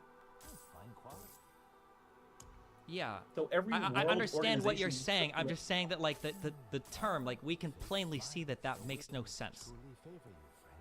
The territory was never occupied from Palestine or from Palestinians. It's Jordanian occupied territory that they've since revoked their desire to ever have, and it's Egyptian occupied territory that they've since revoked their opinion to ever have or revoked their claim to. Okay, then we're gonna go back to the back and forth on there was no Palestine, there was no Palestine land, there was no Palestine people, it was just land that Arabs lived on. There was a British mandate for Palestine, and I think that the explicit rules say that whoever emerged from these mandates, what? Sorry, go ahead. Whoever emerged from the mandate with a country is the one that theoretically inherited all the territory. It doesn't make any sense because if what emerged from the mandate was 2 states, right? And one side said, wait, no. 2 states didn't emerge from the mandate. Only one did. Why is that? Okay. Why? Because Israel was the only state that emerged from the mandate. What were the Israelis provided the Palestinians were when the Israelis took over? What were they what? Sorry. I asked that as a gotcha. I'll just say it straightforward. The Israelis were provided certain infrastructure things that made it easier for them to do what they did to make land arable, to make their country succeed, and to get recognition of statehood. Palestinians were not given that. Palestine was offered a state. Wait, I don't understand. Hold on. Even if I grant all of that, it doesn't matter. It doesn't change the point. I don't know if I would necessarily agree with that, but even if I do, the point is that only one state emerged from the British mandate, and that singular state was the state of Israel. You don't think when we're talking about... The only state that emerged was the state of Israel, according to who exactly? Literally, Israel the entire world. What do you mean? That's not true. Really? Who's contesting that? Hold on. The entire world doesn't recognize Israel as a country, so it can't be true. You say entire world, that's a What other state was recognized coming? When did Israel gain recognition in the United What does Nations? that even mean? Recognized as a state? Like, what does that mean? Other countries recognize them? Because other countries still recognize Palestine as a state. If you look at a map in Algeria in an Algerian school, it'll probably say Palestine. The state of Israel was admitted to the United Nations as the 59th member state in 1949. Are they formally, or is it just like for observer status? No. The state of Palestine is a part of the United Nations. I don't know if like, what's the difference between like an observer state and a proper? Can you answer this question instead of you keep asking me over and over again because you're afraid to address the question? What is the difference between an observer state and an actual state? Is there a meaningful difference here, or? Absolutely have no idea. That's my answer. No idea at all. Really have no idea. I'm just trying to figure out what the threshold is of state. What makes a state a state? Well, I mean, like plainly, you can see that after 48, when Israel declares independence, what other states are in the area? No other states until 1988, when Palestine declares itself as a state. Okay, in what, Israeli territory? No, because Israel never annexed the West Bank. So no. Okay, so in contested territory. No, on their own territory. Okay, well, hold on. What makes a territory contested? Because according to Palestinians, Israel proper is contested. Going back to what is a state? What defines a state? Is it recognition by other countries? Is it recognition by a specific organization? Or is it self-recognition? What makes a state a state? I guess if I'm looking at from 48, after the British mandate expires, there's one nation that emerges in that territory that, regardless of any other recognition or anything else, there's one nation that emerges with like a government and a body of people. Nobody else emerges in that territory besides Israel. According to Israel, or according to who? Everybody. UN? Like what else emerges? No, Answer that question. I'm sorry. Engage with this. Who else emerges from that area? Jordan and Egypt. They're not emerging as new states. Those are bordering states. So they're newly acquired area. You said that they've conquered from Israel. Yeah. Wait, hold on. Jordan acquired the West Bank from Israel? My understanding is Israel. Yes. Wait, hold on. Was the West Bank a part of Israel before the war? My understanding is that when a British mandate for a territory expires, whatever government or state emerges in that territory, theoretically was supposed to inherit the rights to all of the territory in that mandate area. So Israel was the only state that actually what? I've never read that. You're saying that it says that once the British mandate over, any one state that emerges takes the entire land. Yeah, that was the whole point. I thought that was the whole point of the mandatory system, was that a government would emerge. No, the mandatory system, according to the British, and again, they made a lot of promises, was to eventually give the state to the inhabitants of the land, to give them independence. Yeah, but you can't give a state to inhabitants of the land. There has to be a body or somebody that inherits it, which is like some form of government, right? So what body gave Israel the state? Well, Israel was the only government that emerged in the mandatory Palestine area that would inherit it. That doesn't mean anything. It doesn't mean anything. What do you mean it doesn't mean anything? You're just what I'm asking you is, what is the definition of a state? Then you said that Jordan. Well, I mean, before we even get into like formal definition of state, I mean, just when we look at like after the 48, I mean, there's only literally, I don't even have your consensus. There's only one state that emerges. No, I'm saying that there's one new state, and there's two states that have taken additional land. But all of the land that was taken from Egypt, Jordan, and Israel was all one-time state of Palestine under the British mandate. And before that, it was probably Jerusalem under the Ottoman Empire for 500 years. That's what I'm saying. Okay, but we don't care about anything before 48 because we're talking about after 48. Oh, thank you. Oh, sorry. Thank you for what? So after 48, do we agree on this fact that there's only one state there that emerged from the mandatory period, like after 48? I think that's fair enough to say, unless, well, here's the thing, like, I would consider the West Bank part of the mandatory, So would I, yes. So that became part of Jordan, right? Yeah. So 3 states emerged. That's why I say 3 states emerged. Wait, no, hold on. 3 states didn't emerge. Jordan was an already existing state that had their territory, and Egypt was... One state emerged and 2 states expanded. Into these borders, yes. But only one new state emerged from mandatory Palestine. Not into Israel's borders. Not until, well, no, the mandatory Palestine, I think, arguably, or I think according to the mandate system, was supposed to completely go to whatever country emerged after the mandate expired. Yeah, can you have a source on that? We can, I mean, I've never heard that. That'd be very interesting. Well, hold on, wait. Okay, hold on, wait. I'm gonna link you, but before I do this, what do you think the mandate system was for? What do you think the purpose was? I told you what I thought the British mandate system was for. What was it for? From what I read, I believe it was to eventually give, post-World War I, give the land to the inhabitants of Lynn, give them independence. Stop, hold on. Nothing you're saying, you're being too vague. What was the mandate system explicitly supposed? It's not give the land to the people. That doesn't make any sense.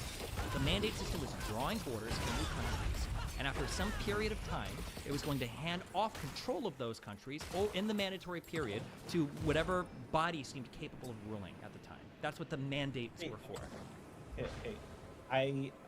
I am not aware of it being for any body that seemed capable. Like, where does that come from? Where are you getting that from?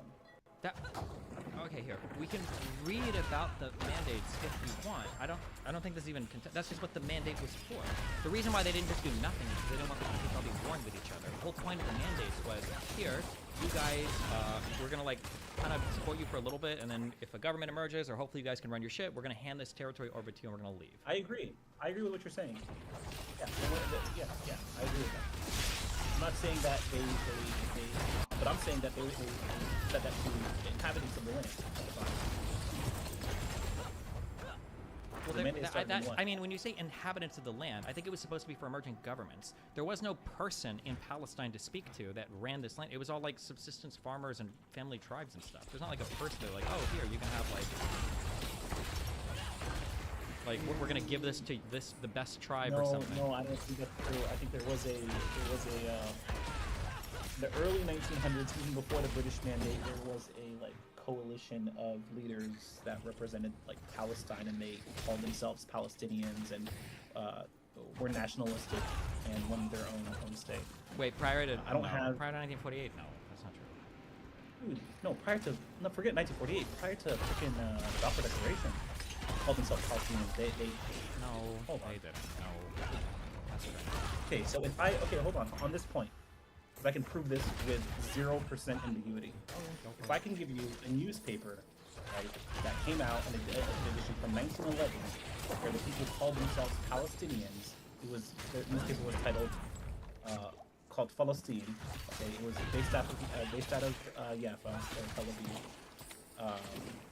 If I can show you them referring to themselves as Palestinians, talking about these things, would you then say, oh, okay, there was a Palestine, and they did refer to themselves as There might be, like, some people that call themselves, but not like a national people that inhabit even a certain territory. There might be some people that, like, were in Jaffa, that were like, oh, yeah, like, we are I don't even know if we're Palestinians. I'm sure. Show me the paper and read the quote. I'd have to see the context of this. Sure. But, like, they didn't have, like, a currency, they didn't have a state, they didn't have a government, they didn't have, like, an organization among themselves, they didn't have, like, none of that. This is a time when people are still trying to like get countries. Of course, they didn't have a state, like an official quote-unquote state. I don't even think they saw themselves as like a state. No, there was nationalistic movements in Palestine as early as the 1800s against the Ottoman Turks. Okay, I'm not aware of any of that. That's why the Arabs were so like open to working with the British to revolt against the Ottoman Turks. I don't even know. I don't think that was. I think it was some. Yeah, I think that there were some Arab royal families that were open to it because they thought they could gain more afterwards. But all the Arabs still fought on the sides of the Ottoman Empire during World War I. My understanding is that there were cleavages between Syrians, which led over into Palestine, and they were against Turkish people at the time of World War I under the Ottoman Empire. I don't recall anything on Palestine specifically within the Ottoman Empire being its own independent anything. Well, there was a province, right? It was, under the Ottoman Empire, there was a province of Jerusalem, province of which like started at. Wait, link me the. I want to see that newspaper. I'm curious because this would be interesting. I don't think I've ever read anything like this before. You're gonna hate me for this, but it's in Arabic, so okay. I'm gonna have to figure Click out. Google Translate. That's fine. Just link it to me.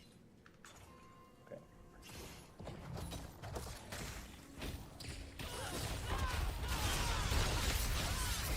I'm gonna just link you. Okay, what do you want exactly? The name reference Palestinians? Do you want the name, like... Whatever you were just talking about, just like me. Issues from two... What I'm saying is there was a Palestinian people who refer to them as Palestinians who believed they were living in a region called Palestine. That's what I'm inferring. So I don't which think one there of was a those collection of things people that believe that. I don't believe that. You don't believe that they called themselves Palestinians, or that... I mean, okay, I don't have a quote saying, we believe we are the Palestinian people. I have them referring to themselves as Palestinians.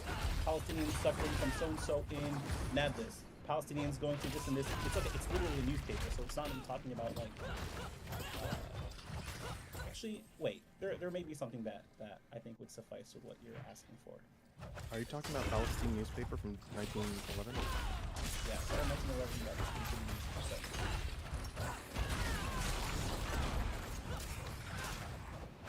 That was before there was a British mandate in Palestine. They still clearly called themselves as people living in Palestine. There was references that I had found reading some of these articles of articles like in the newspaper of them referencing themselves as Palestinians. The Arabic word like Palestinian. Okay, so you're saying this this newspaper refers to a people and not just a location specifically where they are? Yes, there is a reference to the word Palestinians in a newspaper in that region. Yes. Way before 48. At least 3 decades before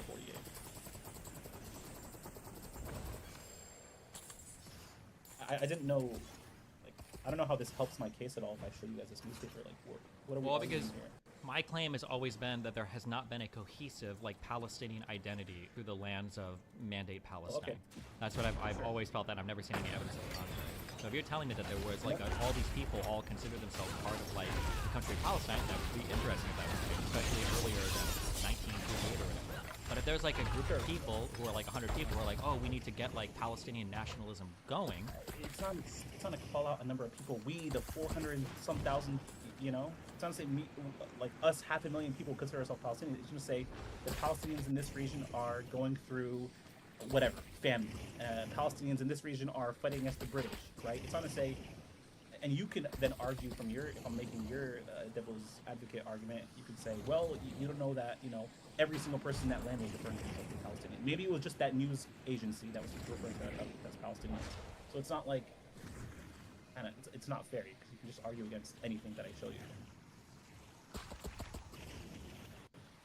Like, I'm saying that this newspaper, even in 1911, started talking about the Zionist movement and, you know, British plans and, you know, all of the danger that can come from it. This in opposition to, sure. But that's, I don't think that helps you. That's because my whole point initially when I usually argue about this is I feel like Palestinian national identity literally only developed in opposition to fears of Zionism. No, but you just said that pre-1948 there was no Palestinian identity. Yeah, because I don't believe there was a strong one. It seems like, assuming everything you're telling me about this newspaper was Didn't true. Benny Morris tell you that, like, even when Hold on, wait. Assuming that what you're telling me is true, right? Was what you're communicating to me? Was this a newspaper by Palestinians for the people of Palestine, which was Mandate Palestine, or was this a newspaper that was started by some people who hoped to foster and create that national identity because it didn't exist? No, this is before the Mandate of Palestine. But yes, it was by Palestinian people to Palestinian people. It was before there was a British mandate. Again, we're talking 1911. This is when the newspaper started, and it went on to 1967 where it ended. And I can give you the name of the newspaper, but like it's gonna take a long time for me to actually, because they're PDFs. There are a bunch of PDFs that they had releases twice a week for like decades. So it's gonna be a lot to go through to give you exactly what you want. But if you just want references to the word Palestinians, of the newspaper talking about Palestinians in some way, I can absolutely give you that. If you want something more like specific, I can try my best. But you're gonna have to tell me exactly what, you know, would suffice what you're looking for. I don't think at this point, I don't think I could be moved at this point. I don't believe it. I'm almost positive I'm correct on this. I think that if you have to ask all these questions to figure out like I think the answer is that it doesn't exist, and the only way that you get there is through like very, very, very subtle trickery. or whatever to try to like. No, prove his no, point. trickery. Here's No trickery. just let me restate my broad point, okay, so that it's understood. My broad point was that in the area of mandatory Palestine, you had collections of tribes, you had collections of subsistence farmers, you had families that lived in villages essentially. Right? And to the extent that any of these people knew or cared about each other, they knew that there were other Arab farmers and subsistence people and villages that were there, but that's it. There was no cohesive national identity that separated Palestinians from any of the people that would live in the territory that would become Syria, that any of the people that live in the territory that would become Jordan, that any of the people that live in the territory that would become Egypt, or any of that. That's it, full stop. Now, I've argued about this so many times with so many other people who have tried to show me and make arguments about, hold on, they've tried to make these arguments, and nobody's ever been able to show me any cohesive thing, no maps, no whatever, no any of this like this. If you're trying to make the argument now, well, actually, there was a very small newspaper that was created in 1911 where people tried to argue that people should be seen as Palestinians or tried to start like a nationalist movement, but it was a super small paper started in Jaffa whose circulation never exceeded 3,000 copies. Then it sounds like, okay, well, you're just proving my point, that there were people that were trying to start like a Palestinian nationalist movement, but the reason why is because there wasn't one. No, okay, that's not my point. Okay, so when do you believe, before I answer, when do you believe the Palestinian national movement started? When do you believe Palestinians became nationalistic? I think that there was some form of there was some form of Palestinian identity that probably started to form in response to European Jew immigration to the mandatory Palestine area. Some form started. Okay, there's a distinction we need to make between identity and nationalistic desire, right? Like, you can be of a people and not for nationalistic desire. I don't know. Benny Morris said around in the 20s, in the 1920s.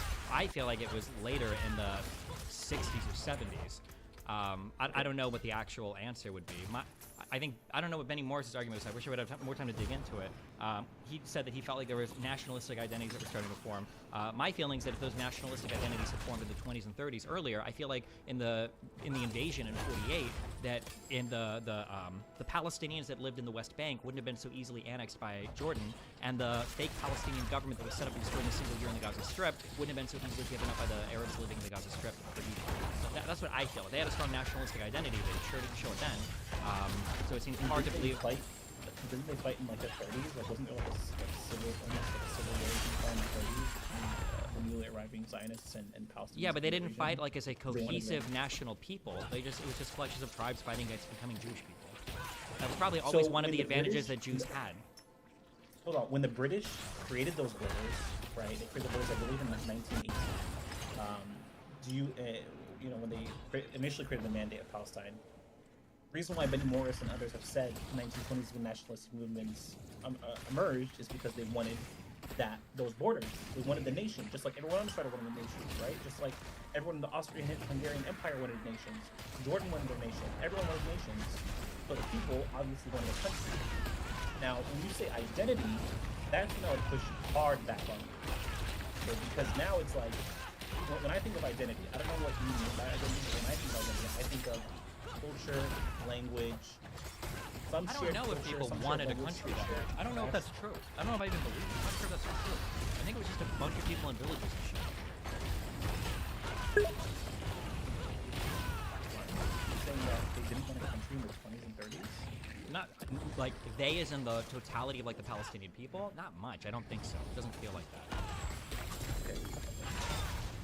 Okay, Destiny, we need to have like a full conversation about this and I'll give you the resources you want to prove that there was a national identity in the 20s and 30s. Because like I don't think that's disputed by anybody. I think even like the most pro-Zionist historians will say otherwise. Okay. Okay, but in terms of, I'm specifically talking about Palestinian identity though. Palestinian identity goes back way further than the British Mandate period. So my question to you is, when you say there was no Palestinian identity, what does identity mean? Is it like, how do you identify? Like, I don't think that there would have been people that separated themselves when the mandatory period started. And prior to that, I don't think there would have been people that were like, oh yes, I'm a Palestinian, and that guy over there is a Syrian, and that guy over there is a Jordanian, and I don't think that there was like this. Okay, so before the British Mandate period, if I can prove to you through writings and historical documents and texts that people did refer to themselves as Syrians and Palestinians and Jordanians is a different case because before the British Mandate period, a portion of Jordan was a part of the Jerusalem province under the Ottoman Empire. So like the most western part of Jordan was kind of encompassed into that area. down to all the way to Gaza, all the way up to like Akka and Nazareth, and all the way down to Beer Sever. I don't know how to say it in Hebrew. But yeah, there was definitely people that called themselves Palestinians. There was definitely people that called themselves Syrians. But is that enough for you to say, oh, there was an identity? There were people that called themselves like Syrians before the British mandate for Syria? Yes. Yes. I thought that like that Syria-Palestina region was all like seen as like one huge thing, basically. No. There was a province, a Jerusalem province. There was a Damascus province in Ottoman Empire, in the Ottoman. In the early 1800s, there was actually within historic Palestine an attempt to coup or resist against the Ottoman Turks. There was definitely a people. Now, were they nationalistic all the time? No. Didn't always want a nation state. That clearly emerged in the 20s and 30s. And even in the late teens, 1910s, but in terms of identity, that is 100%. There was always a Palestinian identity. So there's a phrase in Arabic that you can read throughout books that were written late. Even in English, I can show you books that referenced, Syrian people, Palestinian people, the people of Palestine. Right? The people of Jerusalem, whatever. Not people of Jerusalem, because then that goes back to just being that one city. But yeah, there's definitely Palestinian identity. And I would argue even more so that identity, it's not just referencing yourself as Palestinian. Like, if I'm from California, I'm not going to call myself Californian, right? I'm going to call myself American. But if Russia ever came and took over America and took half the country and took North California, I may start identifying myself even more so as Californian. If I want my own country. But in terms of identity, we're talking about culture, we're talking about accent, we're talking about food, we're talking about attire, we're talking about none customs. of this. I don't think any of that thing existed that was shared between like the Palestinian people. No, in terms of what modern day borders are, there might be a group of people like, oh yeah, we're like Palestinians, but like that might have extended like into Egypt, through modern day Israel and Palestine, up through Syria, up through, but no like distinction. It's a very good distinction, yeah, because you're right. How does that make any sense if those borders weren't created until the British Mandate came? No, right? stop, careful. Don't say that, because that's my whole point. Your point is that there was a distinct group of people that lived here, and now you're saying, well, you can't say... What? I'm clarifying your point, but before I give you my rebuttal. So obviously you can't say... So what I'm saying is cities and villages that were looked at as cities of Palestine were... Gaza. Yeah, let me. Okay, here. I'm gonna write this on a stream, and then you can do this, and then because I could be wrong. Listen, I knew a whole bunch of like pre-1940s history. I did a bit, not a whole bunch. Okay, so maybe I'm wrong. I'll just give you my feeling here, and then you can go and find information to the contrary. Okay, this is my feeling. Okay, let me draw my picture-perfect maps because I'm so good at memorizing fucking maps and everything. Okay, all right. Here are like the distinction between. Do you agree with my distinction between nationalism and identity, though? Like, do we agree that there is some distinction there? Between nationalism and identity? Yeah, like when you say, like not every. I don't know. I don't even know if because it gets kind of weird when we're talking about places that aren't nations yet. But this is my feeling. Okay, ready? Okay, you got a country here. Okay, today, modern day, we've got Israel. Okay, we've got Egypt. We've got Jordan. We've got Syria. We've got I don't remember Iraq has a border. I don't know. Iraq, Lebanon, and Turkey. Okay, this is the feeling that I have.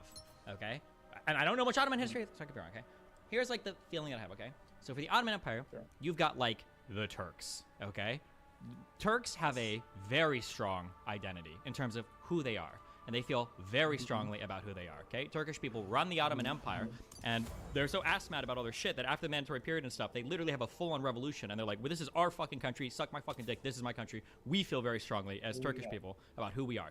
So it felt like Turkish people had a very strong identity for who they were, what their culture was, and they were going to genocide people around them and get people fuck off if they didn't agree, okay?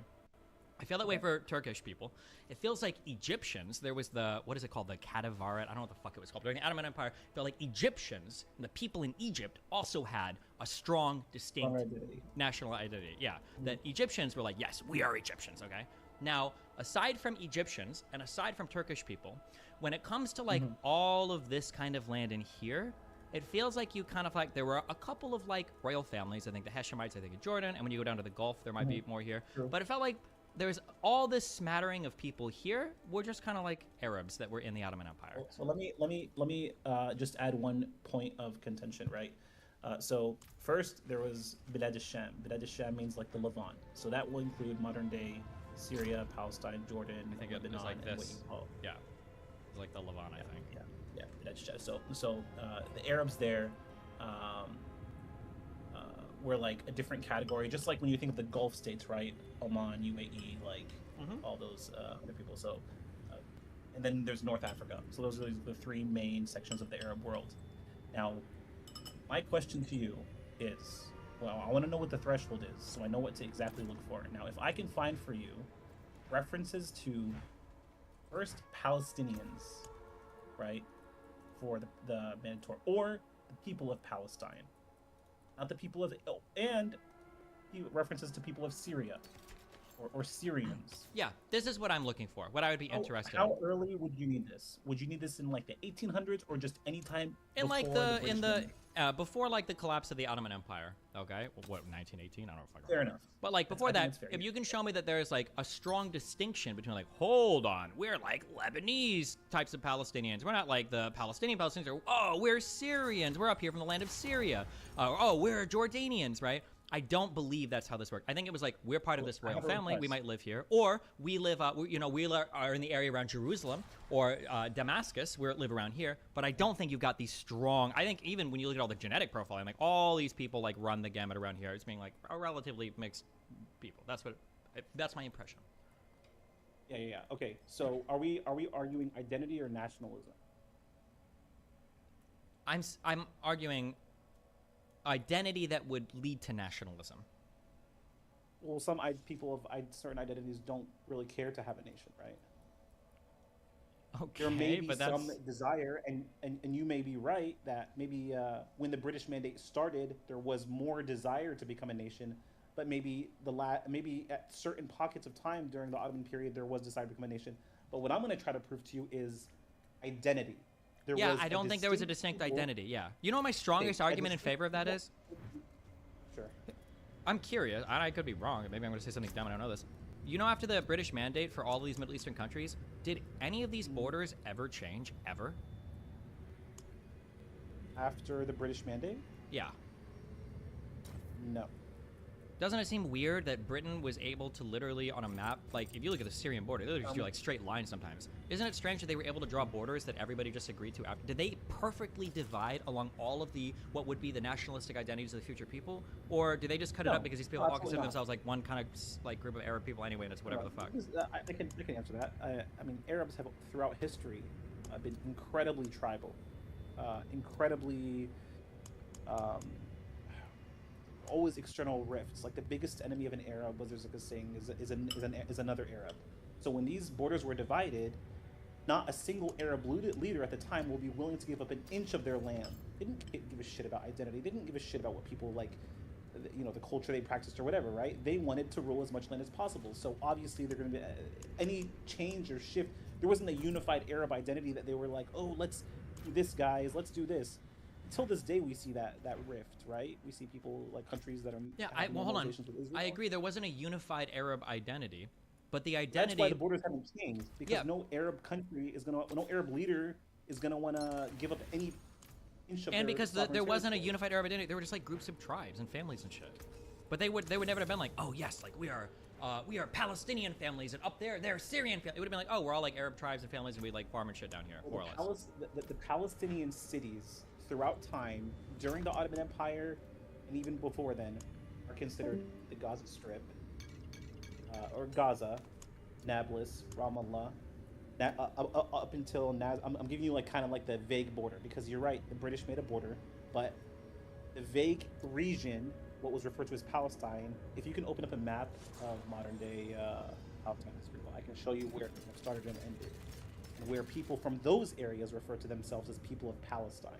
So we're talking about the same thing, because you're right that how can they refer to themselves as people of Palestine if Palestine borders didn't exist?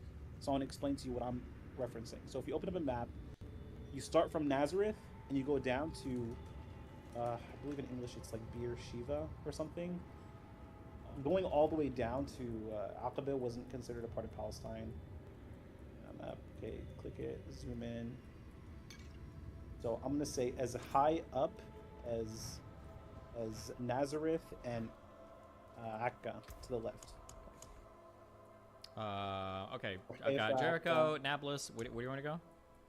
So this is all considered part of Palestine. Go up, keep going up, roughly about till Nazareth and Haifa and Akka. So in the top left tip right there, yeah, like a little above that, and below all the way down to Beersheba. Steve, I have the map he's looking for. It's in the chat. Okay. Okay. All right. Listen, link me this stuff My later, and we'll argument go. is people and I'm saying this because I don't want you to come in and to me and say, well, look at these people that were in a village and these Bedouins in a village that were in like south of a certain area never cared about Palestine, never referenced. They said and explicitly said they weren't Palestinians. So that's why I'm like trying to focus in on a couple of cities.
Well, I don't think I've ever said they explicitly said that they weren't Palestinians, but I just don't think they would have considered themselves.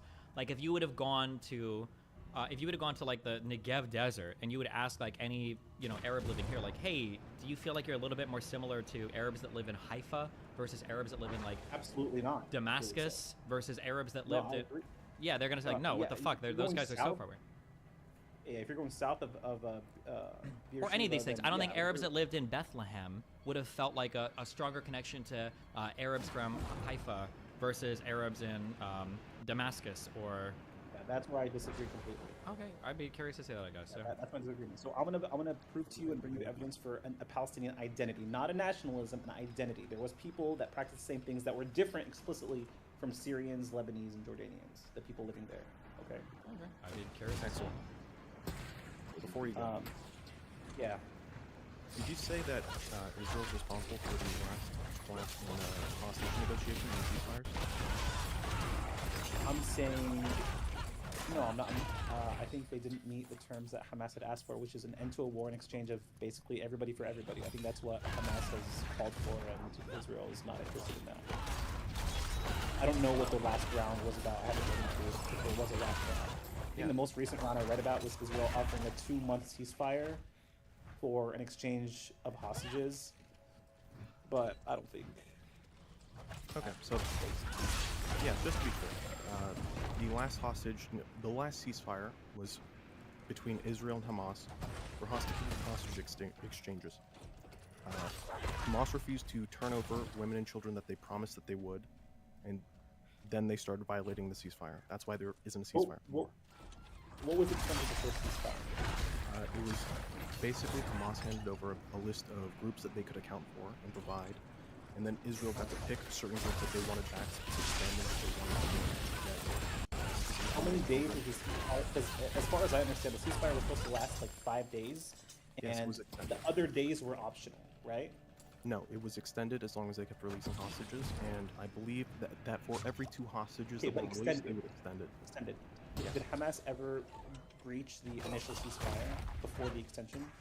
I don't think either side breached it. I think it got to a point where Hamas probably realized, okay, we're gonna give up all of our hostages, and we're gonna just fucking destroy us. I'm not saying that they should or shouldn't. That's just what I'm thinking.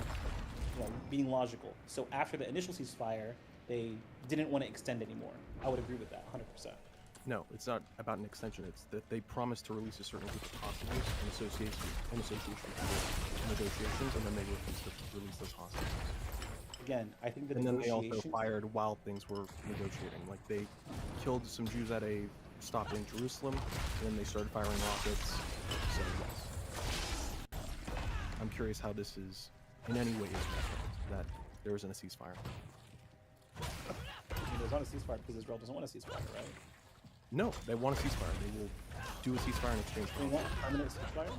They will absolutely do a permanent ceasefire. They've, I believe, in part of their negotiations, I believe in negotiations with their 2-month promise, they will let certain members of Hamas just go.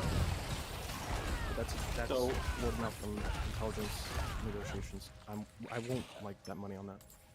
Yeah. So Israel doesn't want a ceasefire until quote unquote the complete dismantlement of Hamas, which obviously the other side, whether or not we agree with or disagree with them, are not going to be okay with, right? You're saying, okay, so we need to either get killed or expelled from where we've lived our whole lives. Yeah, no deal, right? That's what you're going to say. But No, I the believe deal is you release hostages, we will stop bombing you, and you will get trucks of aid, and you will be allowed to leave. Yeah, but not, there was never an offer for a permanent ceasefire. If you have one, please send it over. What do you mean permanent ceasefire? Why would they? No one has ever offered permanent ceasefire from either side. Well, that's what Hamas wants. Hamas says Hamas permanent does not want a ceasefire. permanent ceasefire. They want to destroy Israel. Wait, hold on. Didn't they ask for a permanent ceasefire? They do not want a permanent ceasefire. Where does Hamas ask for According a to permanent ceasefire? Okay, sure. Let's say the last round of negotiations, they said a pretense to any negotiation is a permanent ceasefire. Can you link what you're reading?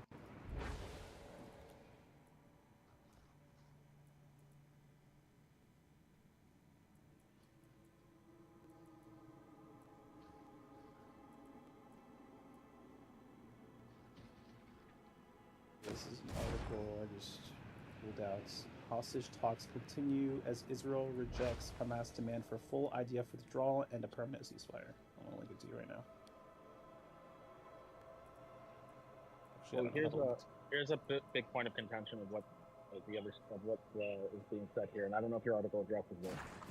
My understanding is that your audio's kind of weak. Yeah, I'm on my phone. Can you hear me now? Yeah, we can hear Yeah, you. I can hear. Yeah. The point of contention here is that the way they're wording it, and I don't know if your article addresses it, but they've worded it like this like 3 times now, that it's not part of the negotiation for the permanent ceasefire.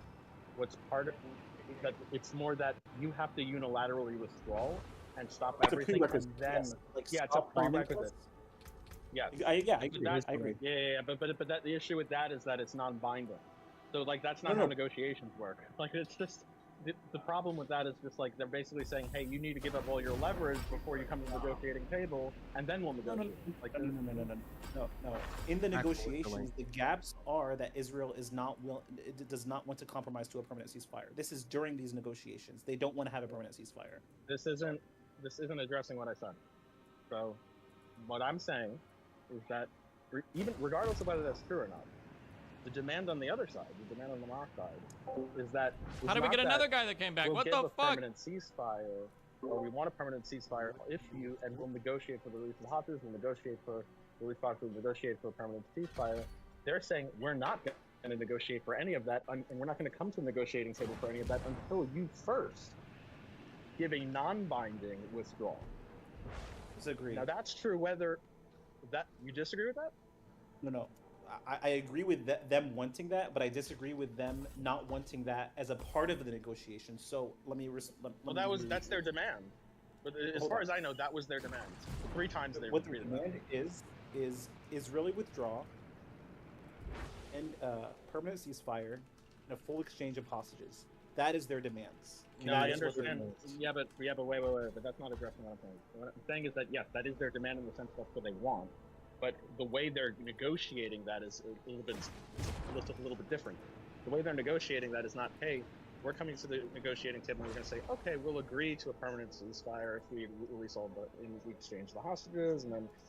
Why, if this was considered Arab land, did they not bother to change any of the names from their original Hebrew? I don't know if that's true or not, but I know that once the Jews took over the land, I think they did change a lot of the names from other Arab cities. So. And do that out. Now, if that's not mentioned, that's dishonest. So if I were to concede that that's what they're saying, do you think Israel would agree to any negotiation that included a full ceasefire? If it wasn't a prerequisite, let's say. Yes. The answer is yes. There are some, but it's not going to be the type of ones that the other side will like. So the permanent ceasefires that they would agree to, that the other side are not going to like, are going to be in exchange of all the hostages in an agreement that ends up with the back of all of its hostages, and Hamas basically loses control and there's some sort of PLO leadership or something, or Hamas gets expelled or something like that. Yeah. So then that is a permanent ceasefire. That is technically a permanent ceasefire. It's just not one that Hamas is willing to agree to. It's not what Hamas likes. But there are some forms of permanent ceasefires Israel is willing to agree to.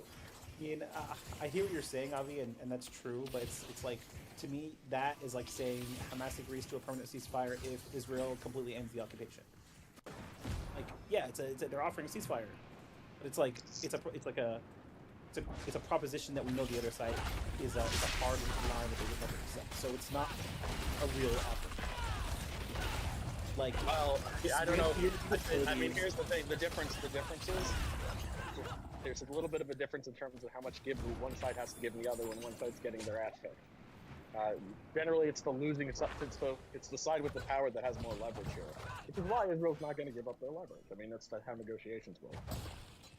Yeah, I mean, do you see this? How do you see this actually playing out? Though? Do you think that Israel will eventually dismantle Hamas capabilities and rescue all hostages? Because I feel like that is the biggest. This is like the lowest likelihood of happening. Yes. So I think I agree the conjunction of those things are going to be the most likely to happen. I think the former is much more likely to happen than the latter. So to the latter thing, no, I don't think they're going to accomplish that. If they continue, I think the former is feasible, and there are several methods they'll be using to track that. Agreed. Yeah. Eventually, the former has to be reasonable if you have enough military funding and capabilities. Yeah, definitely. Yeah, but I think that's their primary goal. Yeah, it's at the expense of the secondary goal, but that's always been. I mean, they're pretty clear about that. That is their primary goal, and the hostages are the secondary goal. Super clear about that. At least when they had the PR freedom to do so. I mean, I'm pretty sure that is it. Oh, I don't know about any. I know it doesn't look. I know it looks. I mean, I know it's initiates pro. I mean, look. Anytime you say something like this, it's going to initiate protest, outrage, etc.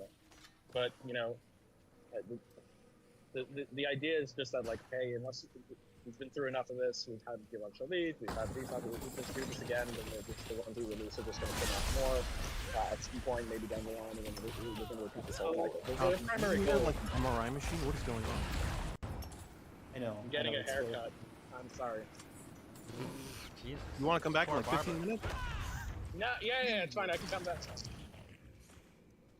I just heard something I wanted to quickly correct because I think it's important to mention. Gotcha. Yeah. I mean, again, I think the only way that Israel can ever destroy Hamas, you know what? I would go as far as saying is they really can't, because the remaining Hamas members can always just go back and be regular civilians and be on the hush-hush until Israel leaves and then revitalize themselves. So I feel like it's almost an impossible goal, one. And two, if they were to do it, it's going to be at the expense of all. Hey, the first thing is really stupid. I I mean, of course. I mean, look, it doesn't require you to kill all the members. No. Wait, we did this with ISIS. You could say everything about ISIS that you just said. Yeah, exactly. Sure. Yeah, but we did degrade them, and of course, it doesn't require to kill all of them to make them non-relevant anymore.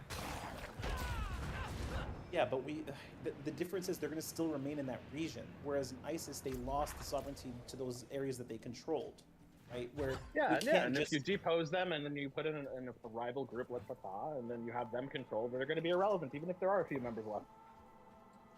Yeah, maybe, but again, it's going to be at the expense of the hostages, which is not their primary goal. Maybe privately, but publicly they seem to really trying to show the people of Israel that they are going to rescue all the hostages, and that's their goal. Of course, I expect that to be the PR talking point, but no, that's not their primary goal. But given the 2-month offer that they made recently, it does seem like they are starting to reconsider their primary goal, or they're feeling a lot of pressure internally to, save hostages. Because, it's been saying all this time that all this military pressure is going to result in released hostages, and it just has never done so. Oh, well, we don't know that it hasn't done so because we don't know the motivation for the first ceasefire.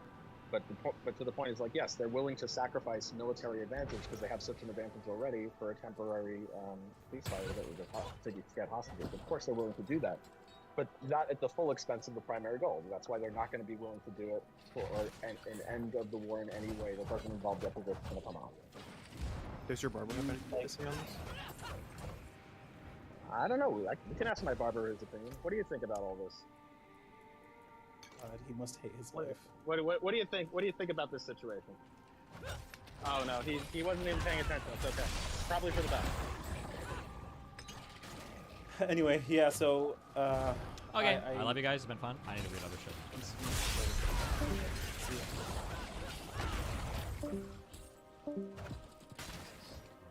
Anyway, let's finish this video for next week. 10 minutes left. Utterly, blatantly political. What about Jackson from the document?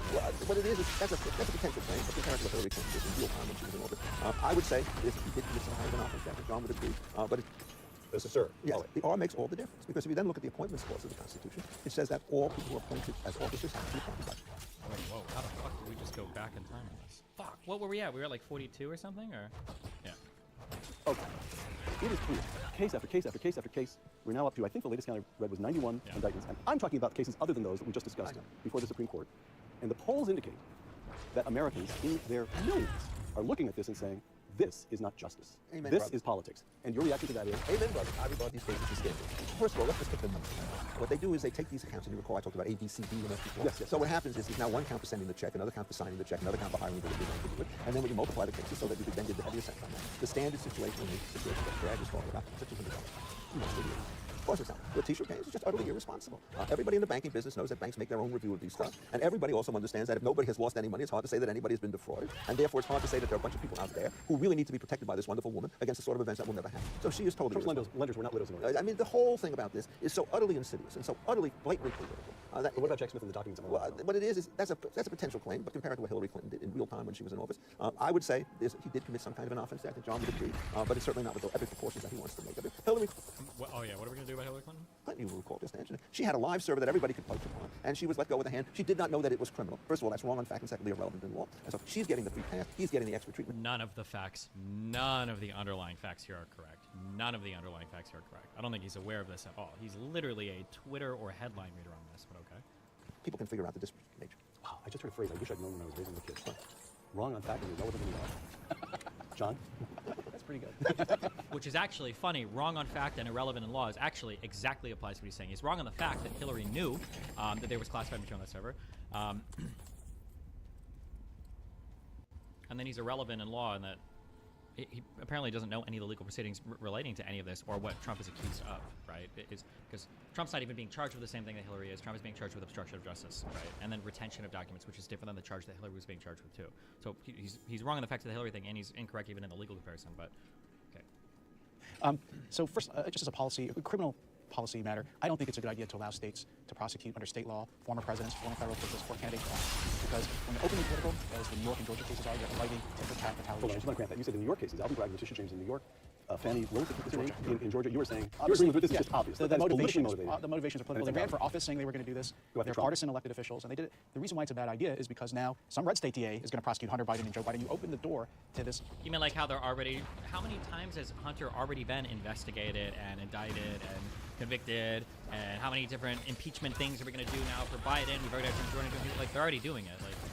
Tit-for-tat prosecution of everybody's officials under state law. I think that's going to be terrible for the political system. It doesn't really advance the cause of criminal justice because you're not really stopping and deterring crime by doing these cases. But that's different than the two federal cases. I do think that there are grounds for Jack Smith at least investigate President Trump for actually I don't even think the classified documents are the problem. What I got there is a good obstruction case because you have all this testimony out President Trump telling people hide the boxes with my documents, don't cooperate with the FBI. In fact, if you really wanted to, if Jack Smith really wanted to get a conviction before the election, he should just pursue the obstruction of justice charges and not liability with classified documents. But he was right to bring those charges. He's got direct use of prosecutorial discretion. Eventually, no.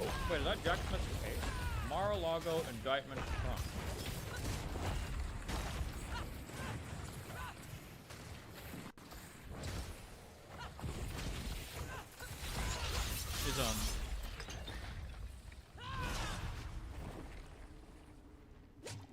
Who's the federal prosecutor that's handling that case? Is it? It's Jack Smith as well? Okay, gotcha. Legally, yeah, legally, I think legally, Richard's right. I think he did commit a crime by refusing to cooperate with the FBI by keeping those documents. Although the state of mind is important, but should the Justice Department? You got Hillary Clinton, what Hillary Clinton did in the background, and then you also got Joe Biden, where classified documents turn out 4 different places. Yes, his exactly. car, his Corvette. And it's a precedent search warrant.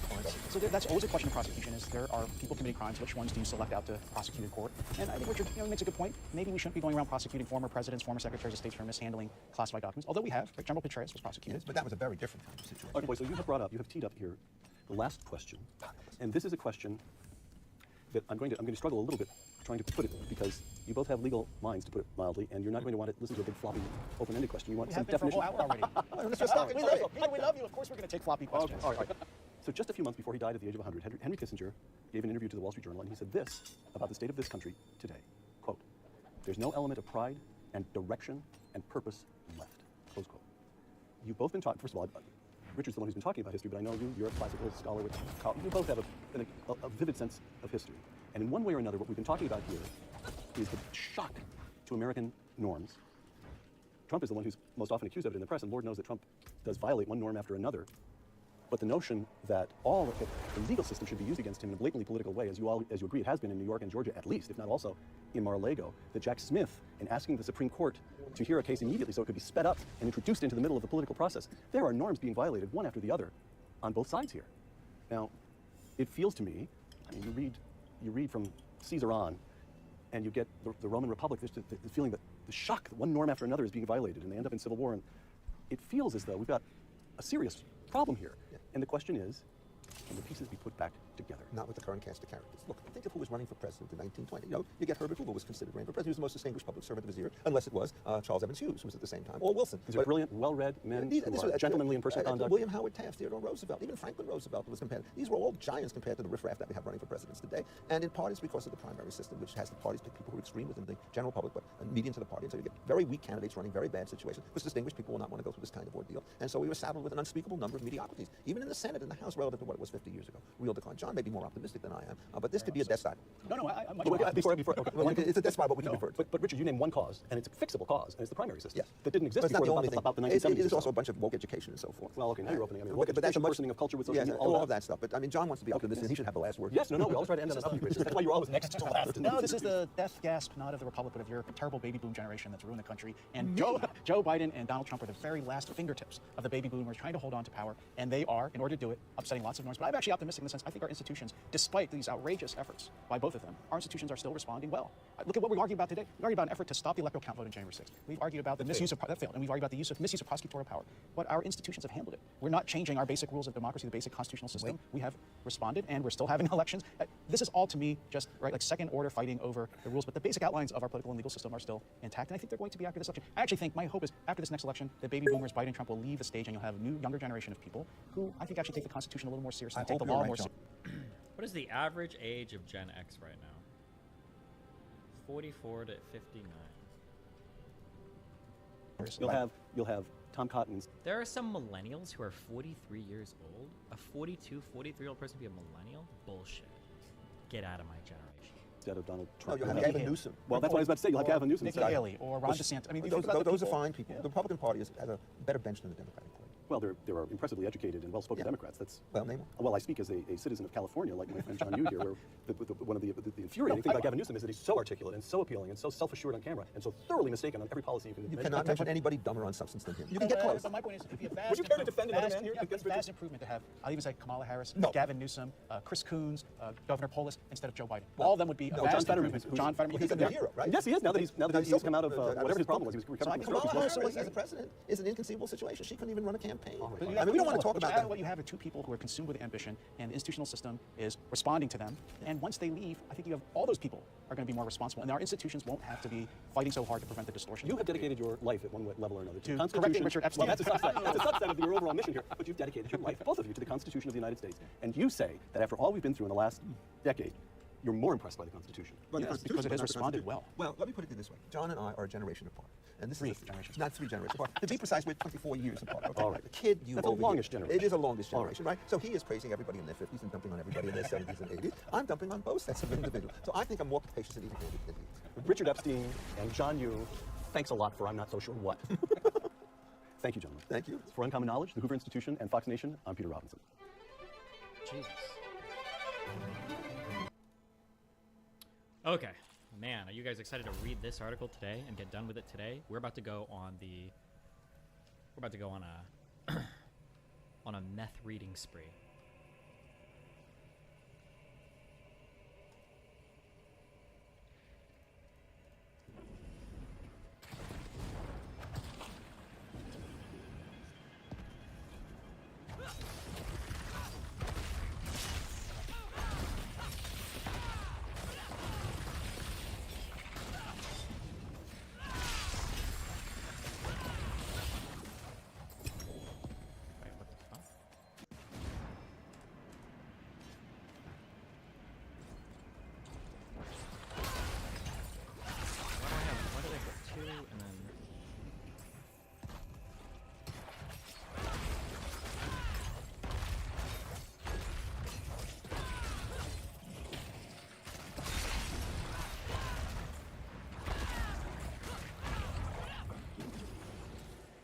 Fucking collapse it.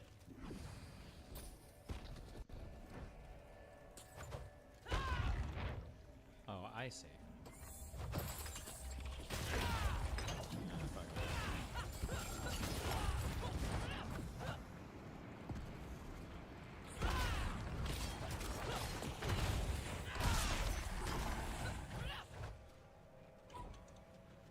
Set up a swing in your apartment.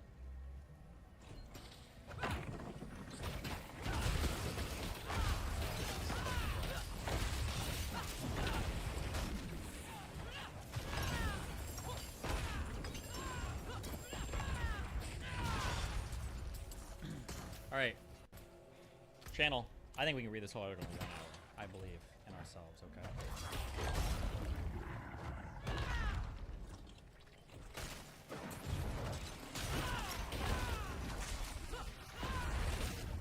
The Yemeni Civil War is an ongoing multilateral civil war that began in late 2014, mainly between the Rashad al-Halimi-led Presidential Leadership Council and the Mahdi al-Mashat-led Supreme Political Council, along with their supporters and allies. Both claim to constitute the official government of Yemen. The civil war began in September of 2014 when Houthi forces took over the capital city of Sanaa, which was followed by a rapid Houthi takeover of the government.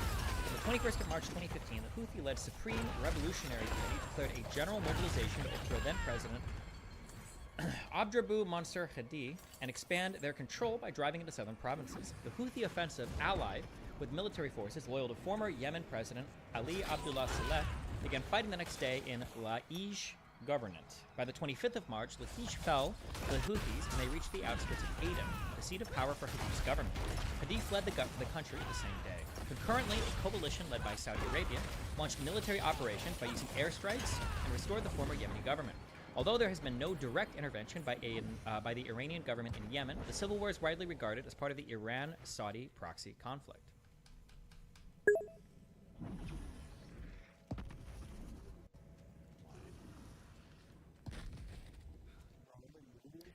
Houthi insurgents currently control the capital Sana'a and all of the former North Yemen, except eastern Marib Governorate. After the formation of the Southern Transitional Council and the subsequent capture of Aden by the STC forces in 2018, the pro-Republican forces became fractured, with regular clashes between pro-Hadi forces backed by Saudi Arabia and southern separatist forces backed by the United Arab Emirates. Al-Qaeda in the Arabian Peninsula and the Islamic State have also carried out attacks against both factions, with AQAP controlling swaths of territory in the hinterlands and along stretches of the coast. The UN brokered a 2-month nationwide truce on the 2nd of April 2022 between Yemen's warring parties, which allowed fuel imports into Houthi-held areas and some flights to operate from Sana'a International Airport in Jordan and Egypt. On the 7th of April 2022, Hadi government dissolved and the Presidential Leadership Council took command of the Yemeni Republic, incorporating the Southern Transitional Council into its government. The UN announced on the 2nd of June 2022 that the nationwide truce had been further extended by 2 months. According to the UN, over 150,000 people have been killed in Yemen, as well as estimates of more than 227,000 dead as a result of the ongoing famine and lack of healthcare facilities due to the war. The Wall Street Journal reported in March of 2023 that Iran agreed to halt all military support to the Houthis and abide by the UN arms embargo as part of a Chinese-brokered Iran-Saudi rapprochement deal. The agreement is viewed as part of Saudi Arabian-led efforts to pressure the Houthi militants to end the conflict through negotiated settlement, with Saudi and U.S. officials describing the concomitant Iranian behavior as a litmus test for the endurance of the Chinese-brokered detente. On December 23, 2023, Hans Grunberg, the UN Special Envoy for Yemen, announced that the warring parties committed to steps towards a ceasefire. About a month ago. The Saudi-led coalition's bombing of civilian areas has received condemnation from the international community. According to the Yemen Data Project, the bombing campaign has killed or injured an estimated 19,196 civilians as of March 2022. Houthi drone attacks targeting civilian areas in Saudi Arabia, UAE, and southern Yemen has also attracted global condemnation, and the UN Security Council has been imposing a global arms embargo on Houthis since 2015. The United States has provided intelligence and logistical support for the Saudi Arabian-led campaign, and since the Biden administration has pledged to withdraw U.S. support for Saudi Arabia from Yemen, it has announced the sale of weapons to the Saudi Arabian-led coalition. Iran and Saudi Arabia are engaged in an ongoing struggle for influence in the Middle East and other regions of the Muslim world. The two countries have provided varying degrees of support to opposing sides in nearby conflicts, including the civil wars in Syria, Yemen, groups in Bahrain, Lebanon, Qatar, and Iraq. The struggle also extends to disputes or broader competition in other countries globally, including in West, North, and East Africa, South, Central, Southeast, and the Balkans, and the Caucasus. In what has been described as a new Cold War, the conflict is waged on multiple levels over geopolitical, economic, and sectarian influence in pursuit of regional hegemony. The rivalry has drawn comparisons to the dynamics of the Cold War era. In 2017, the rivalry was primarily a political and economic struggle exacerbated by religious differences, and sectarianism in the region is exploited by both countries for geopolitical purposes as part of a larger conflict. Iran sees itself as the leading Shia Muslim power, while Saudi Arabia sees itself as the leading Sunni Muslim power, Sunni-Shia divide. As of the 10th of March 2023, diplomatic relations between Iran and Saudi Arabia have been restored through the Chinese-Iraqi brokered talks, which could have positive implications in the political climate of the Middle East. The deal was concluded after Iranian agreement to stop its military support for the Houthi militants in the Yemeni civil war. Interesting. Destiny, stop saying Qatar, just say Qatar. It's so cringe. It's like a white person saying Mexico. Qatar. I'm pretty sure Qatar is like just completely fucking wrong. Pretty sure Qatar is like closer to the actual pronunciation. The actual pronunciation, if you want it to be real lame, is like it's like Qatar or some bullshit or some weird fucking bullshit. But fuck all that, or Qatar or some bullshit. I think Qatar is actually close, so fuck it. I will say Qatar. Get fucked.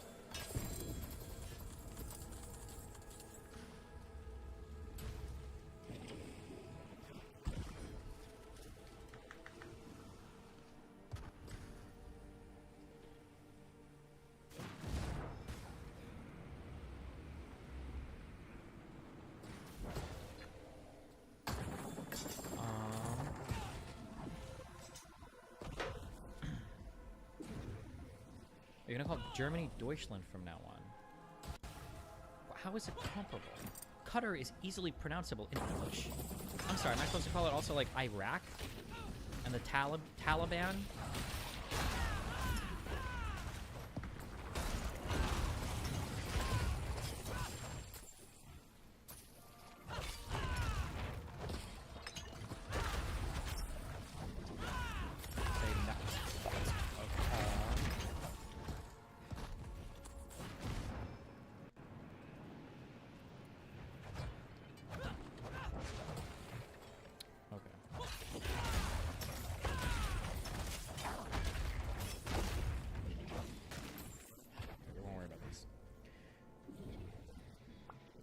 The Saudi-led coalition's bombing. Oh, there it is. Historical context. When Islam first came to Yemen, it mostly took the form of Zaydism, a Shia sect. It was not until the arrival of the Rasulids that Shafi'i Sunnism became popular. From there on, the two groups, Zaydis in the north and the Rasulids in the south, started competing with each other. The state of rivalry was cut short by the fall of the Rasulid rule and the succession of imperialist powers' involvements in the Middle East, notably the expansionist Ottoman Empire. I hate when people say stuff like this and there are no dates listed. When Islam first came to Yemen, when? In the year 700? In the year 1900?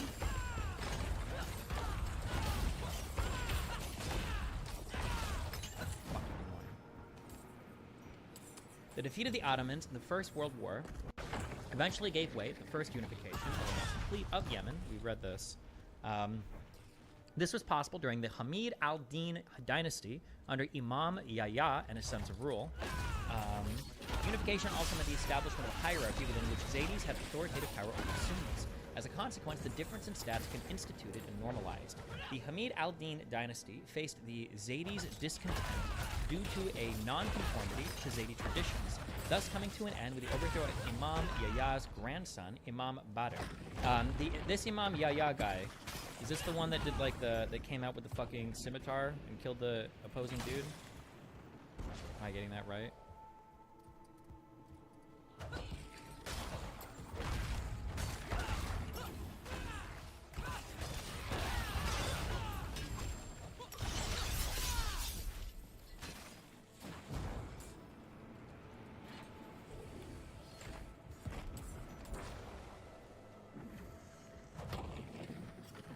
A failed coup d'etat led by Colonel Ahmad Yahya al-Hulaya attempted to overthrow Imam Ahmad bin Yahya. Is it the same one? The Demon Mask. I remember the Demon Mask. Imam Badr. Yeah, Badr, because Badr was his son, right? Yes. And he was the one who would go on to kind of get, I think, backstabbed by the Soviet colonel guy. Yeah. What followed was a civil war opposing Republicans to Royalists. Helen Lackner explains that such a division was not ideological, it was based on past feuds. Nonetheless, external powers like Saudi Arabia intervened for ideological motives, as the latter sought to maintain the monarchy system which it adhered to itself. Despite Saudi Arabia's original intentions, in 1970, the Republican form was retained. While these developments took place in the north, liberation movements against British presence broke out, amounting to the creation of a socialist state and Soviet Union ally in the southern Arabian region within the People's Democratic Republic of Yemen. PDRY was involved in the internal disputes of its northern counterpart. It had previously supported the Republicans in fighting off Saudi Arabia's influence, but it was the Hamdi regime that was most notorious for its policies that aimed to reduce Saudi presence in Yemeni politics. His rule was, nonetheless, short-lived. A series of political unrest marked by the assassination of former presidents led to Colonel Ali Abdullah Saleh's rise to the presidency of the Yemen Arab Republic. Saleh's rule lasted for 33 years. The major event that marked his regime was the unification of Yemen in 1990. The attempt was not entirely successful, as the civil war broke out in 1994. However, he was able to come out of it victorious. Subsequently, the Republic of Yemen became constitutionally established. Saleh tried to maintain his positions with constitutional amendments, hoping for his son to take over, but strong opposition and protest pressured him out of office. Meanwhile, the group Friends of Yemen was created, initially to stop Al-Qaeda on the Arabian Peninsula. After evidence pointed of it as the main perpetrator and multiple attacks on U.S. military bases and equipment, the Friends of Yemen group became more involved in Yemen during the Arab Spring, following suit the Gulf Cooperational Council and the United Nations recommendation to put management of Yemen's crisis in the hands of global actors.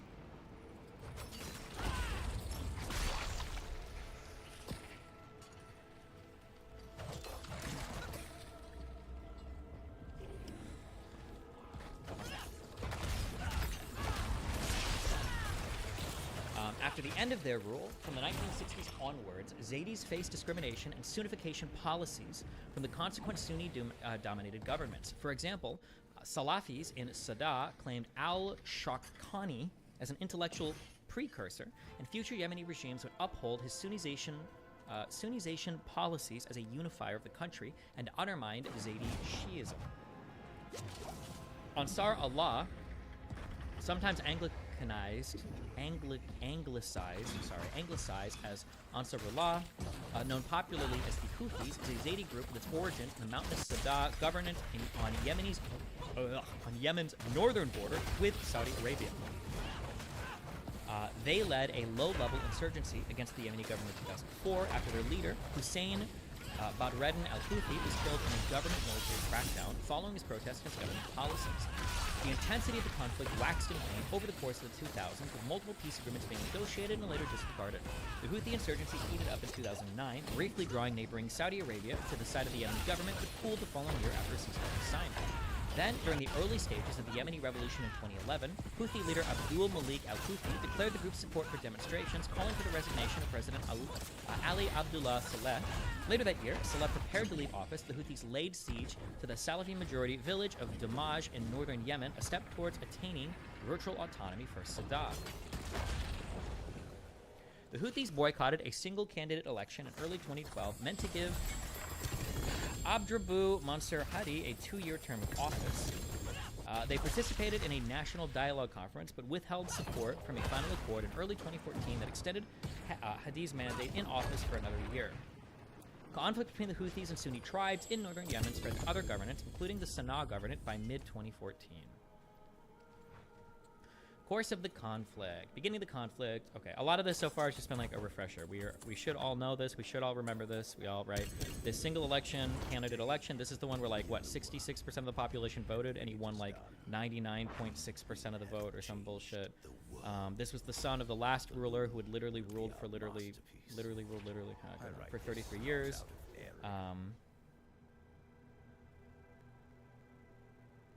Oh, never mind. 100% of the vote. 99.8%, but some were invalid or blank. So once they dumped those, 100% of the vote. What a warrior.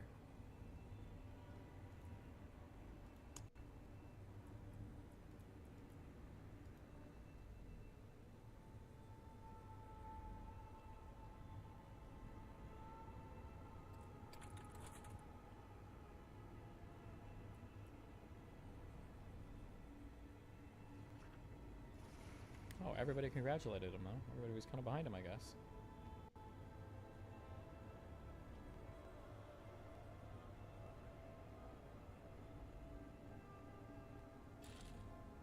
Okay, cute.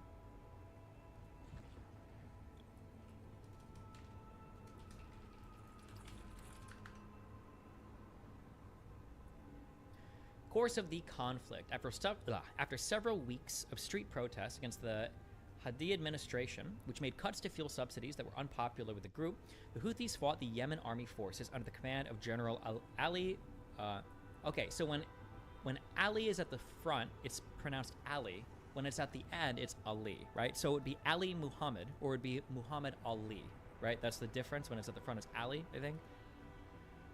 Fought the Yemen army forces under the command of General Ali Mohsen al-Ammar, in a battle that lasted only a few days. No, it's the same anyway. Wait, is it? Somebody told me that. Am I being lied to?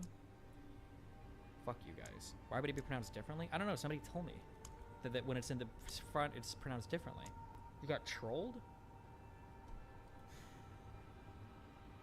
Where are my Hebrew or Arabic? Sorry, where are my Arabic speakers at?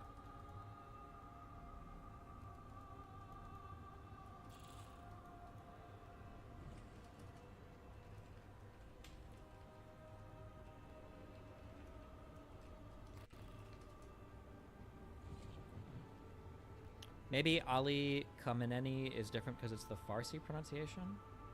Oh, fuck, maybe, bro. I don't know. God, now you guys are fucking with me. Fuck you guys. Fuck all of you. Under the command of Ali, I'm just gonna say Ali for everything now. Fuck you. Ali Mohsen al-Ammar, in a battle that lasted only a few days, Houthi fighters seized control of Sana'a, the Yemeni capital, in September of 2014. The Houthis forced Hadi to negotiate an agreement to end the violence, in which the government resigned and the Houthis gained an unprecedented level of influence over state institutions and politics. In January of 2015, unhappy with the proposal to split the country into 6 federal regions, Houthi fighters seized the presidential compound in Sana'a. The power play prompted the resignation of President Abdrabbu Mansur Hadi and his ministers. The Houthi political leadership then announced the dissolution of parliament and the formation of a revolutionary committee to govern the country on the 6th of February 2015. What is this?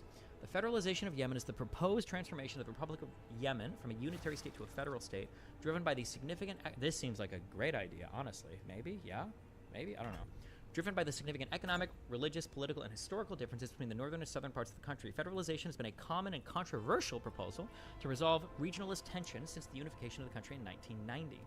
In 1962, the British Aden Protectorate was transformed into the Federation of South Arabia, which initially contained 15 states. The country became South Yemen, a unitary state, in 1967. After South Yemen unified with North Yemen in 1990, the new government was quickly divided over the issue of decentralization, with the Yemeni Socialist Party expressing support for a federalist system, or with a federal system, while the General People's Congress opposed it. While an agreement was eventually reached to decentralize the country, it was largely abandoned following the outbreak of a civil war in 1994. Decentralization continued to find popularity among members of the Yemeni opposition. Hadi plan. Okay, what was the Hadi plan? The 2013 to 2014 National Dialogue Conference concluded that Yemen would adopt federalism in an attempt to resolve the political crisis that began with the Yemeni Revolution in 2011. Under the federal system, Yemen's full name would become the Federal Republic of Yemen. A committee organized by Yemeni President Abdrabbu Mansur Hadi determined that Yemen would be split into 6 federal regions: Azal, Sabah, Tihama, Aden, Janad, and Hadramaut. Who cares? They don't even exist. Blah, blah, blah, blah. Would have been the northern provinces, whereas Aden and blah, blah, blah would have been the southern. Sana'a, the capital, was to become a federal city and would not have been part of any region. Aden, the former capital of South Yemen, would have been part of the Aden region, but would have had a special legislative and executive powers. Each region was to be further divided into states, which would have taken the place of Yemen's existing governance. The conclusions of the conference formed the basis of a new constitution, which was to be put to a referendum in 2015. The plan for a 6-stage federation received international praise, but was denounced by many within Yemen. The Southern movement suspected that the division of the South into 2 regions was an attempt to turn Southern secessionists against each other. They preferred a 2-region division between the North and the South. The Zaidi elites in the Azal region would have been left with almost no natural resources, whereas the sparsely populated Sabah and Hadramaut regions would have received nearly all of the country's natural resources. Meanwhile, the Houthis were outraged that the plan would have landlocked their home government of Sadr. The referendum on the new federal constitution was indefinitely delayed by the intensification of the Yemeni civil war in 2015. Some commentators have cited Hadi's federalization plans as one of the main causes of the civil war. On June 20th, 2023, the National Hadrami Council was formed, marking the first steps for the transformation. Well, okay, I guess it wasn't a great idea. Jeez. See, also, federalization of Syria. Did they try this in like 2011, 2012? Oh, it's a proposed solution.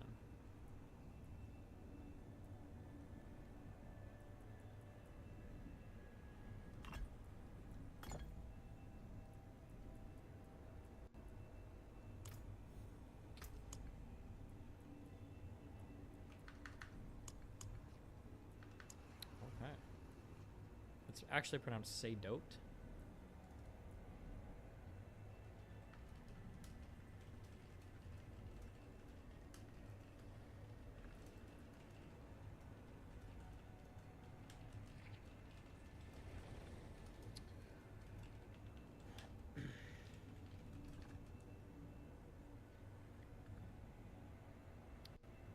Total War. Warhammer 3 is the perfect strategy game for veterans and newcomers. Why does my Nightbot still have all these ads in my fucking YouTube chat? Stop. How do I change this?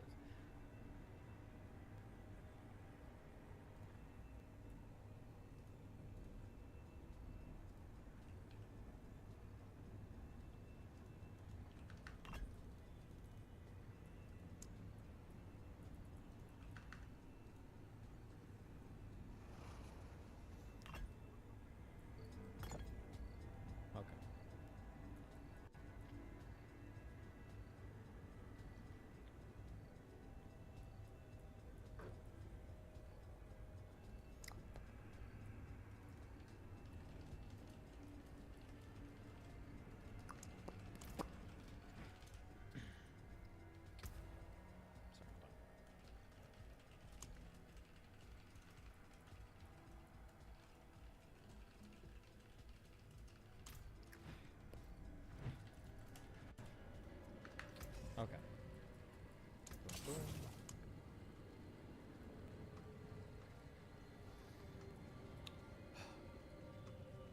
Should I take... But bro, I gave up on notes for this shit. In 2015... Nah, I don't fuck it. Fuck this. You having civil wars with blah, blah, blah. No one cares, okay? I have different ideas for how I'm going to organize notes for history stuff in the future. I know how, okay? I know how to do it.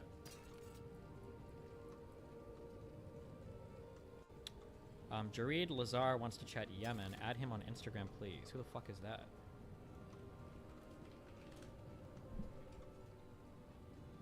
I'm a Twitch streamer. Follow me.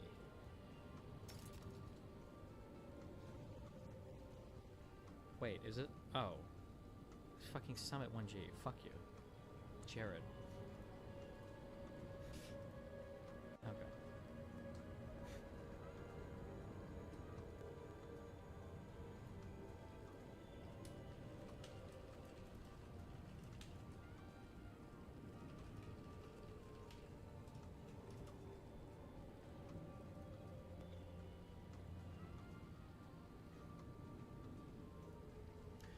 After several weeks, we did this. Okay. Houthi fighters seized the presidential compound in Sana'a. The power play prompted the resignation of President Abdrabba Mansur Hadi and his ministers. The Houthi political leadership then announced the dissolution of parliament, formation of a revolutionary committee to govern the country on the 6th of February 2015. On the 21st of February, 1 month after Houthi militants confined Hadi to his residence in Sana'a, he slipped out of the capital and he traveled to Aden. In a televised address from his hometown, he declared that the Houthi takeover was illegitimate and indicated that he remained the constitutional president of Yemen. His predecessor as president, Ali Abdullah Saleh, who had been widely suspected of aiding the Houthis during their takeover of Sana'a the previous year, publicly denounced Hadi and called on him to go to exile. Damn. Wait, this was his father, right?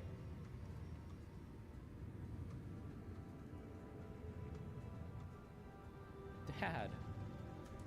Or wait, am I just not? Is that not true at all? Hold on.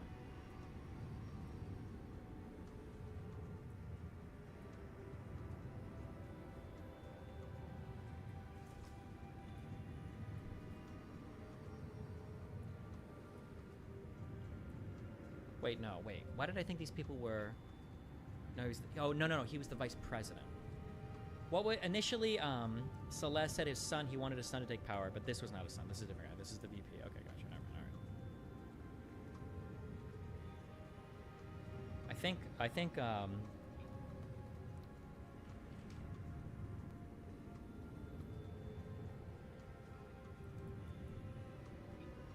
why is he not up here? Hello? Saleh? Abdullah? Bro, I don't know these names. Abdullah Saleh? Am I fucking retarded? Hello? Oh, he just doesn't get any Wikipedia articles, I guess. Jesus. Saleh was notorious for nepotism. Yeah, I thought he was going to say he was going to make his son, like, president after his, like, 33-year fucking term.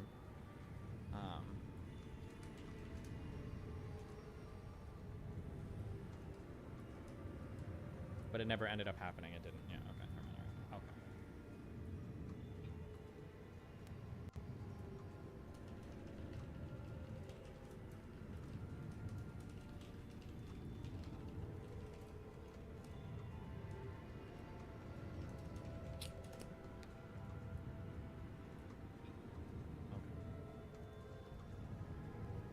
Still ice cold though, damn.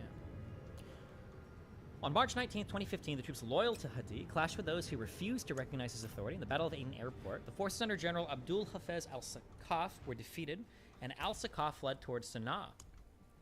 In apparent retaliation for the routing of al-Sakaf, warplanes reportedly flown by Houthi pilots bombed Hadi's compound in Aden. After the 20th of March 2015, Sana'a mosque bombings and a televised speech, Abdul Malik al-Houthi, the leader of the Houthis, said his group's decision to mobilize for war was imperative under current circumstances, and that al-Qaeda in the Arabian Peninsula and its affiliates, among whom he counts Hadi, would be targeted as opposed to southern Yemen and its citizens. President Hadi declared Aden to be Yemen's temporary capital, while Sana'a remained under Houthi control. Also the same day, as the mosque bombings, al-Qaeda militants captured the provincial capital of Lahij, al-Houthi district, after killing about 20 soldiers before being driven out several hours later. Hadi reiterated in a speech on the 21st of March 2015 that he was the legitimate president of Yemen and declared, "We will restore security to the country and hoist the flag of Yemen in Sana'a instead of the Iranian flag." He also declared Aden to be Yemen's economic and temporary capital due to the Houthi occupation of Sana'a, which he pledged would be retaken. In Sana'a, the Houthi Revolutionary Committee appointed Major General Hussein Kairan as Yemen's new defense minister and placed him in overall command of the military offensive. Foreign involvement. Houthi allies. In April of 2015, United Nations Security Council spokeswoman Bernadette Mihan stated that it remains our assessment that Iran does not exert command and control over the Houthis in Yemen. It was in 2015. The United States has regularly accused the Iranian government of arming and funding the Houthis. In an April 2015 interview with the PBS NewsHour, then U.S. Secretary of State John Kerry accused Iran of attempting to destabilize Yemen. While the Houthis and the Iranian government have denied any military affiliation, Iranian Supreme Leader Ali Khamenei openly announced his spiritual support of the movement in a personal meeting with the Houthi spokesperson Mohammed Abdul Salam in Tehran in the midst of ongoing conflicts in Aden in 2019.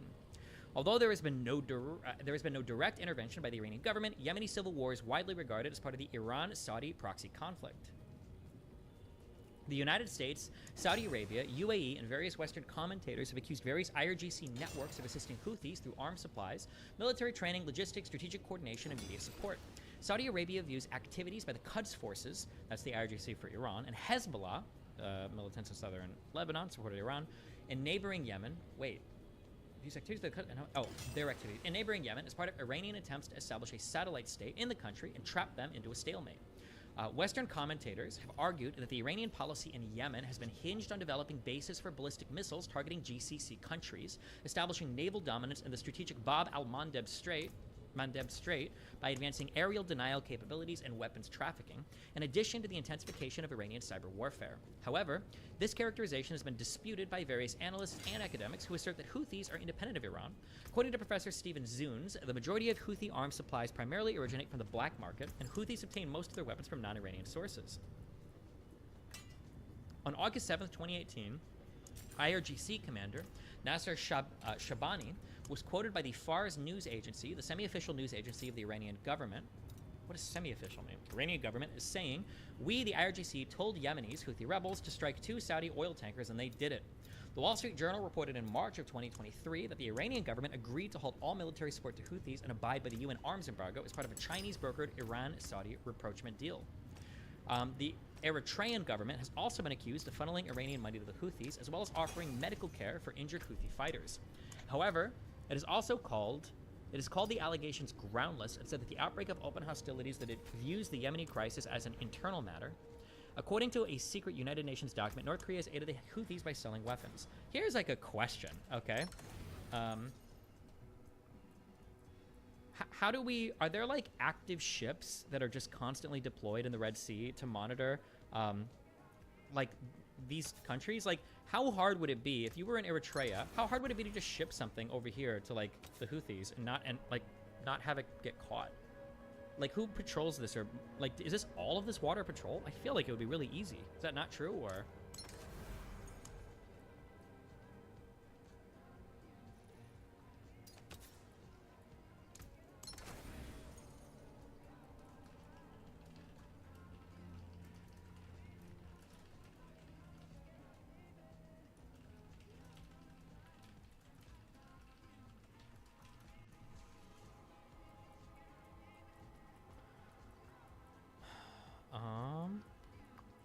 you mean today, right? Yeah, like today. Don't you think the U.S. has monitoring capabilities that aren't publicly stated? My understanding is that monitoring oceans is like really, really, really hard. Now, you're not talking the whole ocean here. You're just talking like, I guess like this land. Maybe it's not that hard. I don't know how much. I've always been told that like, just like huge areas of water are just really, really, really, really, really fucking hard to keep track of. I don't know how much that would apply to like, you know, like this area of the Red Sea or not. I'm not sure.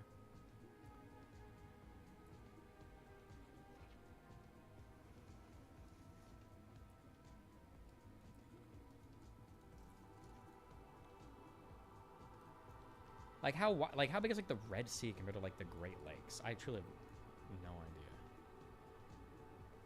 Like in terms of like the widest points, like what are you looking at in terms of different size? I'm not sure. That's true, but it's one of the most active trading lanes in the world, no? Yeah, I guess. Maybe, yeah.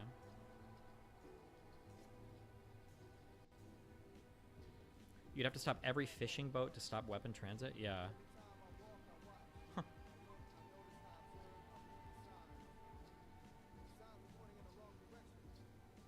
Since theoretically you only really need to track the sea off the coast of Yemen, you don't need to look at the whole area. Yeah, that's kind of true too, I guess. Yeah, I don't know. The Yemeni government, meanwhile, has enjoyed significant international backing. When we say Yemeni government on Wikipedia, I think we're generally talking about the, not the Houthi government. Although at this point, I guess the Houthis probably control the vast majority of valuable Yemen territory. But the Yemeni government, meanwhile, has enjoyed significant international backing from the United States and the Persian Gulf monarchies.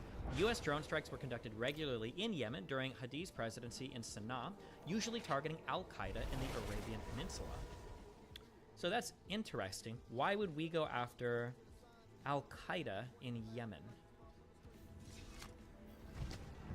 In what year? If this was in like 2014 or 2013, I could understand, but past that... Oh, this was 2013, yeah. Ah, bro, the lack of years here is so dog shit. I can't, this is such a, like, the situation is vastly different between like 2022 and like 2013, 2014. Okay. Because Al-Qaeda is probably right now, and is, well, I don't know how much they even exist anymore, but Al-Qaeda fought against, or would be fighting against the Houthis significantly. But the, so why would the US be targeting Al-Qaeda in Yemen when they're fighting against the Houthis as well? But this was in 2013 before the collapse and everything, I guess, yeah. Okay. These articles are really, really, really, really, really poorly written. I would give like all the Wikipedia articles on Yemen, I would give like a 3 out of 10. This would be a case where I imagine, man, I guess we'll find out when we read future stuff.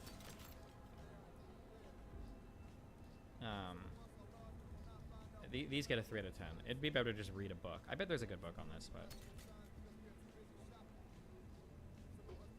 Okay. The United States was also a major supplier of weapons to the Yemeni government, although according to the Pentagon, hundreds of millions of dollars worth of that material has gone missing since it was delivered. Saudi Arabia, which is consistent with our understanding that the Houthi government and everything has been like taking over like old Yemeni Republican government boats and shit, right? And then using those as improvised explosive boats and just taking all their shit basically, yeah.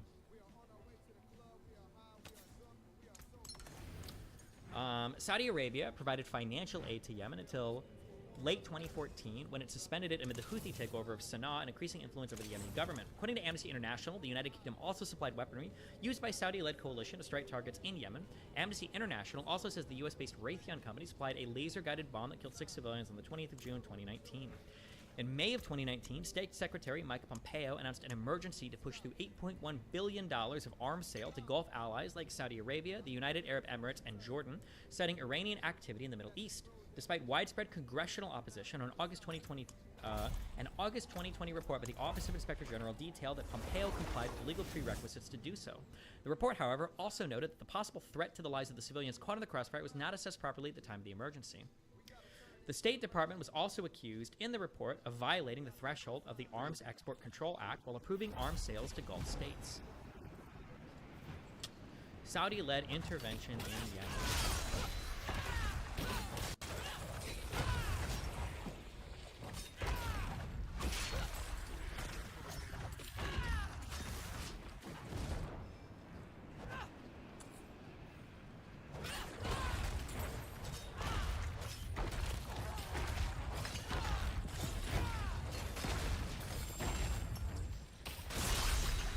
So far, up to this point, I don't support. I don't think I'm trying to think, what are the consequences? Okay, but here's an argument back and forth. Okay, I would say that I don't think the United States should support Saudi Arabia in intervention in Yemen. It sounds fucking retarded. I think Saudi Arabia has a right to defend itself from Houthi attacks in Yemen or from any Yemen attacks. I think that's totally fine, and I think we should supply Saudi Arabia with the ability to defend itself against those attacks. I think that's totally fine, even if that includes airstrikes or whatever into Yemen to disable bases. I think all of that is okay. But supporting the Saudi Arabian intervention in the civil war, I think is fucking retarded. This country is fucked, and I think it's stupid. Now, the counter argument would be, well, if we don't support Saudi Arabia might start looking to other people in other parts of the world, like Russia or China, to support them as well, and then the United States would necessarily be giving us some level of influence in the Middle East to do so. But then I feel like the counter argument to that is, does that mean that every single retarded fuck conflict that Saudi Arabia gets involved in, we're obligated to support them, because if not, the retards will go somewhere else? Also, do we really feel like Russia and China would be preferable partners to the United States just because those two countries might have a larger appetite for retarded civil wars and the support for them? Would they even support Saudi Arabia here? I don't even know if they necessarily would. I don't know where the United States support for this intervention comes from. Maybe I would have to look more into the exact coalition. Maybe I need to see more about, like, what does the Saudi intervention look like? Like, what are the strikes? How many civilians have been killed? I don't know. At Destiny, but does the Iran-backed groups come out on top in the region? My personal feeling is I don't know if they would. I don't know if anybody thinks that's the case. Like, let's say, for instance, Saudi Arabia pulls out and then the Houthis rule Yemen. Do we really think that that's going to be like a stable government going forward and Iran has won? When that hasn't been the history in Yemen for so long? That the Houthis are going to be like a stable, blossoming Iranian proxy to the south of Saudi Arabia? Is that really true? Like, isn't this just like a resource dump for Iran? Or training for Iran? I don't know. It just seems stupid. But, Russia supported Assad in the Syrian civil war. Not sure if it parallels that well, but just throwing that out there. Russia's support of Assad is a bit similar. I think I'm basing this a lot on like an article that I read describing Putin's reaction to watching Gaddafi getting killed. That Putin would never, ever, ever let another ally fall in the Middle East like that to any kind of U.S. or NATO intervention ever again. And that people in the Middle East and allies to Russia viewed Putin very disfavorably after Gaddafi was killed. And the access to port in Syria is strategically important to Russia. That's one of the only warm water ports that they have access to. And the strategic importance of maintaining good alliances across the axis, right? Because if Russia wants to remain allied with Iran, probably going to be some cooperation to support Syria. But yeah, Russia is kind of roped into defending Syria. But also, Syria isn't involved in like autism retard shit. They're involved in a crazy fucking civil war between their own country, which might also be autistic and retarded. But at least it's a civil war. Like, are you going to participate in your own civil war? Of course. Are you going to participate in a neighbor's civil war? Sometimes that's retarded, depending on what country you're talking about. And it seems like this is retarded. That's what it seems. But you know, maybe I'm missing something. Maybe we'll get back to the end of this.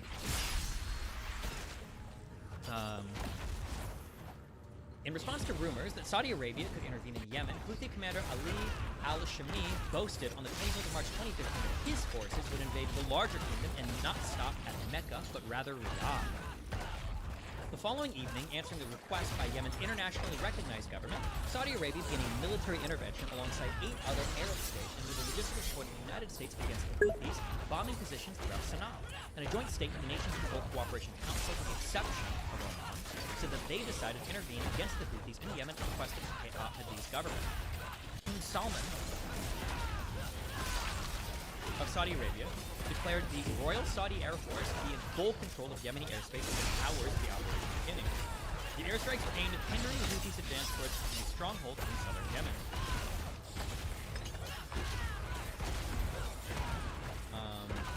Al Jazeera reported that Mohammed... Hold on, I don't even agree with this. One second.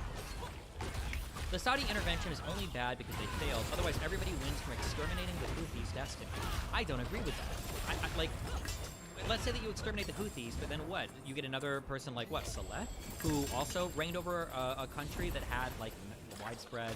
I'm pretty sure there was still widespread famine. I know there was massive amounts of corruption, and huge, disproportionate wealth, and that there were fucked parts of Yemen under Saleh who refused to give up power, who ran that country for 33 years. You think that that was good? Was it favorable to and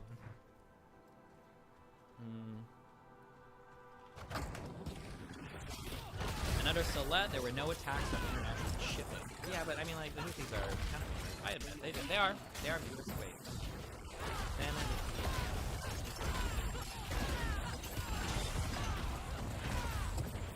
I wonder if there were, what was the food situation like prior to the Houthis? I don't know if we read anything about that. Yes, but Houthis actually direct attacks against America, as we are seeing today. A shitty dictatorship would be preferable to now. I mean, yeah, but we're looking for stability at least, right? This might be all from 2014. Maybe it was a little better under Saleh, I guess.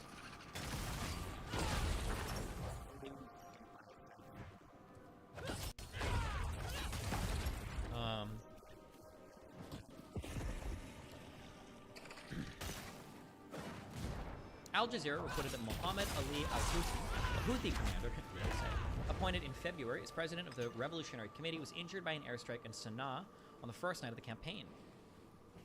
After the launch of Operation Decisive Storm, good one, Saudi Arabia, along with the UAE, used lobbying in an attempt to rally the international community to their cause. Reuters reported that planes from Egypt, Morocco, Jordan, Sudan, Kuwait, the UAE, Qatar, and Bahrain had also taken part in the operation. Saudi Arabia requested that Pakistan support as well, but Pakistan's parliament officially voted to remain neutral. However, Pakistan agreed to provide support in line with the United Nations Security Council resolution dispatching warships to enforce an arms embargo against the Houthis. On the 21st of April, 2015, the bombing campaign was officially declared over, with Saudi officials saying they would begin Operation Restoring Hope as a combination of political, diplomatic, and military efforts to end the war. Even still, airstrikes continued against Houthi targets, and fighting in Aden and Ad-Adali went on. The United Arab Emirates claimed to take an active role against fighting AQAP and ISYP. So we have Al-Qaeda in the Arabian Peninsula and, what is that? ISIS in the Yemen Peninsula? What is ISYP? I don't remember. Is it ISIS? The Islamic State, Yemen province, whatever, same show. Presence in Yemen through a partisanship with the United States. In an op-ed in the Washington Post, Yusuf al-Otaiba, the UAE ambassador to the United States, described that the intervention has reduced AQAP presence in Yemen to its weakest point since 2012, with many areas previously under their control liberated. Like, this article, like, I'm willing to bet that when we look at the source on this, like, this doesn't make sense unless this was in, like, 2013, probably. Or prior to 2014, even though it comes after this paragraph, which is in 2015. Let's see it. Just kidding, never mind. This was in 2018. The Arab coalition is making progress against extremists in Yemen. Last month, this is in the Washington Post, it was confirmed that Al-Qaeda master bomb maker Ibrahim al-Asiri was killed by an airstrike in Yemen. Al-Asiri was the plotter of attacks against international stars including 2009 plotting water bombers and airlines. This is the latest success in Yemen as Al-Qaeda in the Arabian Peninsula by a closely coordinated. Why are they bombing? It's so weird. There's like so many different. Oh, it was literally written by this guy.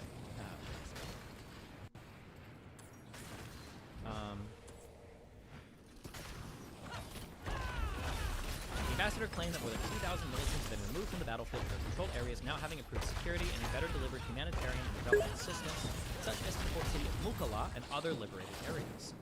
Mukalla?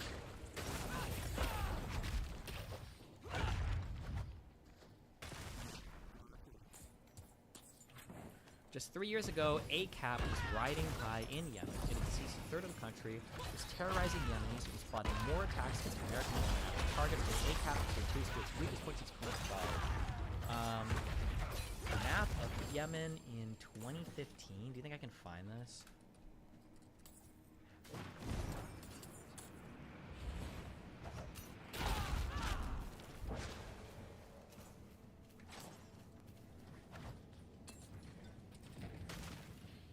August of 2015. What does this look like?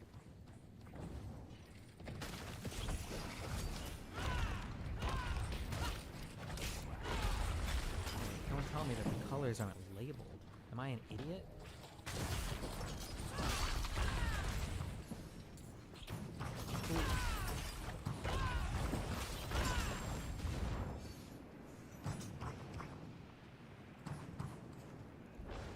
I feel like this is the Houthis, the green here. I feel like the red is the Yemeni government, and then what, is black contested or Al-Qaeda?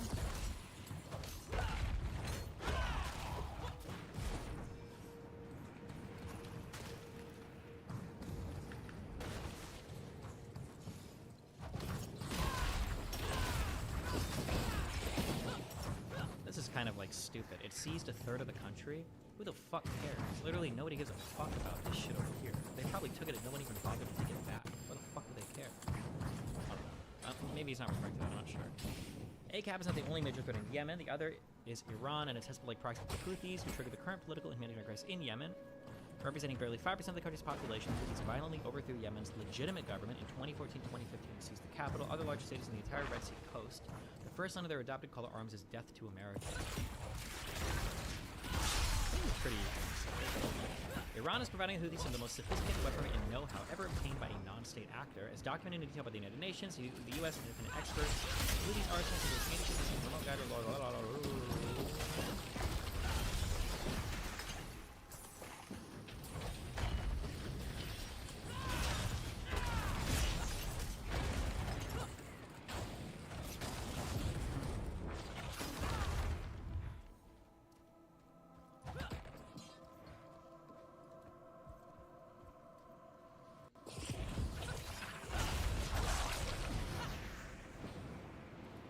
What's up with Qatar or whatever? Why the fuck are they such bad guys? I didn't know that they were so evil. I say evil, but I just assume that like all these kind of like Gulf people, except for like Yemen, kind of all like chilled with each other. But it feels like Qatar is kind of like this odd guy out. It just is wild. Maybe, I don't know.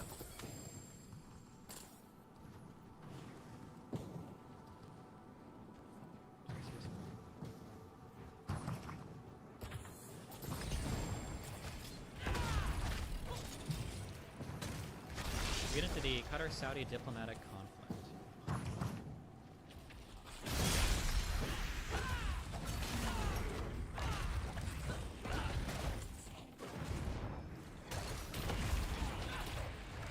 Okay, this is who is this guy?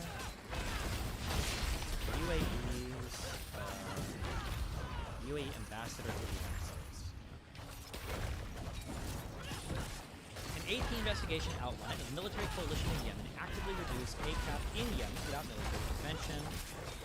Instead, by offering them deals and actively recruiting them in the coalition because they're considered exceptional fighters. The UAE Brigadier General Musalam al-Rashidi responded to the accusations by stating that al-Qaeda cannot be reasoned with and cited that they killed many of his soldiers. The UAE military stated that accusations of allowing ACAP to leave with cash contradict their primary objective of depriving ACAP of its financial strength.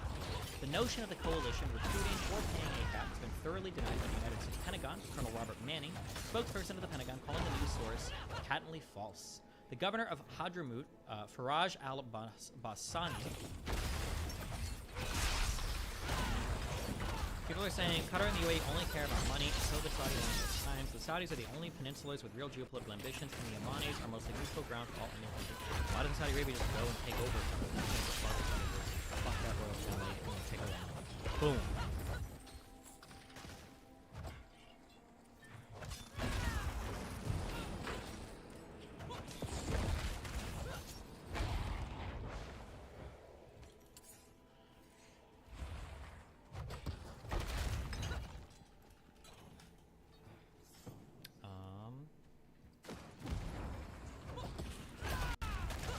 July 13, 2020, UK Ministry of Defense logged more than 500 Saudi air raids in possible breach of international law in Yemen. These figures were revealed a few days after the UK government decided to resume the arms sales to Saudi Arabia, which could be used in the Yemen war, just over a year after the Court of Appeal ruled them unlawful. It justified resuming the arms sales, stating that only isolated incidents without any pattern have occurred. In March of 2019, the United States Congress voted to end U.S. support to the Saudi war effort. However, U.S. President Donald Trump vetoed it. His success... Damn. Fuck, I don't remember this at all. So, this would have been a great talking point for Trump on the Middle East. Was it passed the House and Senate? Washington, U.S. military support for Saudi Arabia's war in Yemen survived a critical vote in the Senate on Thursday, as Democrats failed to override President Donald Trump's veto, shifting the fight to the nascent defense policy and appropriations bill. Voting showed the 2 votes were ready to fire. It's the first time in 45 years the War Powers Act was used successfully to try to stop U.S. intervention in an unauthorized war. Sanders, a co-sponsor of the legislation, one of many Democratic presidential candidates, said during the vote. Funny phrase. No one should think this is the end of the process. At the beginning of the process, the visible of the U.S. Emirati and Saudi-led coalition fighting Iran-backed rebels in Yemen may next be fought in the draft of the 2020 National Defense Authorization. The legislation is to be drafted. Representative Rokana D. Khalif, Democrat of California, sponsored the Yemen resolution in the House, and he would seek language akin to the War Powers Resolution, the Annual Defense Policy Bill. NDAA was the next big step. One of the Senate's measures co-sponsors and an appropriator, Senator Chris Murphy, Democrat from Connecticut, said he likewise supports the bill.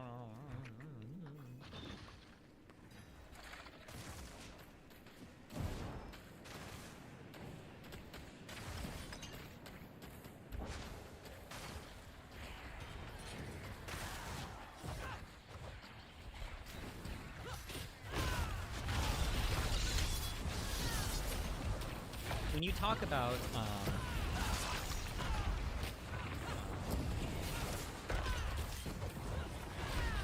when you talk about the president vetoing something in the United States, you would only ever say that in response to something that passed both your houses, right? Your upper and lower house. You would never say like the president vetoed something that made it or is from the Senate that wasn't also passed by the House, right? It would always be something that passed both houses.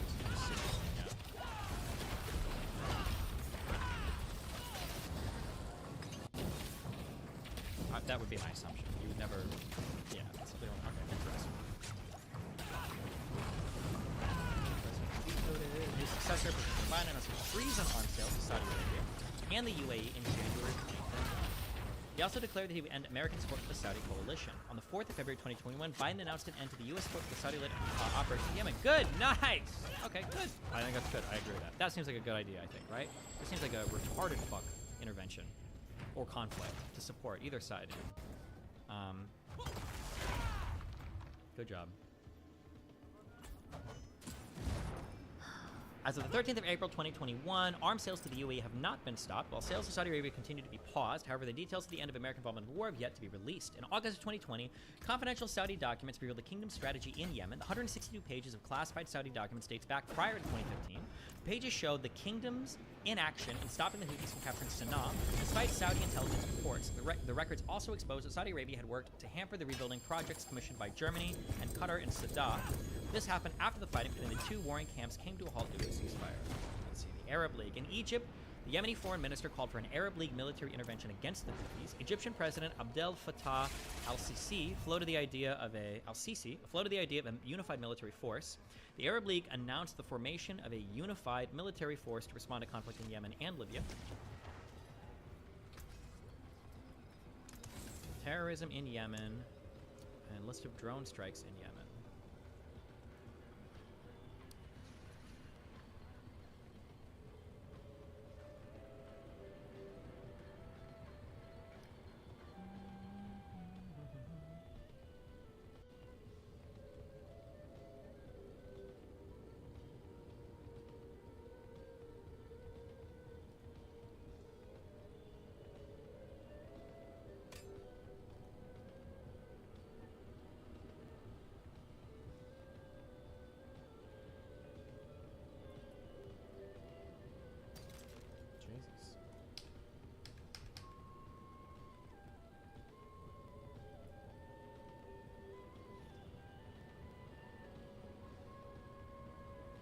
Oh, nice. Here's the modern map right now.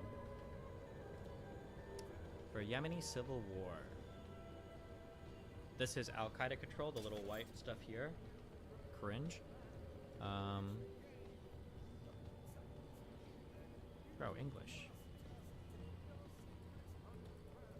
Revolutionary Committee of the Houthis. The Southern Transitional Council is this, and then the red is Presidential Leadership Council-led government.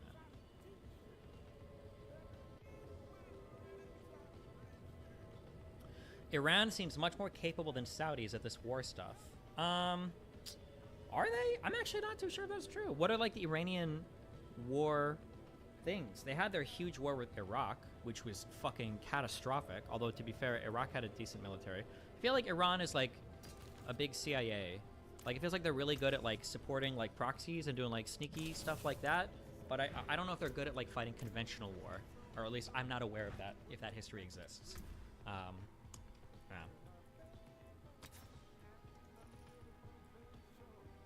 I don't know. They kind of just throw money at people. I don't think Iran just throws money at people. I think they ship stuff. I think they do training. I think they help, you know.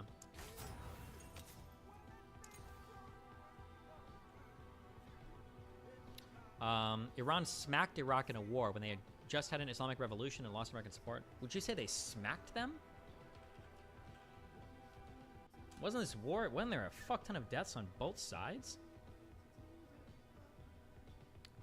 Let's see. The military losses on the Iran side were 200 to 600,000, and then on the Iraq side it was 105 to 500,000.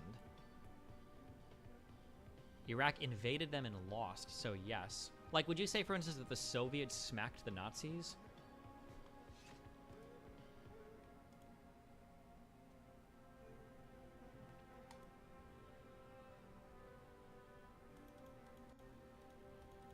They were winning until Reagan gave more support. Maybe, I don't know.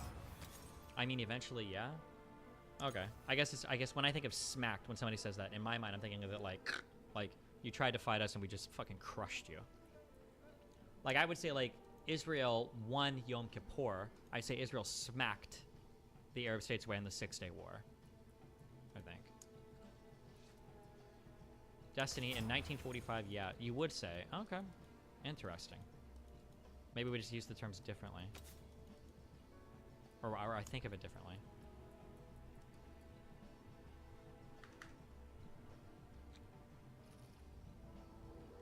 Iran literally had to use child soldiers? What, in Iraq wasn't? Is that... Were they above it? When did Saddam Hussein come into power?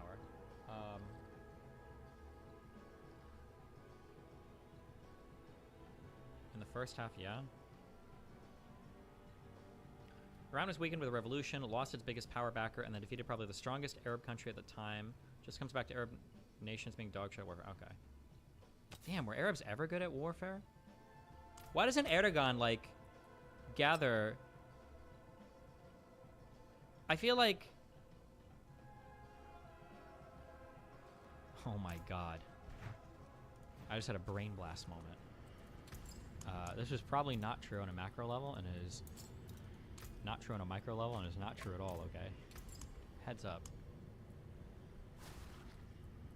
I understand now why Arabs think Jews run the Western world. Arabs think that Jews run the entire fucking world and coordinate it all. Because there's no way that this many people can do so well. Because the only way the Ottoman Empire worked and all the Arabs in the Ottoman Empire thrived is because the Turks ran the Ottoman Empire. That's the answer. It's in their history. What the Arabs need is another strong Turkish leader to unite all of them again under a caliphate and fight the West. That's what's happening. I understand the whole Middle East history now. For 1,000 years. It all makes sense now. I'm just kidding. Okay. Anyway. Drone strikes in Yemen. Don't care. Boom, boom, boom. Not true. There were more Turks than Arabs. It was like, wasn't like 55%, 45%. There were a lot of Arabs in the Ottoman Empire. Okay, right? It probably depends on the time period you look at too, but...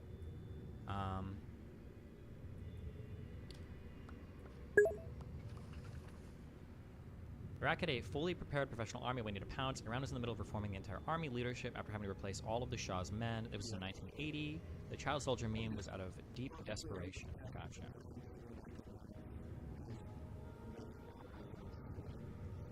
Since the mid-2000s, the United States has been carrying out targeted killings of al-Qaeda militants in Yemen.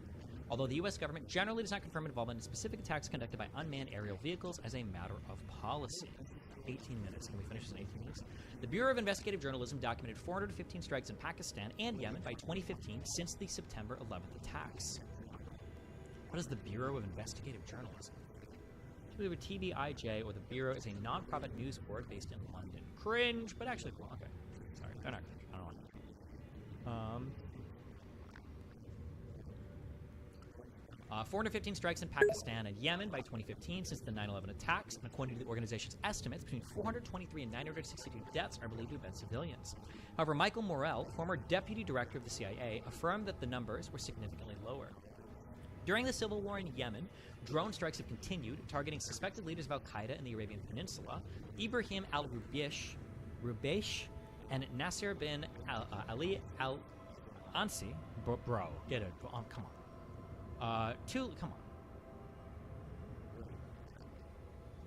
Two leading ACAP figures were killed by U.S. drone strikes in the vicinity of Mukalla in 2015. Approximately 240 suspected ACAP militants have been killed by American drone strikes since the Civil War began.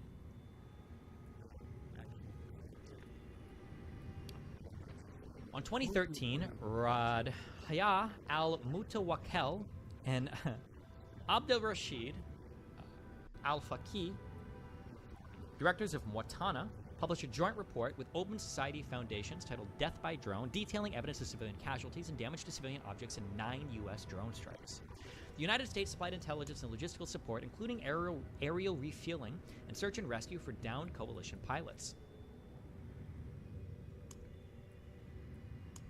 Also, the U.S. revved arms sales to coalition countries. In January of 2016, Saudi Arabia's foreign minister stated U.S. and U.K. military officials were in the command and control center responsible for the Saudi-led airstrikes in Yemen, and had access to the list of targets but were not involved in the selection of targets. Hold on, I'm sorry. Fuck, my mind is fucked. Has there been a single successful Arab war or military conquest or conflict since the dissolving of the Ottoman Empire? Has there been a single one? What does the idea that, like, Arabs are good at war come from? Iraq on Kuwait? Okay, but, like, the size difference was so big there. Does that actually count? They beat the Soviet Union? Wasn't that with quite a bit of... First of all, wasn't that through largely guerrilla warfare, so defensive, number one. And then number two, wasn't that through a lot of U.S.-assisted help as well?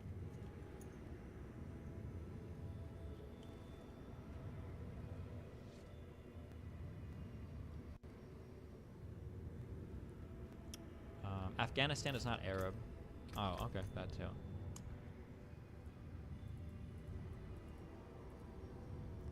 I guess this comes from like 500 years ago, or hundreds and hundreds of years ago during like the Crusades and shit,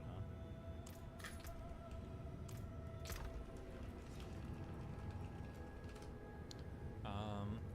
Yeah, true, Arabs ended Iraq. Okay. Anyway.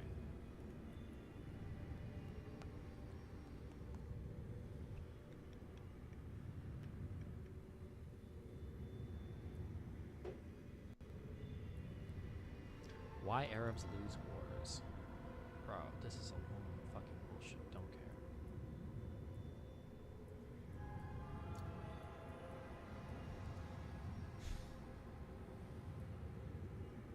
The United States supplied intelligence and logistical support, including aerial refueling and search and rescue for downed coalition pilots. Also, U.S. revved arms sales to coalition countries in January 2016. Saudi Arabia's foreign minister stated U.S. and U.K. military officials were in the command and control center responsible for the Saudi-led airstrikes in Yemen and had access to the list of targets but were not involved in the selection of targets. The Islamic State has proclaimed several provinces in Yemen and has urged its adherents to wage war against the Houthi movement as well as against Zaydis in general. ISIS militants have conducted bombing attacks in various parts of the country, particularly against mosques in Sana'a. On October 6, 2015, ISIS militants conducted a series of suicide bombings in Aden that killed 15 soldiers affiliated with the Hadi-led government and the Saudi-led coalition. The attacks were directed against the Al-Qasar Hotel, which had been a headquarters for pro-Hadi officials and also military officials. Yemeni officials in the UAE state news agencies declared that 11 Yemeni and 4 UAE or Emirati soldiers were killed in Aden due to 4 coordinated ISIS suicide bombings. Prior to the claim of responsibility by the Islamic State, UAE officials blamed the Houthis and former President Ali Abdullah Saleh for the attacks. Why do they have to suicide bomb? Why not just go somewhere like drop a backpack and then like leave? Is it really that much more efficient to suicide bomb? I feel like you're running out of soldiers when you do shit like this. Why are you suiciding your bravest soldiers? Like, where are our bravest soldiers? Well, they're in 50 million different pieces because they all literally blow themselves up. Why not like just have them drop bombs off? And they can drop the bombs off and then like have the bomb, and then if they get caught with a bomb, they can just suicide bomb themselves right then and there, right? Like, wouldn't it be better? Because they get into heaven? Okay, but like, why not do like 10 conventional bombings and then a suicide bombing? Why would you waste all of your good bombers on the first suicide bombing?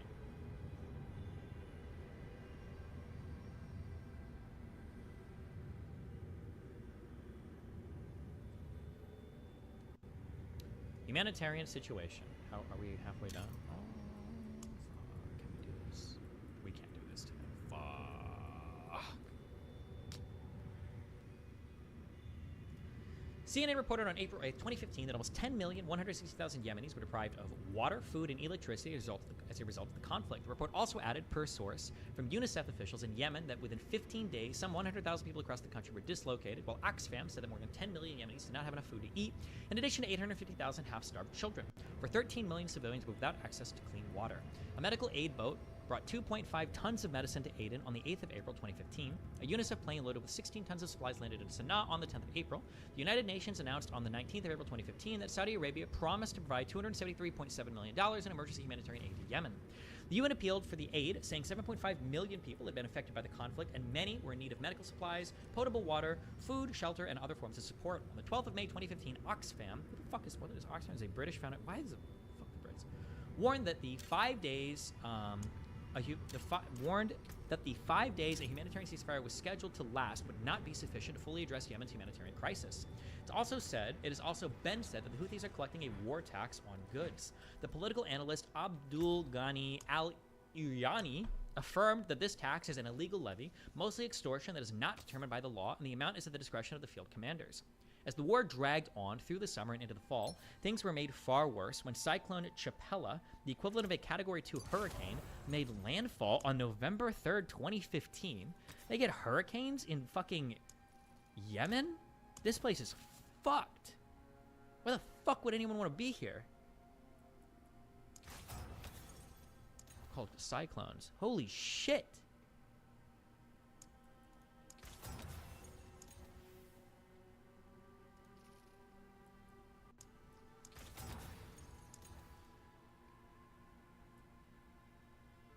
It's literally on the coast? Yeah, so is your mom's vag. According to the NGO Save the Children, the destruction of healthcare facilities and a healthcare system on the brink of collapse as a result of the war will cause an estimated 10,000 preventable child deaths annually. Some 1,219 children have died as a direct result of the conflict thus far. Edward Santiago, the NGO's Yemen director, asserted in December 2016. Even before the war, tens of thousands of Yemeni children were dying of preventable causes, but now the situation is much worse, and an estimated 1,000 children are dying every week from preventable killers like diarrhea, malnutrition, and respiratory tract infections.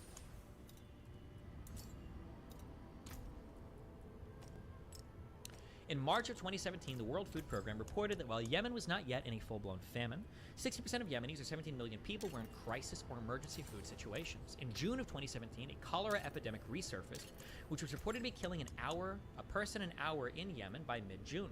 News reports, what a weird measurement of, this is a country like 30 million people. Is that even a lot of people compared to who normally die from cholera? What a weird, dumb way to measure this. News reports in mid-June stated that there had been 124,000 cases and 900 deaths, and that 20 of the 22 provinces in Yemen were affected at the time. UNICEF and the WHO estimated that by June 24, 2017, the total cases in the country exceeded 200,000 with 1,300 deaths. 77.7% of cholera cases and 80.7% of deaths from cholera occurred in Houthi-controlled governance, compared to 15.4% of cases and 10.4% of deaths in government-controlled governance, since Houthi-controlled areas have been disproportionately affected by the conflict, which has created conditions conducive to the spread of cholera. Well, what is the distribution of population? I feel like that's important to know too, right?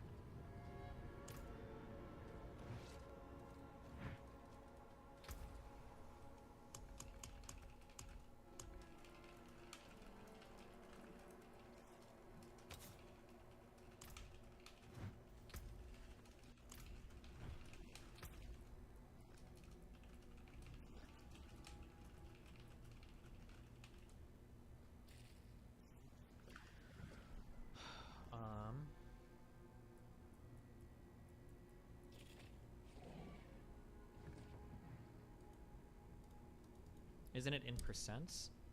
What do you mean? No, this is just percent of all cholera cases.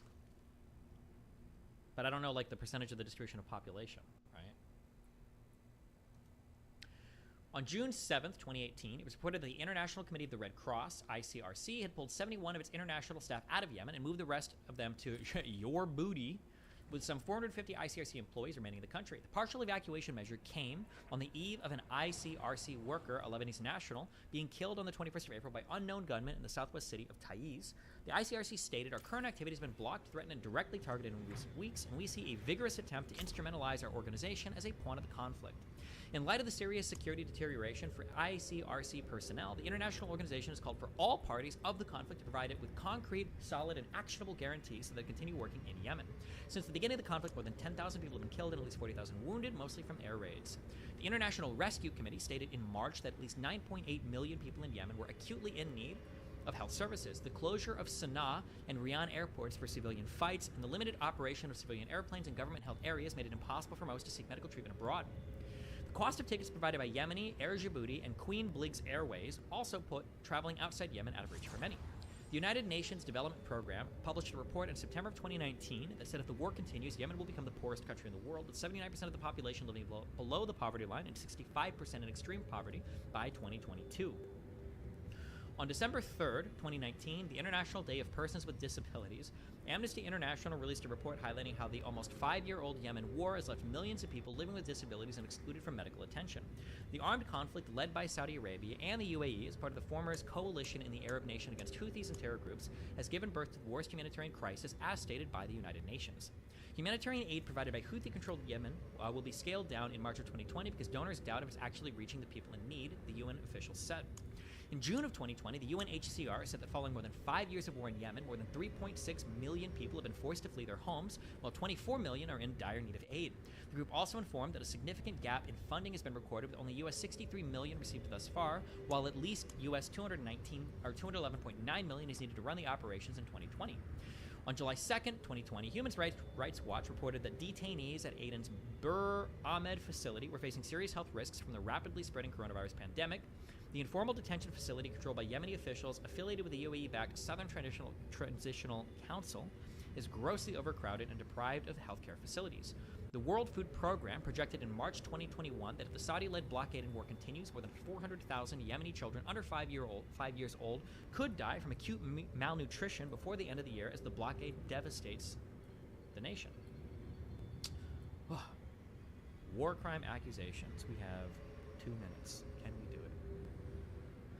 According to Fareh al-Muslim, direct war crimes have been committed during the conflict. For example, an IDP camp was hit by a Saudi airstrike, while Houthis have sometimes prevented aid workers from giving aid. The UN and several major human rights groups discussed the possibility that war crimes may have been committed by Saudi Arabia during the air campaign. British researcher Alex de Waal wrote that the responsibility for Yemen goes beyond Riyadh and Abu Dhabi to London and Washington. Britain has sold at least $4.5 billion in arms to Saudi Arabia and $500 million to the UAE since the war began.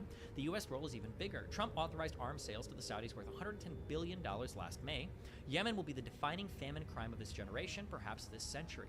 In August of 2018, a report by UN experts said that all parties to the conflict may have committed war crimes, including the governments of Yemen, the United Arab Emirates, and Saudi Arabia, and the Houthi movement. The UN described the conflict as the world's worst humanitarian crisis. The report documented 6,475 deaths in the conflict, but estimated the true number was significantly higher. The report criticized Saudi-led airstrikes and accused parties of unlawful violations such as deprivation of the right to life, arbitrary detention, rape, torture, enforced disappearances, and child recruitment. In February of 2020, a British law firm, Stoke White, appealed the authorities in Britain, the US, and Turkey to arrest senior officials from the UAE for allegedly carrying out war crimes and torture in Yemen. The complaint was lodged under the provision of universal jurisdiction where the nations must probe breaches of the Geneva Convention for possible war crimes. In March of 2020, Human Rights Watch accused Saudi military forces and Saudi-backed Yemeni forces of carrying out remember we learned that for the ICC, I think if you're a signatory of the ICC, you also can, or might even have an obligation to arrest people that have been charged and convicted of war crimes if they ever enter your country, by the way, right? Charlie Kirk versus Straighteraid on whatever. Wow, hold on. Let me finish this one section, okay? In March of 2020, Human Rights Watch accused Saudi military forces for the ICC, I think if you're a signatory of the ICC, you also can, or might even have an obligation to arrest people that have been charged and convicted of war crimes if they ever enter your country, by the way, right? Charlie Kirk versus Straighteraid on whatever. Wow, hold on. Let me finish this one section, okay? In March of 2020, Human Rights Watch accused Saudi military forces and Saudi-backed Yemeni forces of carrying out abuse of Yemeni civilians in the country's eastern province of Al-Mawra. They accused them of arbitrarily arresting, torturing, and illegally transferring detainees to the Kingdom of Saudi Arabia. The report documented 16 cases of arbitrary detention and 5 cases of detainees who had been transferred illegally to Saudi Arabia. According to a report from May 2020 by Yemeni human rights group Mwatana, since May of 2016, more than 1,600 cases of arbitrary detention, 770 forced disappearances, 344 cases of torture, and at least 66 deaths in unofficial prisons have been documented. The report stated that Houthis were responsible for most abuses. It blamed them for 350 forced disappearances, 138 incidences of torture, 27 deaths in detention, while UAE-backed forces, including the Southern Transitional Council, were responsible for 327 disappearances, 141 cases of torture, and 25 deaths in detention. The report blamed forces loyal to the Saudi-backed Yemeni government for 65 cases of torture and over 24 deaths. An investigation led by Sky News from Australia or Britain? British. There's Sky News Australia, but it's British. Reported on the 12th of July 2020, an airstrike in northern Yemen, reportedly carried out by the Saudi-led coalition, hit a family home, killing 6 children and 3 women. The investigators found fragments of the bomb and some of the shrapnel, which seemed to be part of the GBU 12,500-pound thin-guided bomb manufactured in the United States. The Joint Incidents Assessment Team is still investigating the attack. The United Nations has accused both sides of the conflict of using child soldiers. In August of 2018, the UN reported that 2/3 of child soldiers in Yemen fought for the Houthis. The report documented 800 cases of child soldiers in 2017. In December of 2018, the New York Times reported that Saudi Arabia had hired child soldiers from Sudan, especially from Darfur and Yemen, to fight against the Houthis. They report, Jesus Christ. They reported that as many as 14,000 Sudanese militiamen were fighting in the war, many of them children. In March of 2019, it was reported that British SAS Special Forces had allegedly been involved in training child soldiers in Yemen. Imagine needing like a booster seat for like an F-15 or something, Jesus. In March of 2019, Al Jazeera reported that Saudi Arabia recruited Yemeni children to guard the Saudi Arabian-Yemen border against Houthis. In January of 2022, the UN reported that 1,406 child soldiers recruited by the Houthis had died on the battlefield in 2020, and 562 had died between January and May of 2021.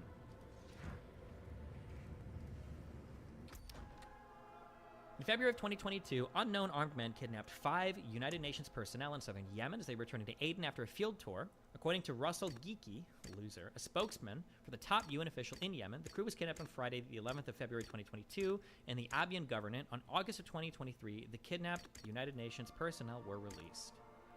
Impact on citizens. Okay, we can finish this tomorrow for sure.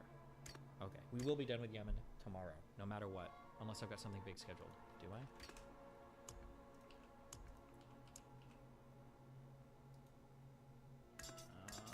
Call at 9:30.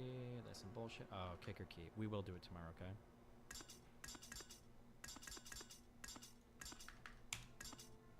Oh, whatever.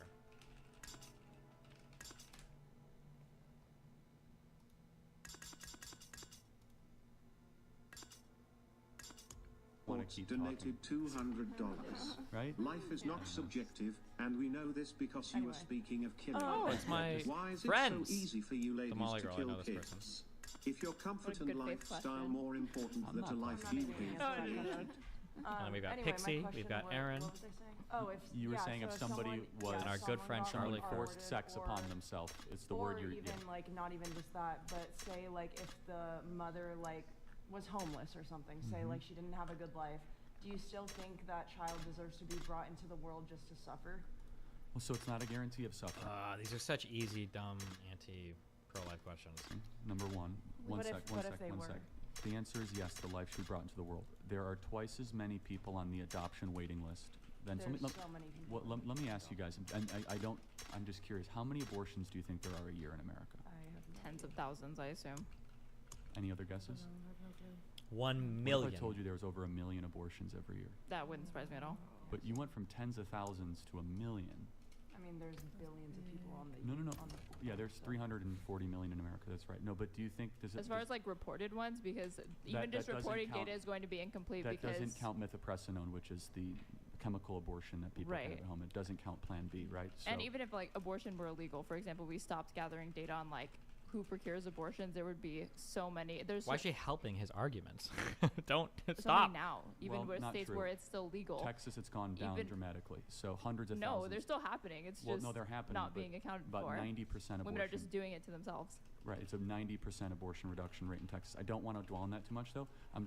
So there's 1 million abortions every single year, and there's twice as many people on the there's 2 million people actively on the adoption waiting list. So there's really no such thing currently, there could be, but currently, of an unwanted child. So there's 2 million people wanting to adopt, and there's 1 million people that have abortions every single year. So there's twice as many people that want to get a child. Now, there's a longer conversation about making it less bureaucratic without allowing bad people to adopt kids for bad reasons. I'm perfectly open for that conversation. But to answer your question, I don't love the premise. It's a really good question because a lot of people have it. I don't necessarily believe being born in poverty is a death sentence or is a reason to terminate. No. Okay, Bor, hold on.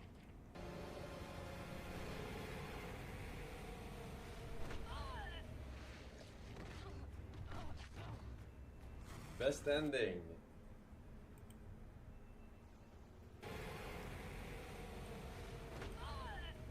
Oh my god. Wait.